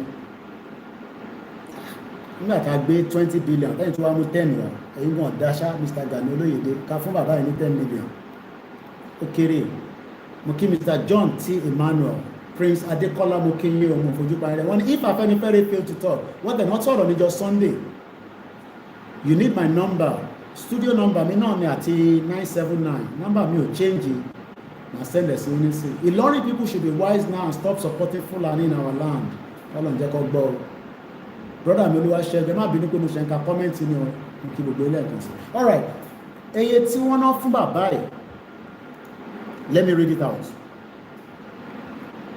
President Bola Tinubu donates 30 million naira to family of the Nigerian flag designer Akintoye after reneging on the state burial promise.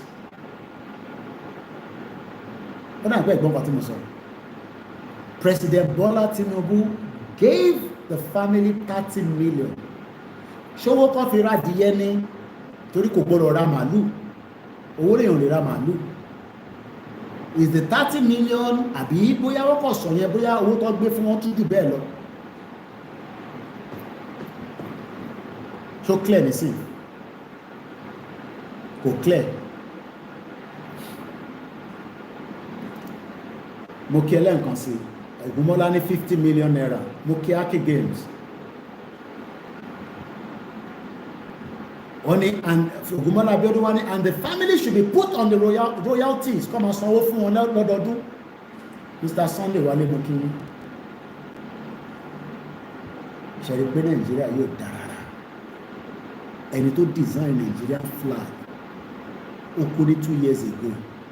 Wọ́n á ní president. Nígbà tí ọjà wọn dín ní Kano, èló ni President Tinubu fún wọn?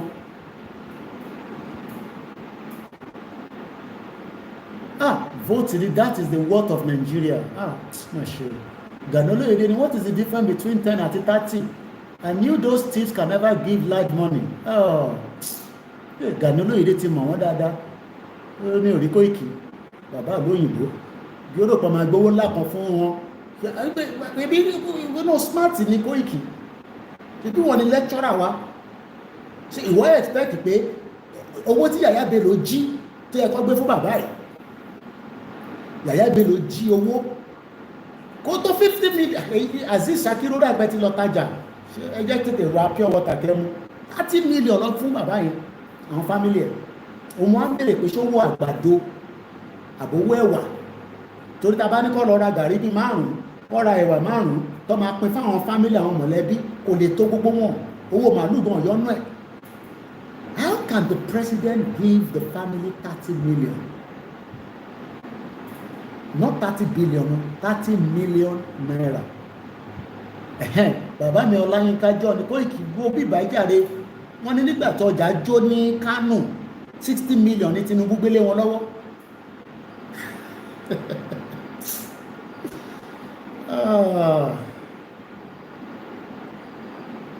Ẹ ká ṣí phone line bí a lè ráhùn tó máa fẹ́ kọ́ fi dá sí. We are back on our full broadcast as long as I'm not on the road. I don't know. I am shocked as you are shocked that 30 million is the value of the man that designed Nigeria. The same Nigerian flag that they have used to destroy Nigeria. The same Nigerian flag that is blood-soaking according to Baba Prophet Ezekiel. Pé àwọn rí Nigerian flag tó ń ṣun ẹ̀jẹ̀ tó ń ṣun ẹ̀jẹ̀. Humans are used for sacrifice. I hope it's clear on Twitter space on Twitter. Mo kí ìyá mi Ìtùnú Olúwaṣeun. You can see the evil of this country called Nigeria. Has no respect for the dead. How is it going to have respect for the living? Mr. Koiki. I learned from that Yoruba soldier man that fight during Biafra. I forget his name. Sherikwe, this entity called Nigeria has no respect for human lives. How far with the Mohbad case? Because I'm lost now. Have we found justice for Mohbad? Can somebody help me? Because we are still looking for justice for Bamishi. BITD justice for Mohbad, because I'm not hearing anything on the social media lately. Did we find justice for Mohbad, or we are still looking? BITD justice. Kill somewhere. F girls TV. Nigeria is not a nation. Forget about Nigeria, Jari. I'm a sheep phone line. Listen, Bishop Adesina, how much is 30 million naira one member of House of Assembly collects monthly? Is it clear now that the value of human life in Nigeria for a man that designed the flag is 30 million naira? I pray Nigeria will not happen to you before we leave. Moki Mr. Adewale Adebayo, F Girls TV, Moki, Yoruba is one and we must go. So I hit our Instagram because I don't have a spare phone, but I am on the other platform, on Twitter, Twitter Space, on Facebook, YouTube. Please join us from there so that if you enjoy the last part of the program. We've done a straight 4 hours that I've never done for a very long time, but it's just to catch up. I plan to be out as many times as I can. I'm here for campaign and awareness, which is what we're doing right now, and I hope that you will join us again. So thank you so much. Now, Ita Walori thread, I'll call the phone number. If I don't see any call, then I will wind down and I will come back out later for more program. But for now, the line is now officially open. The studio number is, I brought my template pounds.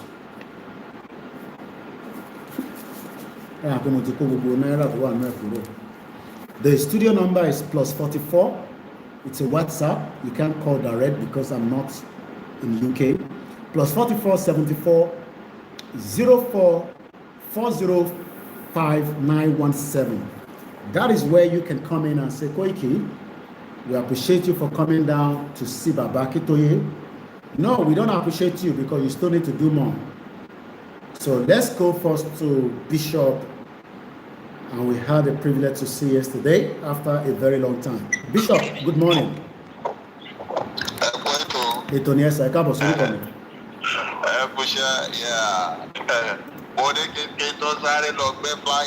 Okay. Wọ́n ti justice mọ́nú ẹ̀wọ̀n ní Nàìjíríà.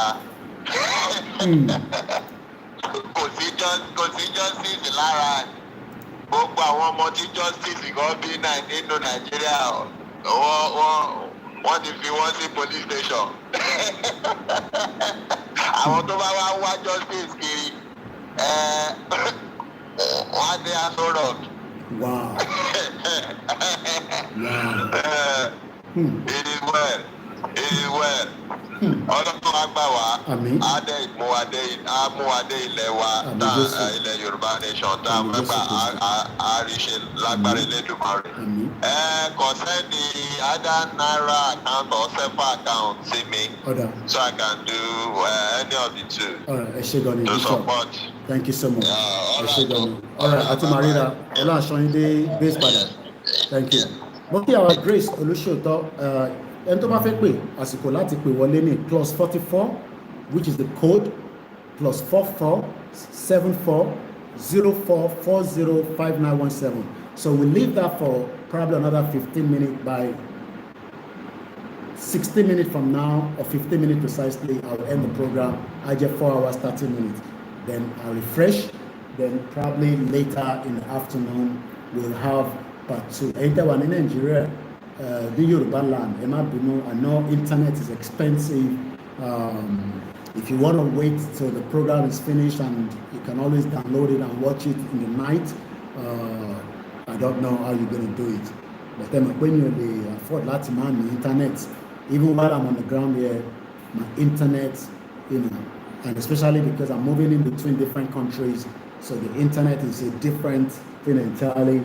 The one I'm using right now, you can see it, you know, so I can't afford not to be online, especially, you know, with the nature of my job. So that's how far we can go on this live transmission. Our Koikimedia live, my team have insisted that I must continue to go live on it, which is good news for some of you. We will also continue to have the back end channel that will also be live.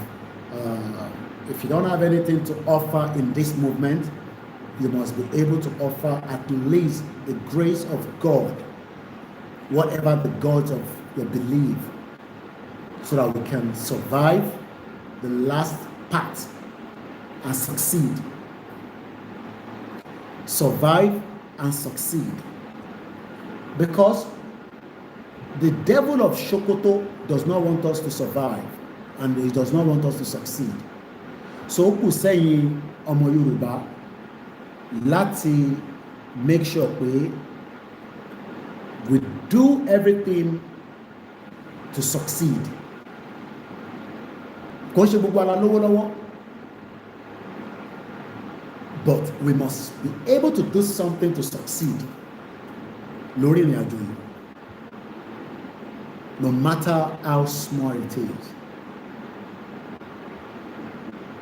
Baba wa Muyideen ní a lifetime asset that his family will be benefiting from. Lọ ẹ̀kọ́ fún bàbá yẹn wọ Nàìjíríà láwà.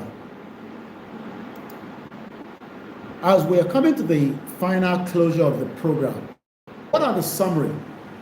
The summary is that I met our leader. I'll tell them to do the picture I had with him yesterday. You know, eba mi ṣe picture yẹn jọ. Enti mo bá sọ̀rọ̀ ti yé wọn. The Baliba me printed at least a good size card FC. I hope somebody is not calling. Okay, at least to call. FC, Malati FC calling me. Ẹ jẹ́ ká lọ sọ́dọ̀ brother mi tó béèrè mi ó ní Koiki ṣé kò sí ó wá sórí show tábà ti gúrò ẹ àwọ̀ ọ̀fẹ́ yẹn ọlọ́dẹ ti ní ká gúrò ara wa báyìí ó yẹ gbóhùn sókè brother mi. Ìsàgbéjì. Mo wà pẹ̀lú Isa. Onípàjẹ́ fún yín lágbára Ọlọ́run. Àṣẹ ìdìmọ̀ rẹ̀. Ní sàṣetì. Àṣẹ. Ọwọ́ ayé ní tẹ́lẹ̀. Àmì Jésù Kristi. Ayé ní mú yín lóhùn. Àṣẹ. Lágbára Ọlọ́run. Àṣẹ. Àṣẹ. Happy to see you from Benin Republic. Thank you God so bless much. you, Baba. Thank you so much. Láti mọ ẹ̀kọ́ àbẹ̀wò bàbá o. Èmi gan ọkàn mi balẹ̀, inú mi dùn, mo sùn dáadáa wà láàrin àwọn bàbá ẹ̀. Ẹ̀kọ́ àbẹ̀wò inú mi dùn gbà tí mo rí àti ọ̀bá papọ̀ wọn ni láti kò lè wá kò lè wọlé kò lè travel kò lè kú òbí tó wà. Mr. Gbèjì padà kú òbí tó wà o. Ìyẹn fẹ́ ni kàríkà jọ ìyẹn fẹ́ ni kàríkà jọ tẹ́ sọ́sọ́kúsọ kiri ẹ̀yìn wèrè. Ọmọdúró àbá ti yín da ìyẹn lọ sí Nàìjíríà náà. Ẹ wá sílé. Àwẹ̀.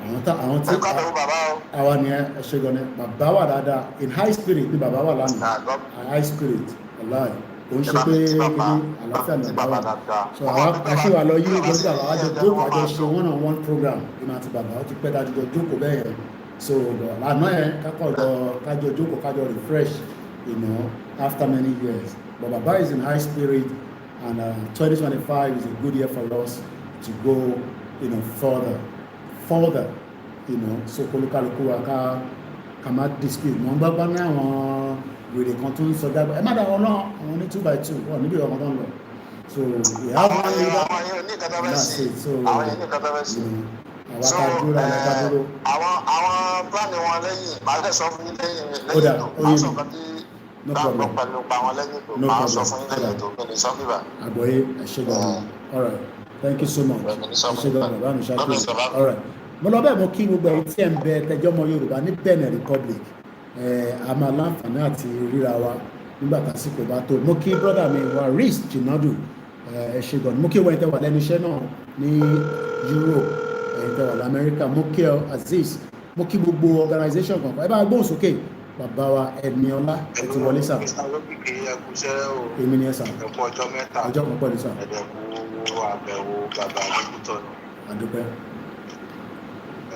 ṣe gbà ẹ̀yin kan tí mo fẹ́ sọ ń bẹ̀ ní ṣe rí gbogbo mẹ́sẹ̀gì awareness wa àti gbọ́ clear and loud àti gbọ́ dáadáa especially ilé tó ṣẹlẹ̀ lẹ́yìn lọ́jọ́ mẹ́ta ìkọjẹ́ tó dú àwọn èèyàn wa ńlá pátápátá wípé àbúrò láti kúrò ní Nàìjíríà àti àwa náà kan gbàdúrà náà ó ní àdúrà wa ti gbà already àdúrà wa ti gbà ṣẹ́rí àdúrà láìsí iṣẹ́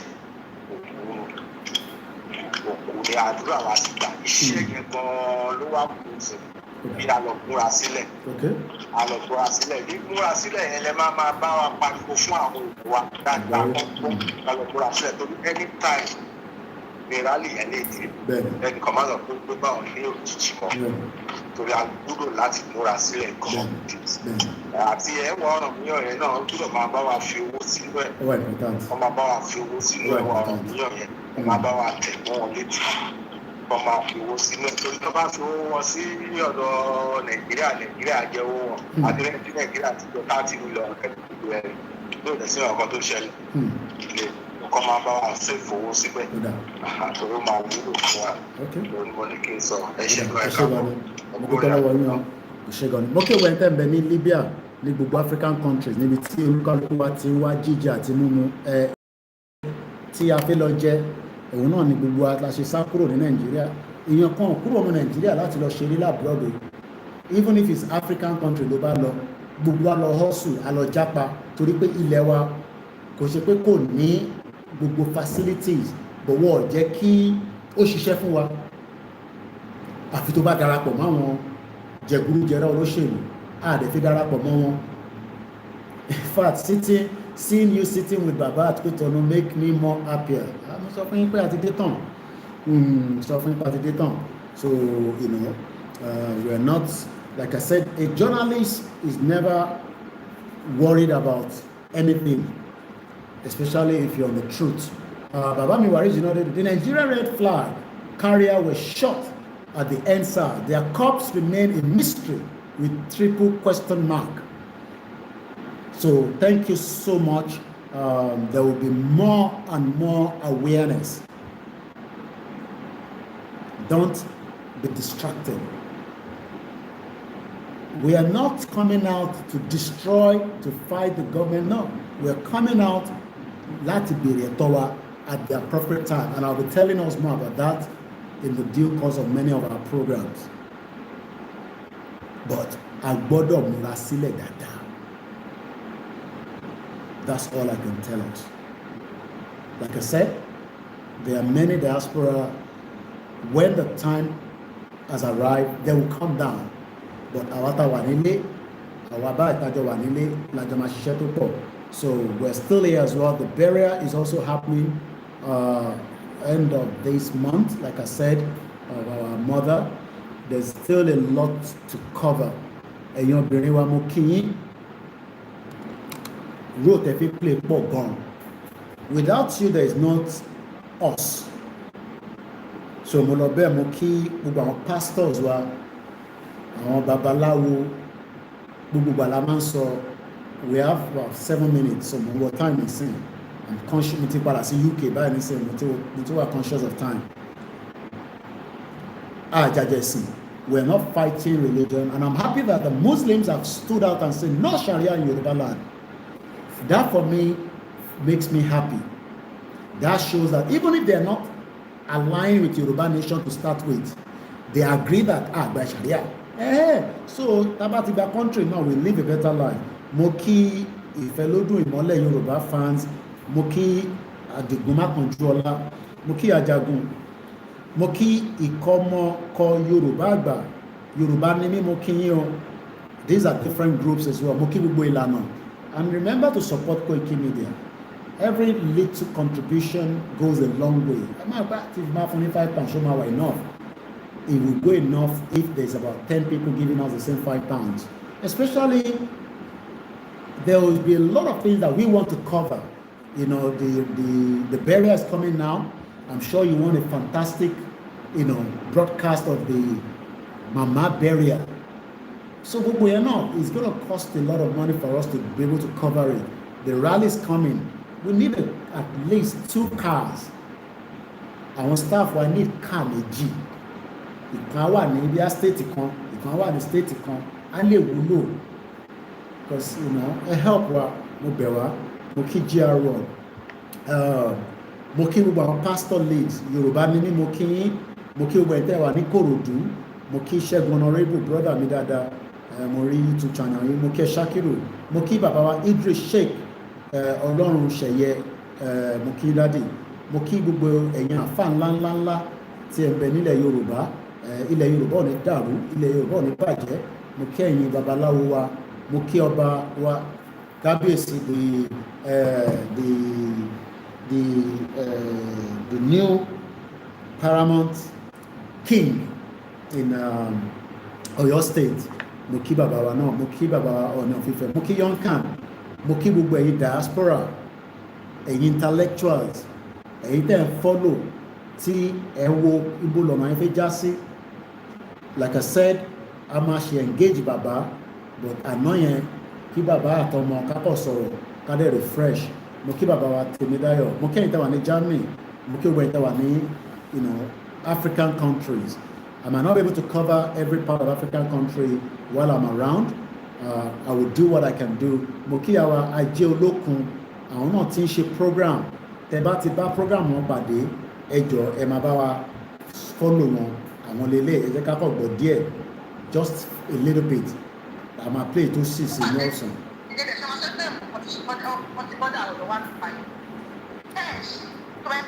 Then àti mo speaker mi wá so a máa ní láti ra speaker tá máa kí dẹ̀ máa pè ní báyìí náà ilé kan lọ máa ń pè àwọn must be, so I have to buy one so that a lè máa gbọ́ kápọ̀ gbọ́ díẹ̀. Ìyàwó Ajé Olókun ẹ bá wa máa follow wọn.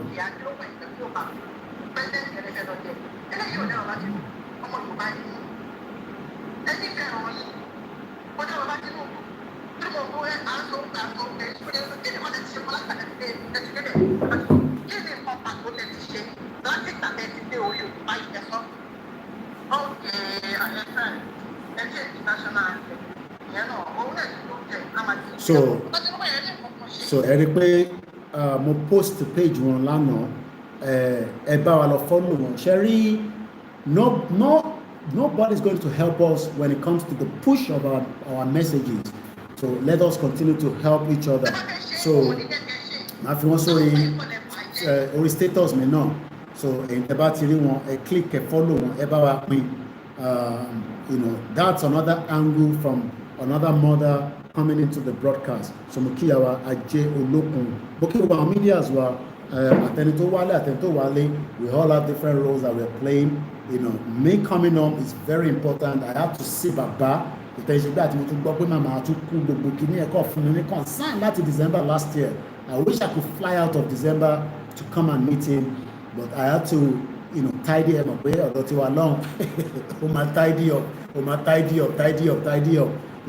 So I had to wait till this month to come down to see him personally, and I'll be spending even though I'll be moving in between Benin to other African countries, but I'm still going to spend time with him as well. Mo kí bàbá mi Olóyè Ìgbòho, mo kí gbogbo ọmọ Yorùbá, mo kí ìyàwó tí ọmọ wọn ṣaláìsí Tolúwa láṣẹ ní Ìbàdàn ní last year, Ọlọ́run foríjì wọn. Mo kí gbogbo ẹ̀yin ọmọ Yorùbá pátá láì fẹ́ nìkankan sílẹ̀. Èmi náà ni olólùfẹ́ yín, brother yín, àbúrò yín. Mo ní èmi ni last man standing. There's no doubt about it. I can tell you that. There's no doubt. Tó bá ti sú gbogbo mi, èmi ṣe bẹ̀rẹ̀ tèmi. Ibi táwọn bá gbé dé, èmi á máa triple ẹ̀. Wọ́n ní ọ̀gbọ́n Yorùbá nation, ẹ̀yin máa wọ́n rántí yín. Ẹ̀yin ṣáà support àwa. Ká lè jẹ́ kí message yẹn kó máa lọ. There's a lot. I came with my external hard drive. Tàbá rówó, a lè ṣe àwọn CDs jáde. Ta máa fún àwọn èèyàn. Tàbá ní owó, I will make and produce some of my videos, even if it's 1 or 2. Mo mọ̀ mélòó ló máa lè wọnú compilation tó yẹ pé compile ẹyọ kan àwa duplicate. So tàbá rẹ̀ tó bá fi sponsor wa. There's a lot of things that we want to do. to prepare the people before the rally. Koda, we will need white handkerchief because we're coming out as a peaceful people. White handkerchief, so no police shooting anybody, no military shooting anybody. We're not carrying guns, we're not destroying anything. We're not destroying anywhere. We're coming out peacefully. We're